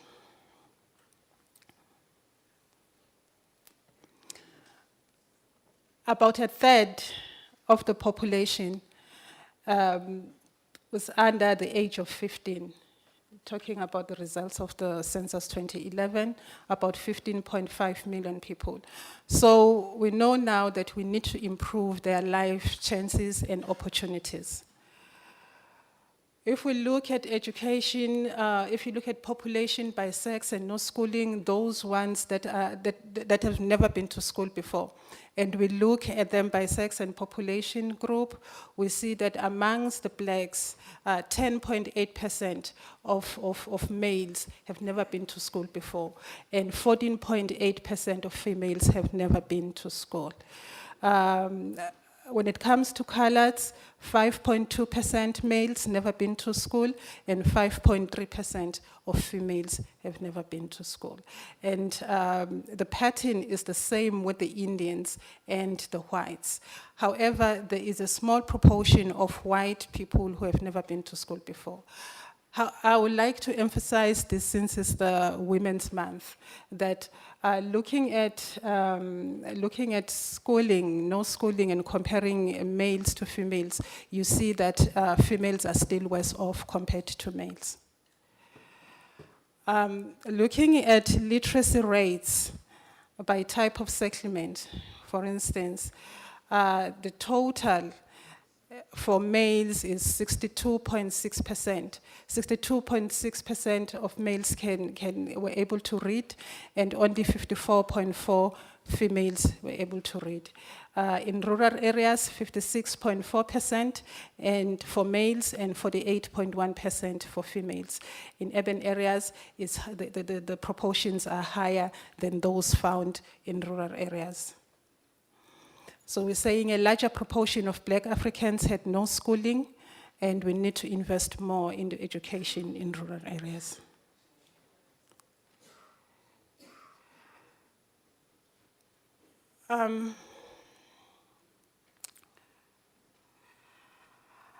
This slide shows the population by percentage reaching grade 10.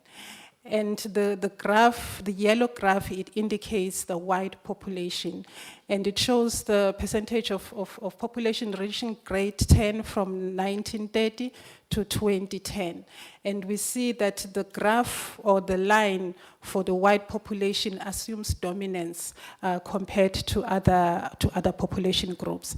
When you look at the years 1930 to I would say about 1960, to 70, there was a significant difference between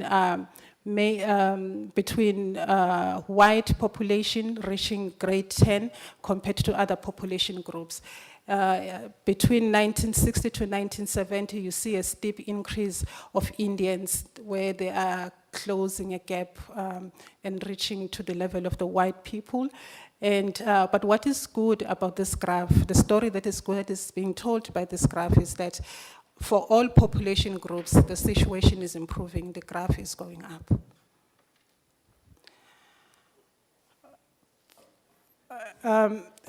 Here we're looking at the population by sex and those who have tertiary qualifications. For white population, males, 39.5%, they have tertiary qualifications, and females, 35.3%, had tertiary qualifications. And for Indians, 32.9%, and for males, and for females, 21.0%. For colored, 7.7%, males and females, 7.6%. And for blacks, 8.3% had tertiary qualifications, and males, and for females, 8.9%.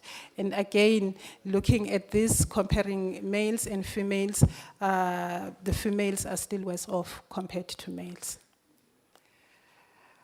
Let me just skip this one.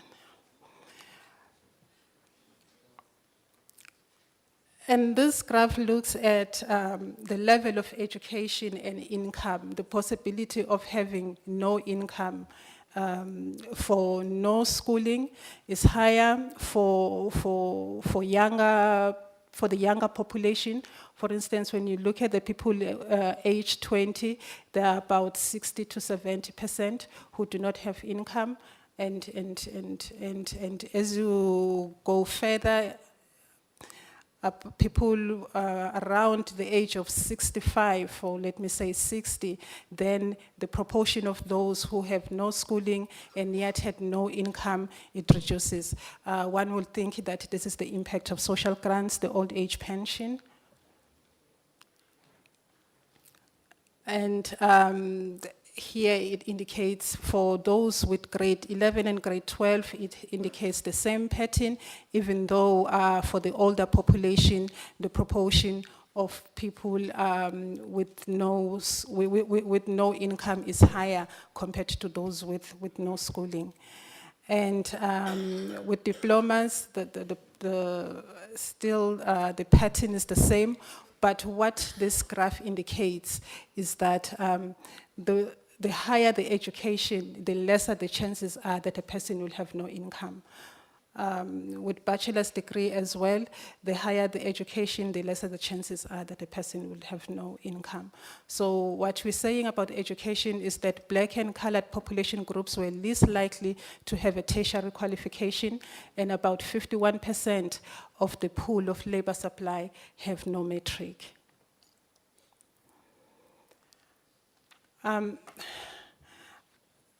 This map, it shows school attendance in 2011. The brighter the colors, like the bright red, it indicates the higher proportion of people attending an educational institution in that area. And the darker the colors, it means the less or lower the proportion of people attending an educational institution in that area. So we see that in areas around Western Cape, there are higher proportions of people attending an educational institution. Up there in Limpopo, the colors are dark, and around Eastern Cape here, the colors are dark as well. So still talking about population dynamics, let's look at families and households. When we go out and we collect data from households, we find families within those households. We find families that constitute the households. And there are different types of families that constitute households. So most of the families in South Africa, or most of the households in South Africa, are constituted by extended family. 43% of the households in South Africa are actually extended families. 37% nuclear families, your typical type of mother, father, and children, and 7% are single-headed, and 13% is other, meaning it includes other people that are not maybe related. So we're saying about 15 million households that are traditional nuclear families, those that have married parents and children. And when we talk about the nuclear families in South Africa, the 37% that we're talking about, 69% of that is made up of white people. And when we talk about extended families, 47% is African or is Black African population. Most households headed by single women were in Eastern Cape and in KwaZulu-Natal. Now, these are the provinces that are predominantly rural, and these are the children that we live with our grandmothers when we go to the cities to work. So the single women are mostly grandmothers or wives left by husbands to go to the cities to work.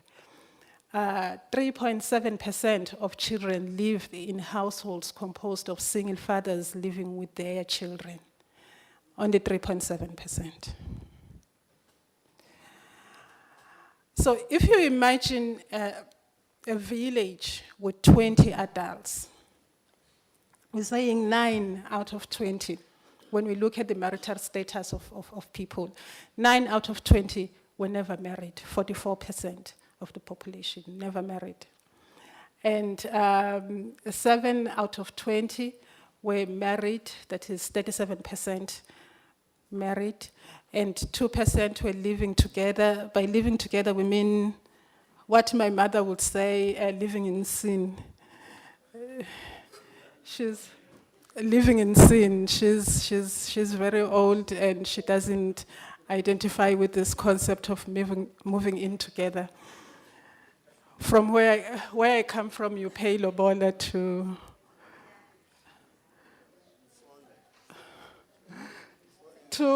yes, 2 out of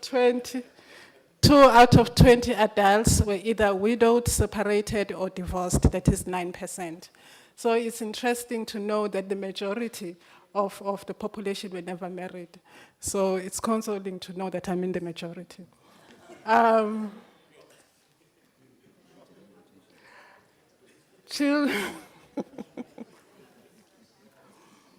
Children, let's look at the living arrangements of children aged 0 to 17, because, of course, we know it has an impact on their socialization, and it has an impact on their education and later on their quality of life. Indian and Asian had the most or the highest proportion of children aged 0 to 17 living with both parents, followed by white children, and then colored, and then Black Africans with 27.2%. So migration has impacted family life, particularly among Africans, and just over a quarter of Black African households had both parents present. Still on the living arrangements of children aged 0 to 17, living with mother alone, only 9.9% is found among the Indian Asians, 17.5% among whites, and 41.9%, almost close to half of the children of Black African children live with their mothers alone. And then children living with no biological parents. The biological parents may be elsewhere or may be deceased, but within the household, if there are no biological parents. So 27.4% were Black Africans, 4% whites, Indian and Asian 5.6%.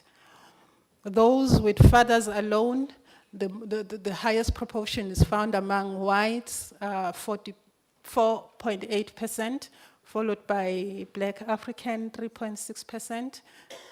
Followed by colored, 3.8%, then Black Africans, 3.6%, and the least was found among Indians, 1.5%. 39.3% children live in households with only mother present.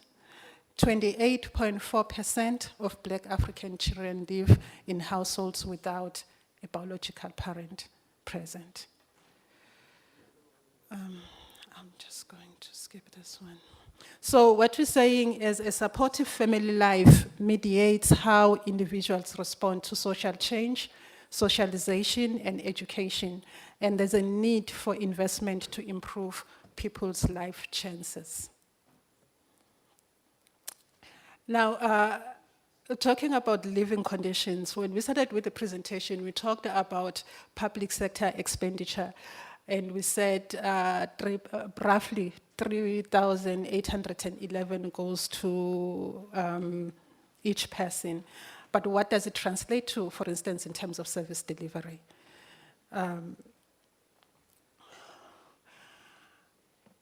77.6% of households had access to formal housing. 60.1% had access to a flush toilet. 73.4% had access to piped water, and 72.5% use electricity for lighting, cooking, and heating. Now, these figures, when you look at them, they're all above, it says all of them is the majority. The majority of the household have access to formal housing, majority of the household had access to a flush toilet. But there's a flip side to it. For instance, there is that 26.6% who had no access to piped water. In the previous slide, we talked about 73.4% with access to piped water, but there is that flip side of the 26.6% that had no access to piped water. So how do they get their water, and what are the distances that they walk to the water source? Again, we're looking at the proportions, comparing males and females. The 9.6 for males and 9.8 for females are those that walk a distance 100 meters or less to their water source. And 4.4% males, 6.7% females walk about 100 to 199 meters to their water source. When you look at all these distances and you look at the distance, comparing the distance walked by men to the water source as opposed to women, you see that women are worse off. And yeah, let me go to the next slide. Again, we talked about households that have access to energy, to electricity, but there is that 22.4% who used wood and paraffin for cooking and heating. And how long do they have to go to fetch wood, for instance? And again, the same pattern that we saw in the previous slide for water, we see it again here. And we see the significant differences when it comes to a kilometer or more between males and females, where only 5.2% of the males walk a kilometer or more to fetch wood, as opposed to 9.9% women who walk a kilometer or more to fetch wood. In my many years of life, I have seen people many. I have seen women carrying wood on their heads. I've never seen a man coming from KZN, in the rural areas of KZN, having been surrounded by other rural areas. I have never seen that, but I have seen numerous women carrying wood on their head. So the same thing with water. And we had a discussion a few days ago within the organization saying when men carry water, they have those 25-liter containers that we carry on our heads. They have maybe 2 of them. They push them in a wheelbarrow. So if we age quickly, you know why. Looking at health and mortality, From 1997 to 2010, we see that the number of deaths have increased over time, and we see now a slight decline as we get to 2010. And the patterns for males and females are still the same. Yes, are more or less the same.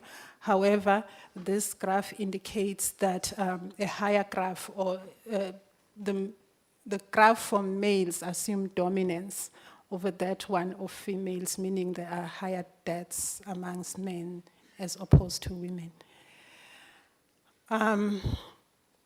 Looking at this by age,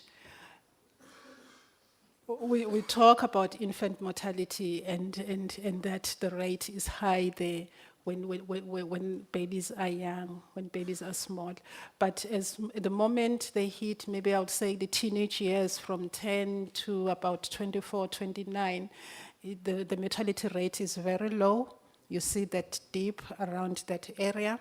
And then it goes up again around the early 30s, the early 40s, and then it goes a little bit down as people grow older.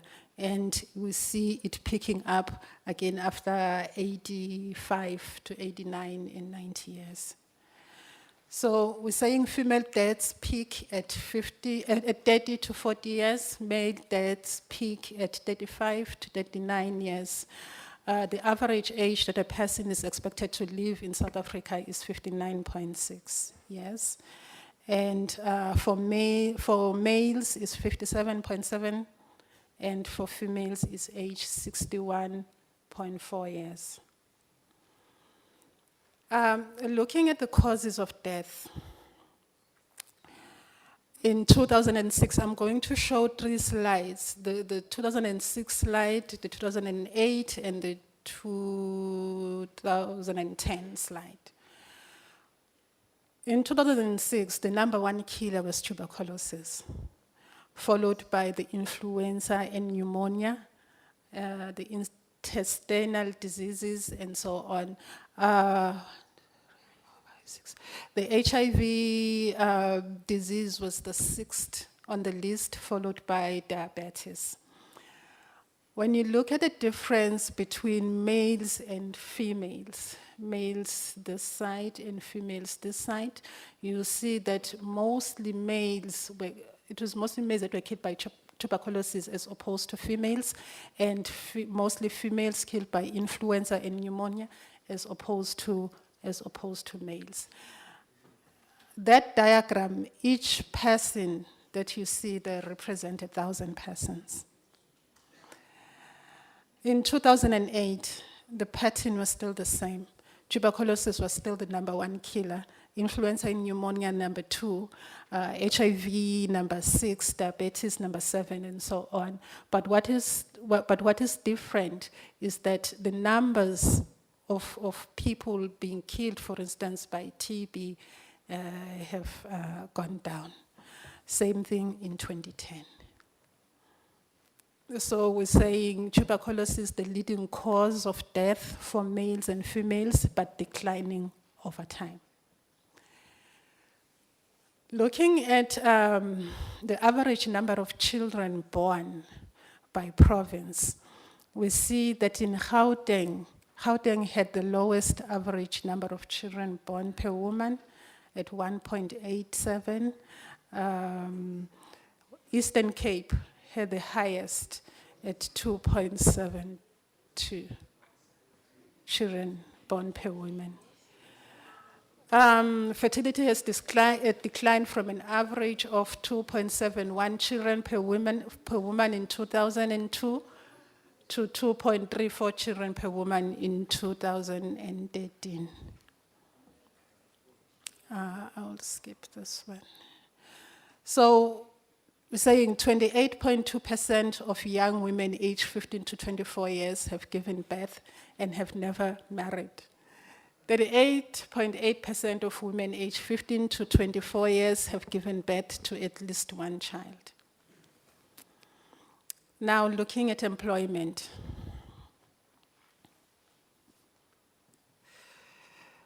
about a quarter of the labor force could not find jobs. About 4.6 million people could not find jobs. Of these, 1.4 million unemployed were found in Gauteng. The 4.6 million people that could not find jobs, 71% of that was youth aged 15 to 34, and 29% of that were adults aged 35 to 64. And 65% of the unemployed were long-term unemployed.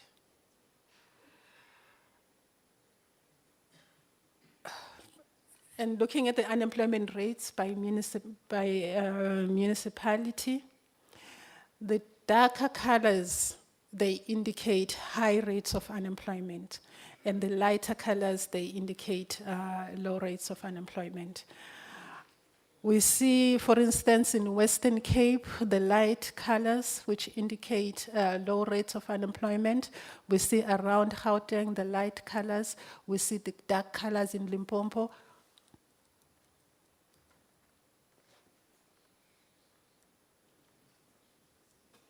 We see the dark colors in Limpopo and somewhere in Eastern Cape and the other areas. So in terms of the labor market indicators for people aged 15 to 64 years, the employment population ratio for females was 34.6%. The participation rate was 47.9%, and the inactivity rate was 52.1%. And for males was 47.4%, 61.2%, and 8.8% respectively. So the unemployment rate amongst males was 22.5%. This is according to the quarterly labor force survey conducted in 2011. And the unemployment rate amongst females was 27.8%. When you look at the unemployment rate by settlement type, you will see the bigger circles, they indicate high unemployment rates. So there was high unemployment rates amongst traditional areas, amongst people in traditional areas, followed by urban formal, followed by urban informal, and then rural formal. The rural formal is small there because when we're talking about rural formal, we mean mainly farms. And in the farms, you find farm owners and you find people who are working in the farms mostly.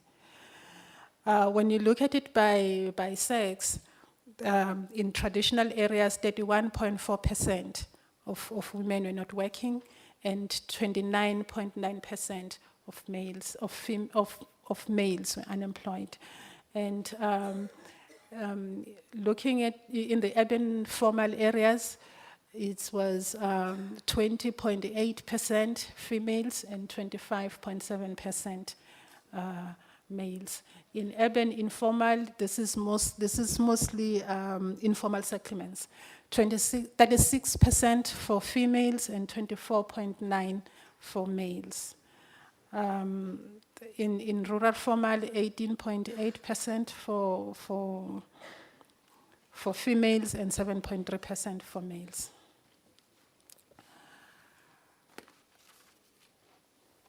Again, looking at employment by population group,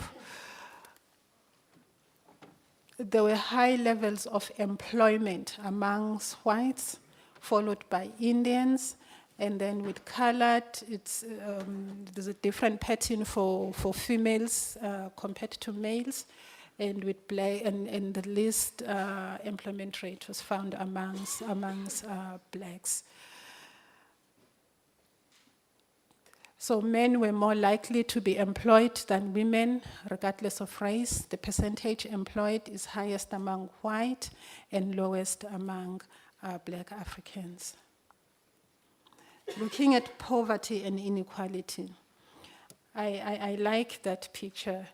It just shows inequality in its best. You see the picture there, and you see Sentin, and just next door to Sentin, this is what you find in Alexandra.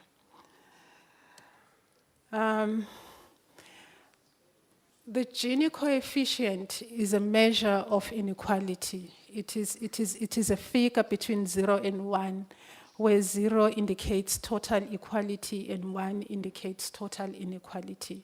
So any number that is close to 1, it indicates high levels of inequality. The 0.64 that we're showing there is based on expenditure. It says there's high levels of inequality in South Africa, but it's based on expenditure. Now, when we're talking about expenditure, we talk of a household. We will include all those things that even the households do not pay for. For instance, free services, for instance, free housing, it will be part of expenditure. If I were to show the Gini coefficient based on income, it will be different, it will be higher than 0.64. And these figures are based on the results of a living conditions survey that was conducted in 2008-2009. And that coincided, the data collection for that survey coincided with the economic recession, where we saw, when we compared expenditure for households with previous surveys, we saw a significant decline in expenditure, especially for the top earners. Maybe they cut down on holidays, on private jets and stuff, but we saw a significant decrease in all income groups, but mostly in the top earners. So that sort of brought in some sort of convergence, and hence the Gini coefficient of 0.64 if you base it on expenditure. And the income levels by province, for instance, you see in Free State it was 0.59, in KwaZulu-Natal as well 0.59, in Western Cape 0.61, and so on. When we look at these levels of inequality by type of settlement, you see that in rural formal, there is high level of inequality as opposed to urban informal. Now, it is simply because in rural formal, as I said, it's predominantly the farms. You will get the farm owner and you will get the farm workers. And of course, the levels of inequality there will be stuck. When you look at the traditional areas, it's 0.45, and urban informal is 0.43. People in those areas, they tend to be around the same income levels. Looking at the key poverty indicators by sex using a food poverty line. In order for anyone to produce a poverty head count, for instance, you need to have drawn a line somewhere. Now, there are numerous lines that can be drawn. There are international lines, $1 a day, $2 a day, $1.25 a day, and so on. But also, we sometimes use the national poverty lines that we developed based on the cost of basic needs in South Africa. And this is based on the line of 305 rands per person per month in 2009 prices is based on the cost of food required by a human being in order to survive. We calculate it based on kilocalories per day. So the proportion of the people living below the 305 rands poverty line, food poverty line, for males was 31%, for females 33.7%. And the poverty gap, which is a mean distance of the poor away from the poverty line, meaning that the smaller the number is, the closer are the people to the poverty line, meaning it will be easy to graduate them to non-poor. So the poverty gap for males, 11.1%, for females, 12.2%. And the severity of poverty, the gap in the severity of poverty, they look at the depth of poverty. And the severity of poverty for males is 5.3%, and for females is 5.8%. The severity puts more weight to the poor by just squaring the poverty gap.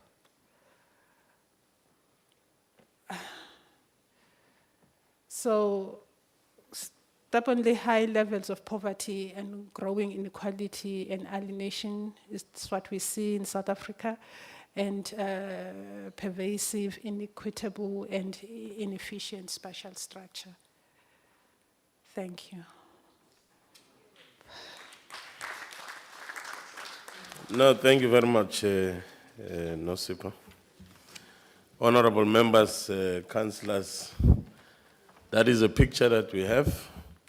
It tells a lot of the kind of challenges that not only our municipalities are faced with, but if you look at the presentation against what the FFC was also presenting, equally so also taking into account earlier inputs we received from SALGA and so forth, it gives us a picture of the kind of challenges that the country is faced with. Okay, fine.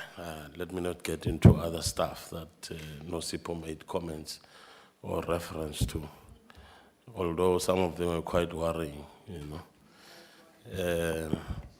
No, you were even worse. The side comment I got from you, it was even worse. So let's not even get there. Honorable members, there's an opportunity to engage with the two presentations. Can I take hands? Number one. Anyone from this side? Two. All right. Three. Thank you.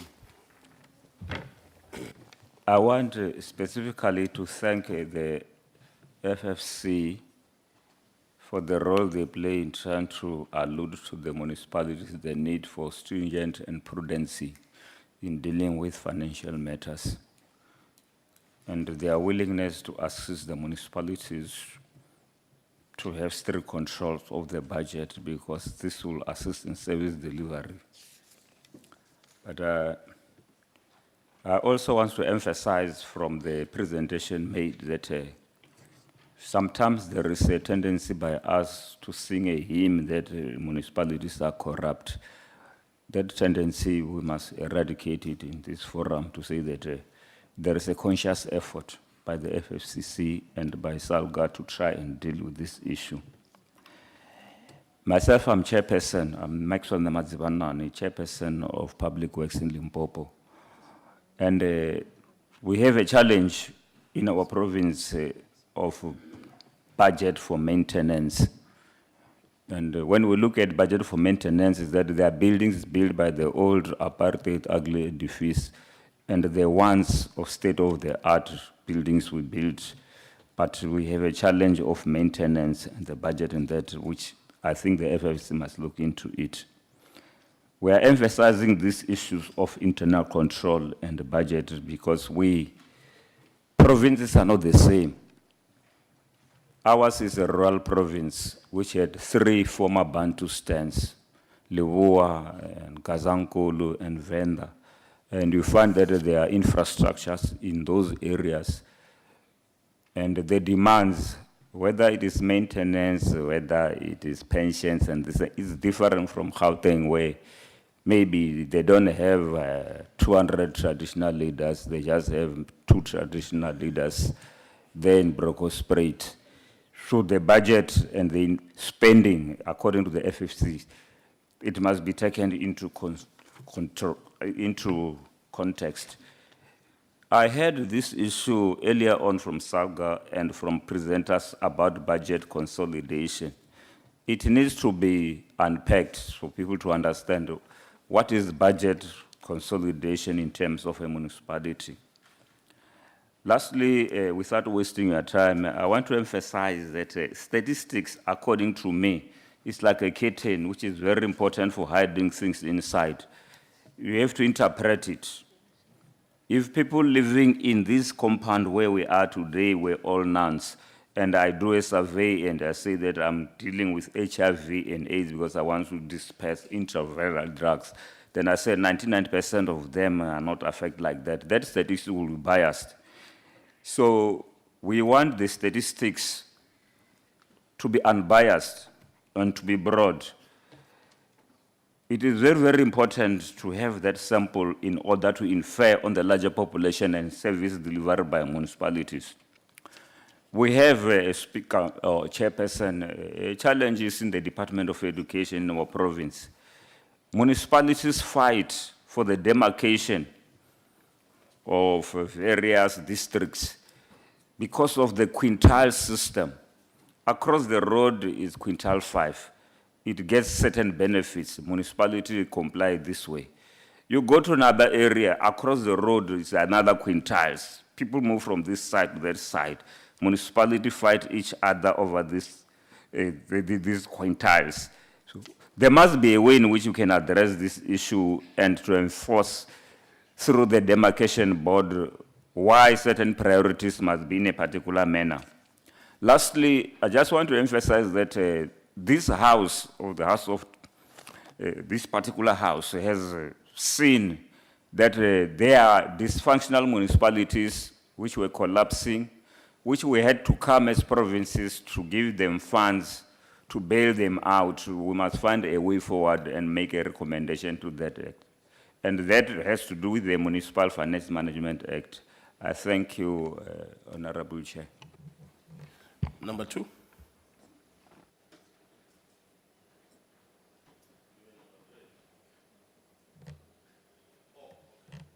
You may proceed. Sorry about that. I thought it was number 3. Just a quick question on the fiscal framework. On page 19 of the presentation, it refers to recognise the variation in distribution of economic activity and socio-political profiles of municipalities. I'd like to know what's meant by socio-political profiles. Chair, thank you very much. Just also on the first presentation. Well, I think it's firstly to welcome the work that the FFC has been doing. I think particularly on the issues that relate to the gap on the capital side. I mean, I think that's a matter that SALGA had been raising through the budget forum. I just have two questions. One relates to, in the determination of the gap on that the green bar, there's an element on top of inefficiency. Had the Commission looked at the extent to which that gap is also a function of underfunded or unfunded mandates from other spheres of government, including the impact, for instance, on things like the implication of ARTO, even things like agency fees, which in many instances are not a cost-reflective fee. They largely just an arbitrary figure that 25% of whatever. So just whether that element of underfunding or underfunded mandates has been looked at in terms of the determination of the gap. Then I think there's a big issue around as it relates to the equitable share formula, because a major emphasis is now placed on the cost of basic services. I think the Commission makes a very important point around, firstly, two things, that the determination of that cost is an important fact in calculating the formula. But more importantly is that it becomes important that it has to be local specific. Now, local could mean anything in the context of the country, but it would be important, the issues that the Commission is picking up, that, for instance, you need to be looking at the geology, or a whole range of things which impact on the cost of services. So you can't almost have a national aggregated cost of the provision of basic services. At best, you would probably have to look at it per province and then look at the formula in that context. And then just the last point around the efficacy of collection of own revenue. I think I'm not sure whether it's really within the domain of the Commission, but the point there is the levels of collection are inefficient and they're low. We know this. If you compare that to your national tax revenue collection system that's managed by SARS, who has very definitive legislative power, amongst other things, to attach salaries and so on, which gives it a much stronger ability to collect and maximize collection. And that the absence of those instruments for local governments was part of what is being looked at in terms of the fiscal arrangements. The ability for local government to actually collect and the legislative instruments that gives it the power and authority to do that collection. Over and above just the ability to, for now, terminate services, whether the Commission would have had a take at that aspect. Thank you, Chair. This side, Honorable Mngube, and then you follow.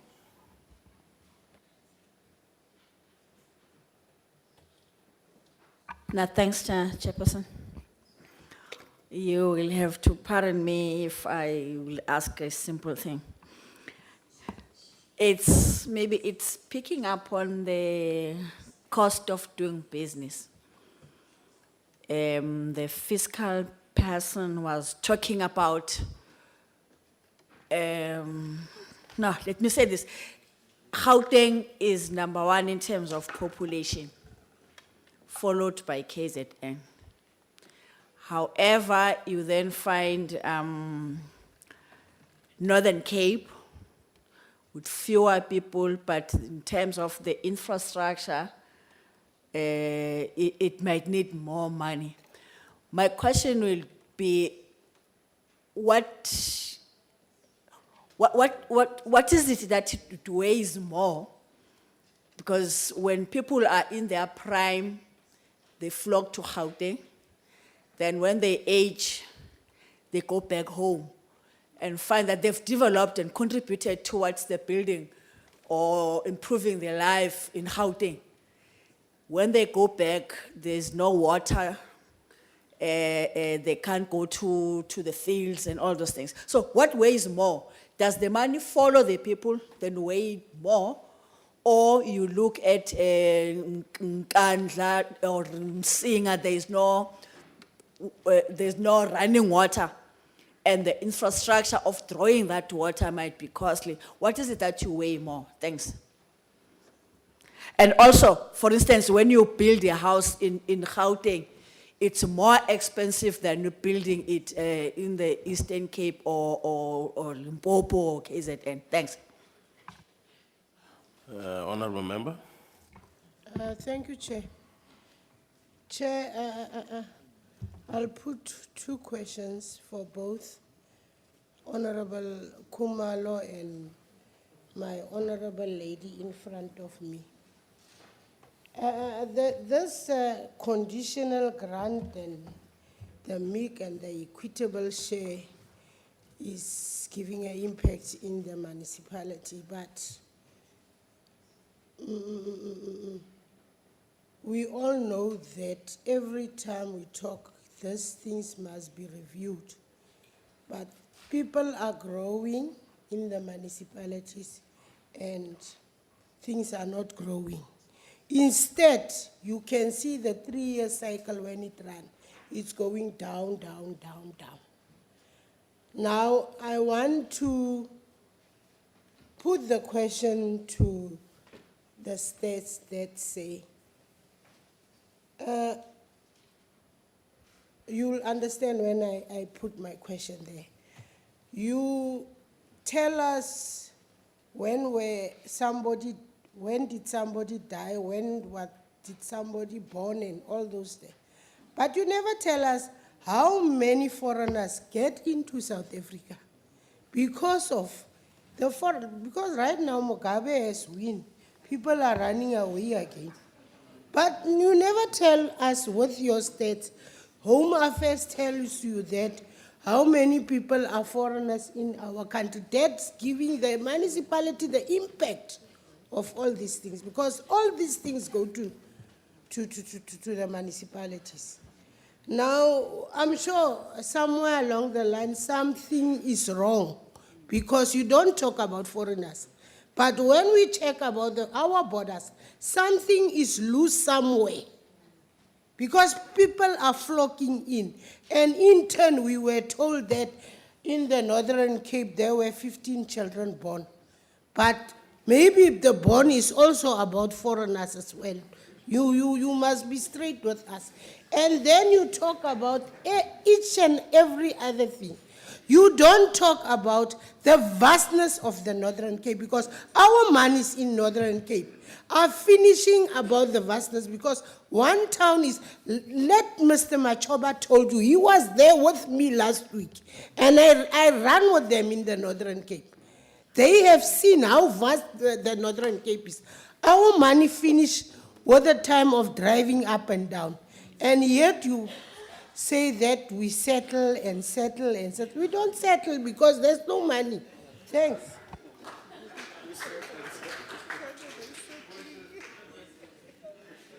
Is there any other member who had his hand up here?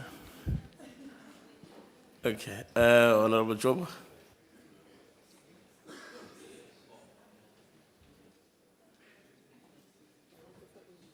Whoever comes first. Okay. Thanks, Chair. My question is in relation to the percentage of the population from the presentation by State South Africa. As somebody who's from Mpumalanga, I'm from the border of Mozambique and Swaziland. It's linked with to the previous one.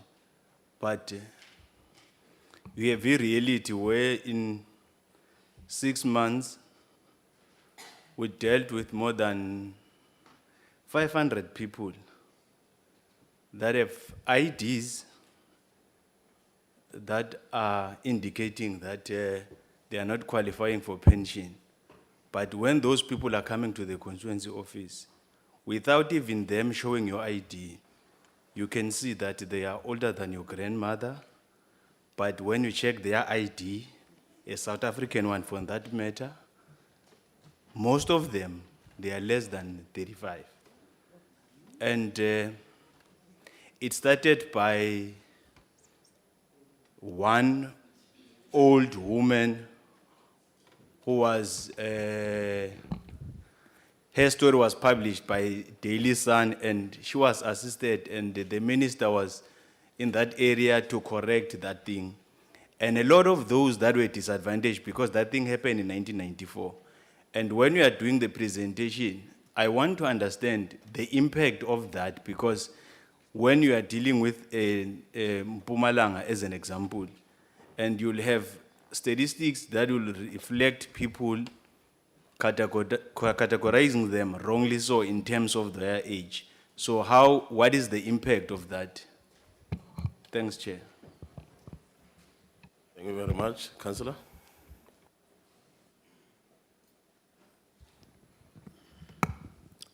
Nkosi Sihlalo. I just want to add on the issue of the unfunded mandate. I think we must propose that, because we will never get rid of the issue of unfunded mandates. The best thing that we have to do, Chairperson, is that we must get money on that issue. We must not forget that municipalities are collecting, and when you get the equitable share, it's for certain things. Each and every money that you are getting from national, it has conditions. For example, Chairperson, I'm from the Northern Cape, and we are having this municipality called Mir. Our municipality now, they can't even pay the workers, even the councillors, because of they are not collecting.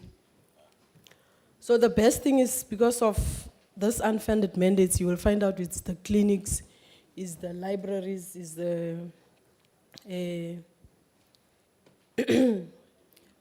whatever, Chairperson. Why don't the province or national just give us the money? You can't, when you say to municipalities, we are building this facility and you are supposed to take care of this facility, and you are not giving money. Or maybe you are giving 500,000 and the municipality is using 4 million. What is that, Chairperson? I believe that we must come to a conclusion to say, national, give that money, so that at least municipalities can function. I dislike people when maybe they are in province or national, and always criticize municipalities. I don't like it, Chairperson, truly speaking, because of they don't know how municipalities are struggling, because we are really struggling. We don't have the money. We still have to collect. If people are not paying their services, how are we going to pay? Those people are working for the municipality. You understand? So the best thing is province must give us the money. The money must come from national so that we can eat and drink. I thank you, Chair.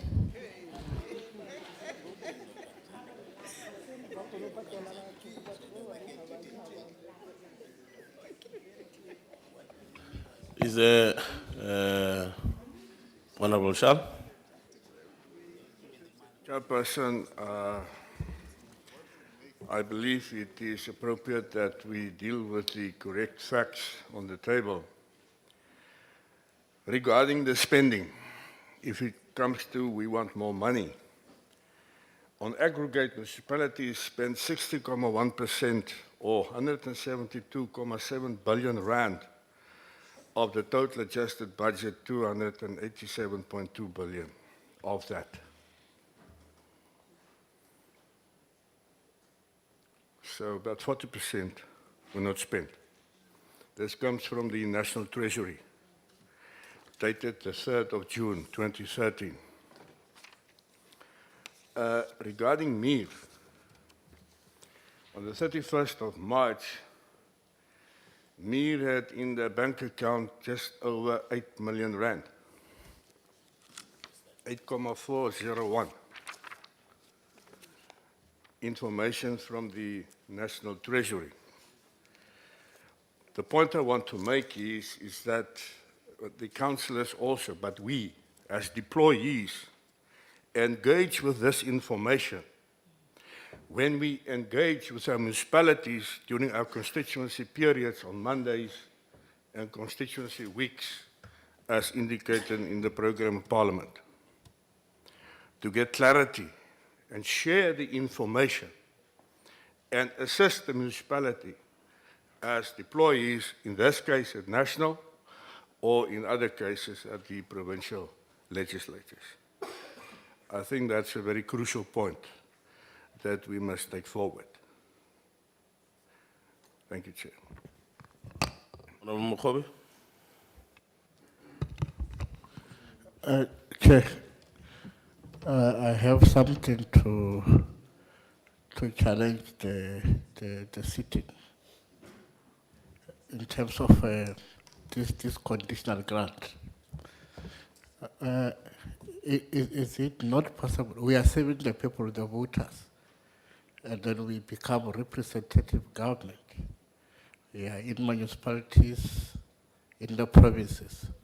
But when we don't spend, we representatives, the population that votes suffers by withdrawing money back to national.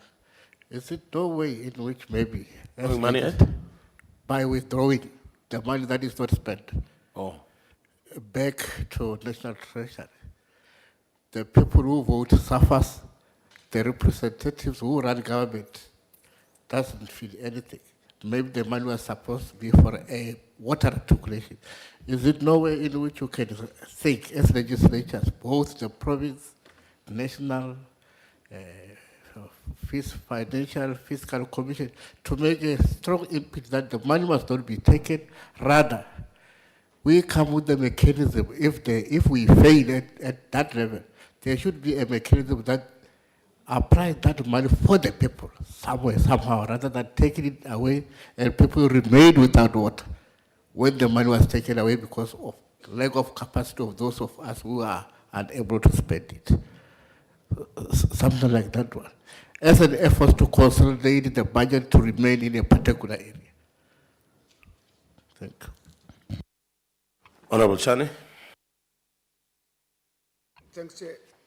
Chair, to Statistics South Africa, I missed a part, if it was mentioned, where that relates to the number of foreigners in our country and where are they in the country, and maybe in the inputs of FFC, if Mr. Khumalo could share light as to how those are catered for in the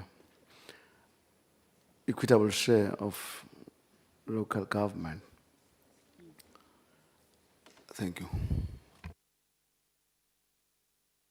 Mayor?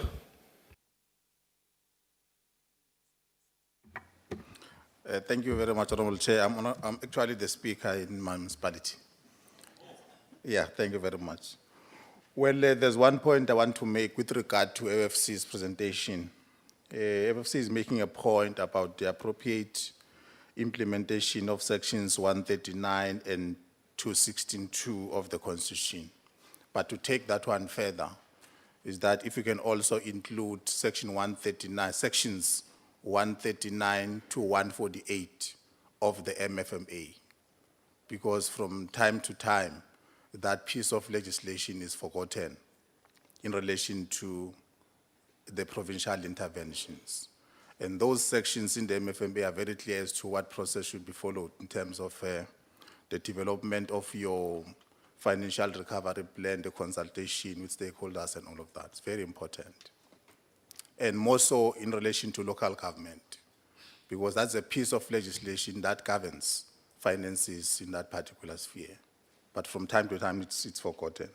Secondly, the point will be relating to probably the development of a procedure manual in terms of the application of these sections of the Constitution and MFMA as they relate to the interventions, so that there is uniformity across the country, in all provinces. What steps should be taken as in an incremental approach kind of an issue. And probably lastly, it will be a matter of these administrators, that when there's an intervention, COGTA in each province will run around looking for administrators.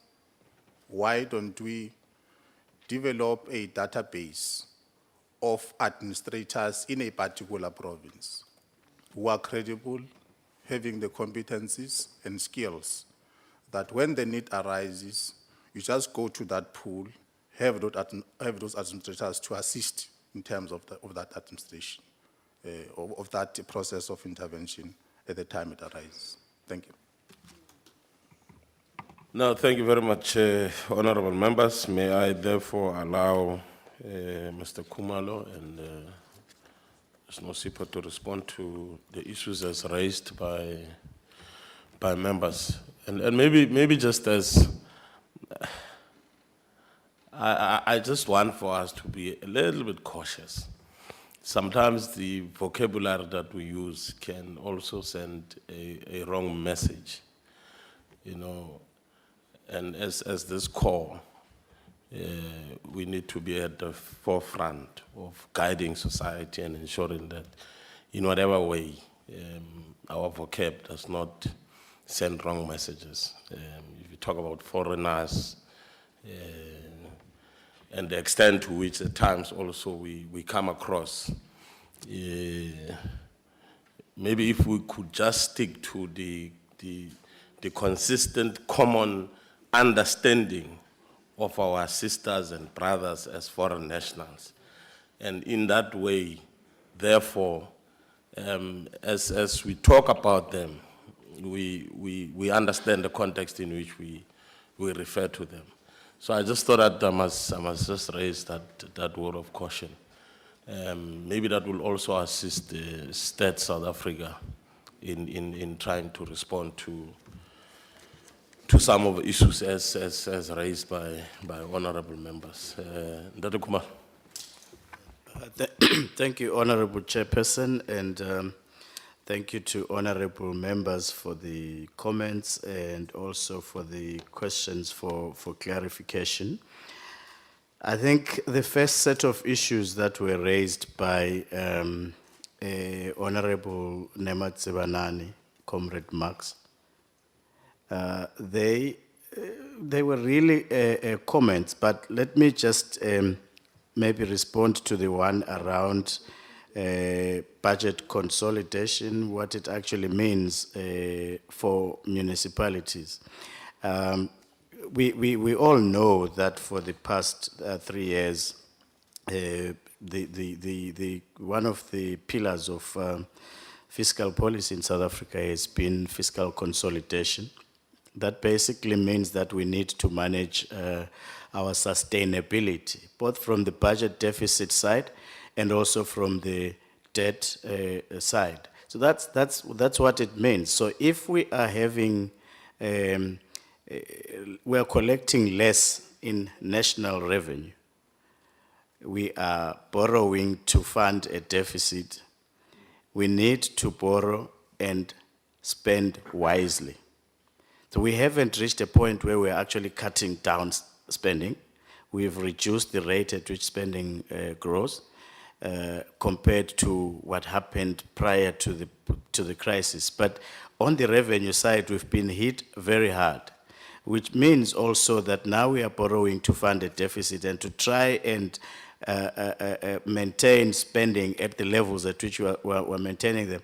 We cannot actually afford to continue borrowing and wasting the money. That is what it's about.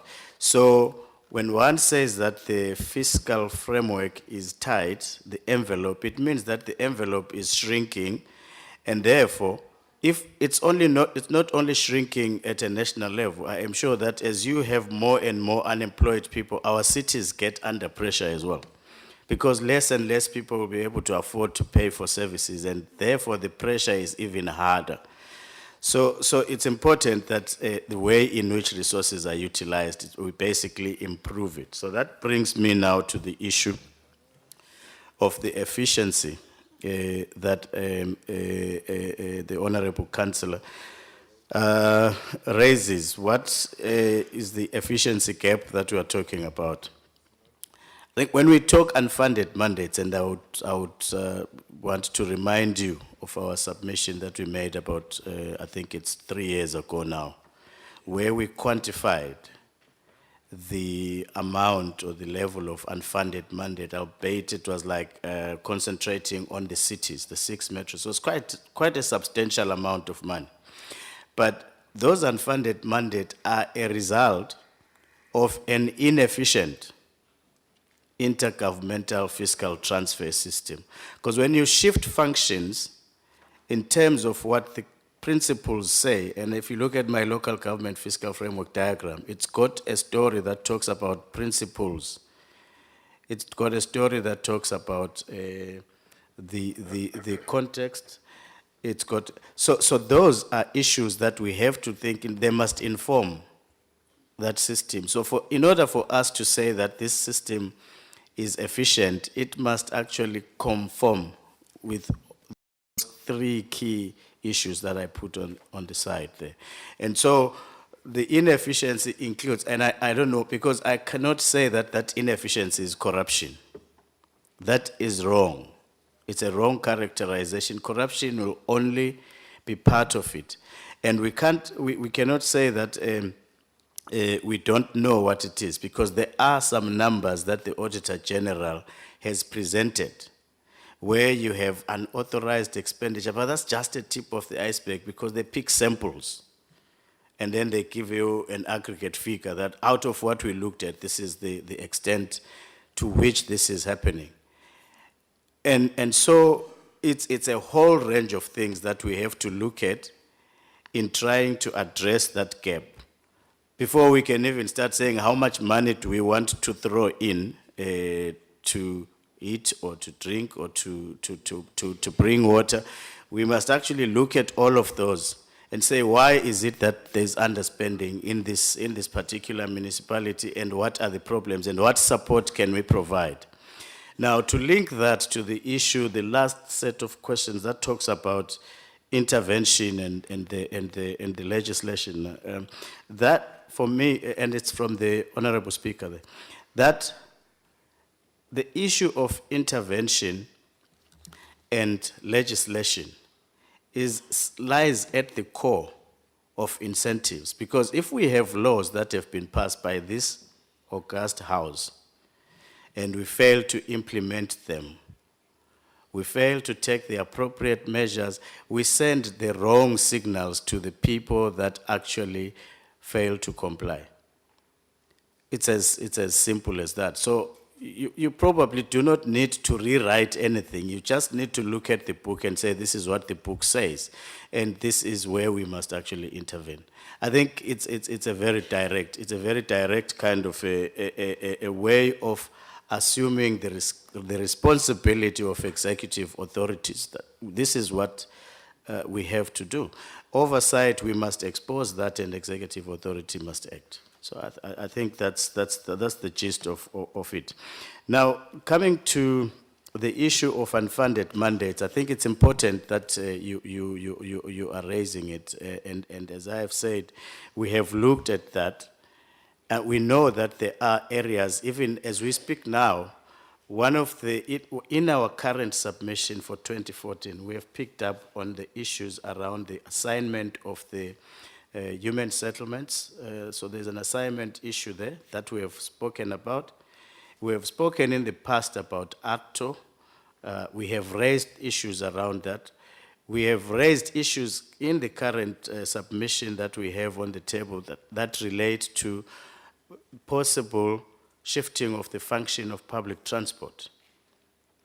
And so what do we have to do before we actually do that to ensure that there are no unfunded mandates? There are pieces of legislation to which departments or MSCs or ministers that must shift a function must actually comply with before a function is actually shifted. And part of it involves looking at what the financial and fiscal implications are and how they will be dealt with. And if we actually comply with those, we should be able to at least know what the extent of the unfunded mandate is and how we are going to address it over a period of time. So it's important that as local government primarily and as stakeholders, we actually agree that we need to be very active in terms of ensuring that those processes are actually followed when functions are being shifted from one sphere to the other. The issue of the costs of basic services, I think I agree with you fully. And I must say that the work that we will be doing is actually very complicated. It's very complex because you have to first of all agree. Because if you want to talk about everything, we will end up like we're having something like the Australian type of a process where maybe only two people understand what is happening in that. And you don't want to lose that simplicity and transparency. So we need to first of all agree on what factors that are beyond the control of a municipalities would most influence the differences across municipalities. And if we start from there, then we will be able to still keep it simple, but also make it a little bit sophisticated in terms of the coverage that we are doing. So it's not a very easy exercise, but we are actually starting work on that. We are taking it on. Now, the issue of the efficacy of revenue collection instruments available to local government. I think we have, I'm not sure now, I think it's about 2 years ago that we actually raised that particular issue, and I can't remember what exactly we had said was required. But in terms of the responses, I think that came from government, basically to that set of recommendations that was talking about instruments to assist local government to be able to collect. And probably avail itself almost like compete with SARS in terms of we got the impression that the response that government gave to that recommendation was satisfactory to SALGA. So if that is still an issue, then we must actually revisit that in the context of some of the efforts at the broader discussions that are on the table around broadening the revenue instruments for local government. I think that's something that we can actually have a discussion about and look at. And then I think that deals with your questions, Councillor. Then with respect to, there's some issues that were raised from my right here, quite forcefully about Northern Cape, Gauteng, KZN, and the movement of people, and whether money follows people. And if money follows people, what happens? Definitely money follows people. That's how the formula currently, as it sits, and this speaks directly now to the provincial equitable share formula. It actually is designed in such a way that 97% of it is explained by people and where they are sitting. Now the question that, and I think it was appropriate at a particular point in time because it was, the objectives of the system were about access. Now, because we have, in terms of access, looking at the numbers that were shown by Stats SA, we have actually made quite a significant progress around that. Now it's about the impact. So, does it still make sense? Because we've put infrastructure in quite a number of these areas where people are moving from, to and fro. Good thing about it is like Bayakotuga, and they come back. So, we need to then think about it. If people move away, do the infrastructure requirements change because of that? Because if you have a school and kids move from this province to the other, the running costs of that school probably may probably increase because things deteriorate if they're not being used. So you've got all of those things that you have to deal with. But now what we are thinking about as a commission is that we need to go back now to our key stakeholders, and that's a project that is on the run now. Go back to our stakeholders and have a discussion about the appropriateness of a demographically driven formula like we currently have with respect to provinces. I'm saying 97% of it is about people, so money actually follows people. Whatever happens, if there's a population shift, and if you can look at the numbers over the years, for each province, they reflect the movement of people. Some provinces that were right on top, Eastern Cape at some point had the highest population, for KZN, had the highest population followed by the Eastern Cape. Now Free State was somewhere up there, but now all of them have actually come down quite drastically relative to Gauteng and the Western Cape. And the simple story is that economic activity matters.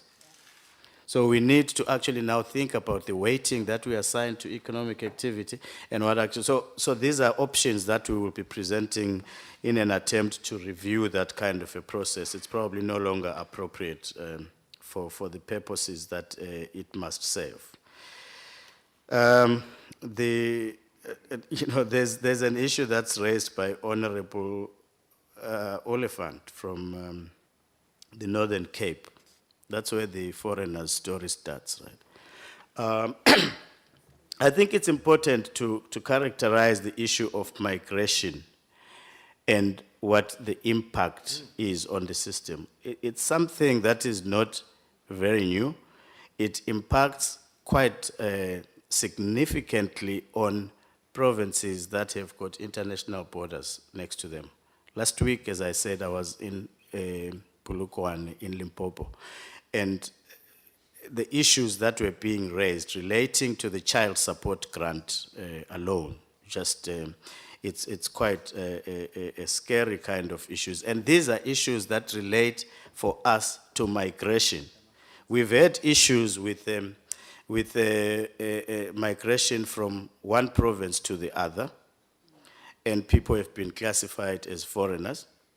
We've had issues with people migrating from one country to the other, and people have been classified as foreigners. So it's important that Stats SA recast that and probably just put a context to it. For us as a commission, the most important thing is migration, because as I'm saying, 97% of the formula is about people. So if you were to use Stats SA's number, what we then must ask ourselves is, does Stats SA have the numbers that actually indicate what the migrants in any province basically are and their nature? Probably not, because some of the migrants, what we hear And this is undocumented because we don't have tested figures. But what we hear is that these people come in at the end of the month, they take the grant, they go back with the grant. So it's quite a significant number of people that actually operate like that. Some of them used to work here. They registered child support grants, and so you've got this movement that's back and forth, which is, you could call undocumented people. They have documents, they've got ID documents, and so this is an issue that we can't, at this point in time, I cannot say that we are taking care of it in the formula. We can't. Those that you can count, if you do a census or a survey, then you count them now at that particular point in time because they're in the country. They will reflect as this is the number of people in Gauteng or in the Free State, even though they are from Lesotho. So you have that problem that we have to deal with. And it's real for those provinces in terms of health facilities, schools, and also these social security grants. It's worse for municipalities when it comes to services that must be provided. It's a big issue in Musina, for example. I mean, I was given some very scary figures about what is happening in Musina, but that's a discussion that we must have. So all I'm saying is that at this point in time, there is no deliberate attempt to capture people in the transfer formula as how many migrants or how many foreigners or how many foreign nationals. We don't have that kind of sophistication in the formulas that we have. The issue of withholding money, I think that's what Honorable Chairperson you were referring to when you said withdrawing money because somebody has failed to do certain things. I think it's a very complicated issue because the Constitution provides for that kind of action in cases of extreme failure to comply. The Division of Revenue Act also, which annually Parliament must pass, and annually Parliament does pass that, actually provides for that withholding. And it is very difficult then to say as a commission, please do not do this. But what we have done as a commission has been to look at the Constitution, has been to look at the relevant pieces of legislation that actually apply to this or regulate that process, and we found that it's actually allowed. Now, then the question is, but was it the intention of the Constitution that this should actually indeed be the case? We have sought legal advice around this matter.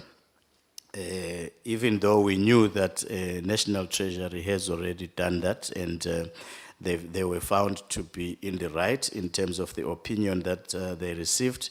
In terms of the opinion that we have received, we are still in the process of understanding it, but it's a very complicated matter. I would say that it's a bit different from what the National Treasury's opinion was. So we got a bit of a different opinion.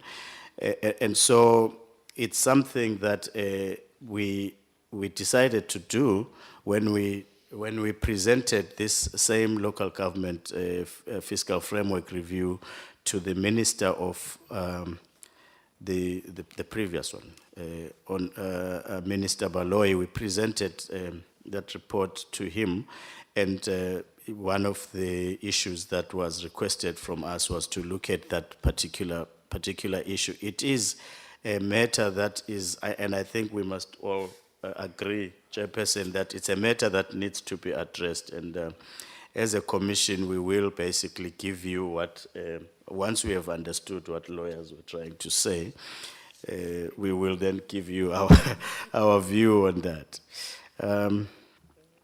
Yeah, I think, what was the other? Honorable Chan, your question was for Stats SA. So let me stop here. Thank you very much. Oh, sorry, I forgot to answer you. Yeah, I knew you. Let me just say that was actually, you know, in my presentation, I actually spoke about socio-economic profiles. So that political, I'm still to deal with these two people that I came with here, about where did that come from? That's a typo, sir. No, Sipo? Thank you. Thank you. There are numerous surveys that SASA conducts, and censuses, of course. And by saying that, I'm trying to highlight the fact that there are numerous variables that we collect. If I can take just one example of a survey that I talked about today, the living conditions survey. We have more than 2,000 variables. I would say we have more than 2,000 questions that we ask from respondents, and we have information on. The fact that the presentation didn't cover all those 2,000 variables does not mean that we do not collect them. We have, and we apologize for that there is some information, important information that we should have included in this presentation that was not there, but it does not mean that SASA does not collect those statistics or keep those statistics. We have, for instance, in terms of people that were not, or that are not South African citizens, we have information on that. We have a question, for instance, in the census that asks about the country of birth, that asks about citizenship, which we did not include here. And whilst we were talking here, my colleague and Tabi checked on the computer and see what figures that we have here that we may share with you. So she is going to talk about that. In terms of the area of Northern Cape, for instance, compared to other provinces as well, we have that information, and maybe she will share the figures that she got here. In terms of age and the accuracy of the age information that we collect, it lies with the method in which we collect that information. The method in which we collect the age information has little to do with Home Affairs and what is registered there. We go out, we knock on people's doors, we ask them their ages, and they tell us how old they are. In cases where they don't know, our field workers are trained very well to try and get and probe and get the information. For instance, a person will talk about the events. I was born after the Second World War, or this and that, and that's how we derive the age if a person does not know. But it has little to do with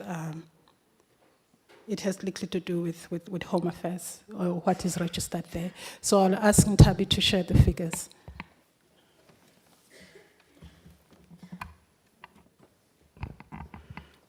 Thanks, Nose. In terms of the number of foreigners, firstly, I wanted to say the total number of persons that were counted during census per province, it already includes foreigners. Then the next question was, then how many of those foreigners were found in each of the provinces? And what we then see is that in terms of the absolute numbers, Gauteng would have accounted for more, where about 800, more than 800,000 were found. But I can't tell those numbers up to the last province. But in terms of the distributions, we would find again that of the people that were counted in Gauteng, 7.4% of those were non-South African citizens. So Gauteng would have accounted for most non-South African citizens. And the next province was Northwest at 3.7%, Western Cape at 3.3%. And the province with the least number, it was two provinces with 0.9%. It was Northern Cape and Eastern Cape. But again, if you go back to the absolute numbers, Northern Cape with the lowest number of people in the country would have had about 10,000 people, whereas Eastern Cape had 58,000. And in terms of the land parcels, again, when we provided results of the census, we also provided what we felt was the foundation of those numbers. Firstly, we would have said what were the municipal boundary changes between the two censuses, and secondly, the percentage distribution of the land parcels. And in terms of the percentage distribution of the land parcels, yes, Northern Cape accounts for most of the land in South Africa. It accounts for 30% of the land, and Gauteng accounts for the smallest land parcels, which is 1.4%. But of course, in terms of the populations, it is the direct opposite, where Gauteng has the largest number of persons and Northern Cape has the least number. So the issues of how much it takes to develop infrastructure and all those things, they do come into account, I suppose. No, thank you very much, and Tabi and Nosipo and the Commissioner for the presentations. Well, I mean, if you look at the issues as you speak to, a quick lighter one could be that with the transformation of the economy of the Northern Cape, for obvious reasons, there might be a shift again insofar as population development is concerned, because that will then speak to the issue that you're raising, and that the Kumalo, that the money will then follow the infrastructure where people are. So that will then begin to address some of these issues of population, Northern Cape, and all that. There will be a general migration.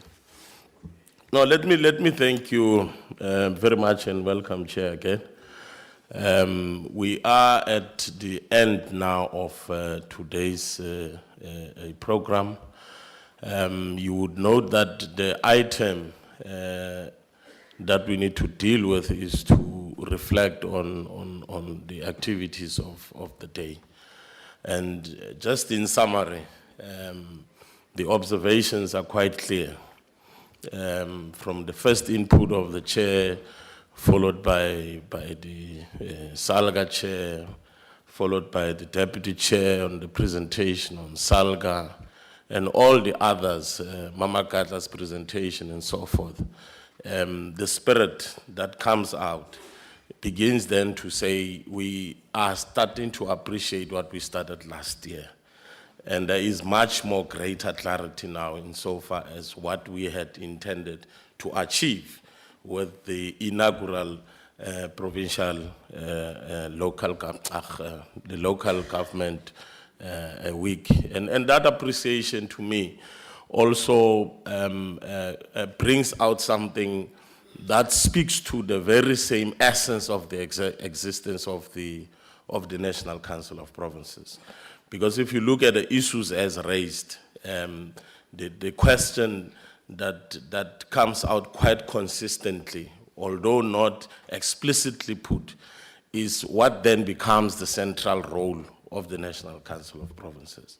Whether if it's a matter of the IDPs, unfunded mandates, the lack of coordination and cooperation between national, provincial, and local, it comes back to, again, to what then becomes the role of the National Council of Provinces. So maybe it's an issue that towards the conclusion, we may just have to reaffirm again, just like we did last year during our declarations and conclusion of our provincial week, that as part of doing our work as committees of the National Council of Provinces, and in living up to the constitutional mandate of the institution, maybe at some point we will have to take decisions, because national departments come before, they appear before committees of the NCOP. They submit their strategic plans for the financial year. Probably we will then have to ask ourselves as a council to say, are we going to agree to a strat plan that comes from a national department that does not clearly define the role of local government in a budget that we're going to pass. And then that then begin to speak to the issues of whether it be unfunded mandates and so forth. If a department is planning to launch a particular project in a particular area, the question that must be consistent, it should be, what then is this, has this been built into the IDP of that municipality where this thing is going to be established or whatsoever? How the money also then follows the intention, and how then do we strengthen our oversight work as a council, working together with SALGA and the municipalities that will be affected by whatever program that will come through. But I just thought that the essence of what has come through today is once more, let us strengthen the level of coordination. Let us strengthen the monitoring of programs as presented. On the basis of that, honorable members, honorable chair of SALGA, deputy chair, and fellow members of the executive, other councillors, officials, members of the NCOP, may I therefore take the opportunity on behalf of Mama Gadla to thank you very much for the day until we meet then tomorrow. Thank you very much.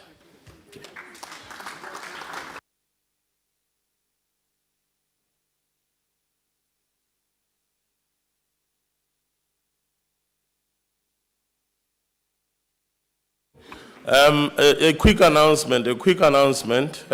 You are invited to dinner at the new wing. I know that many of us may not know where the new wing is. There are officials that will then assist you to the new wing restaurant. Thank you very much.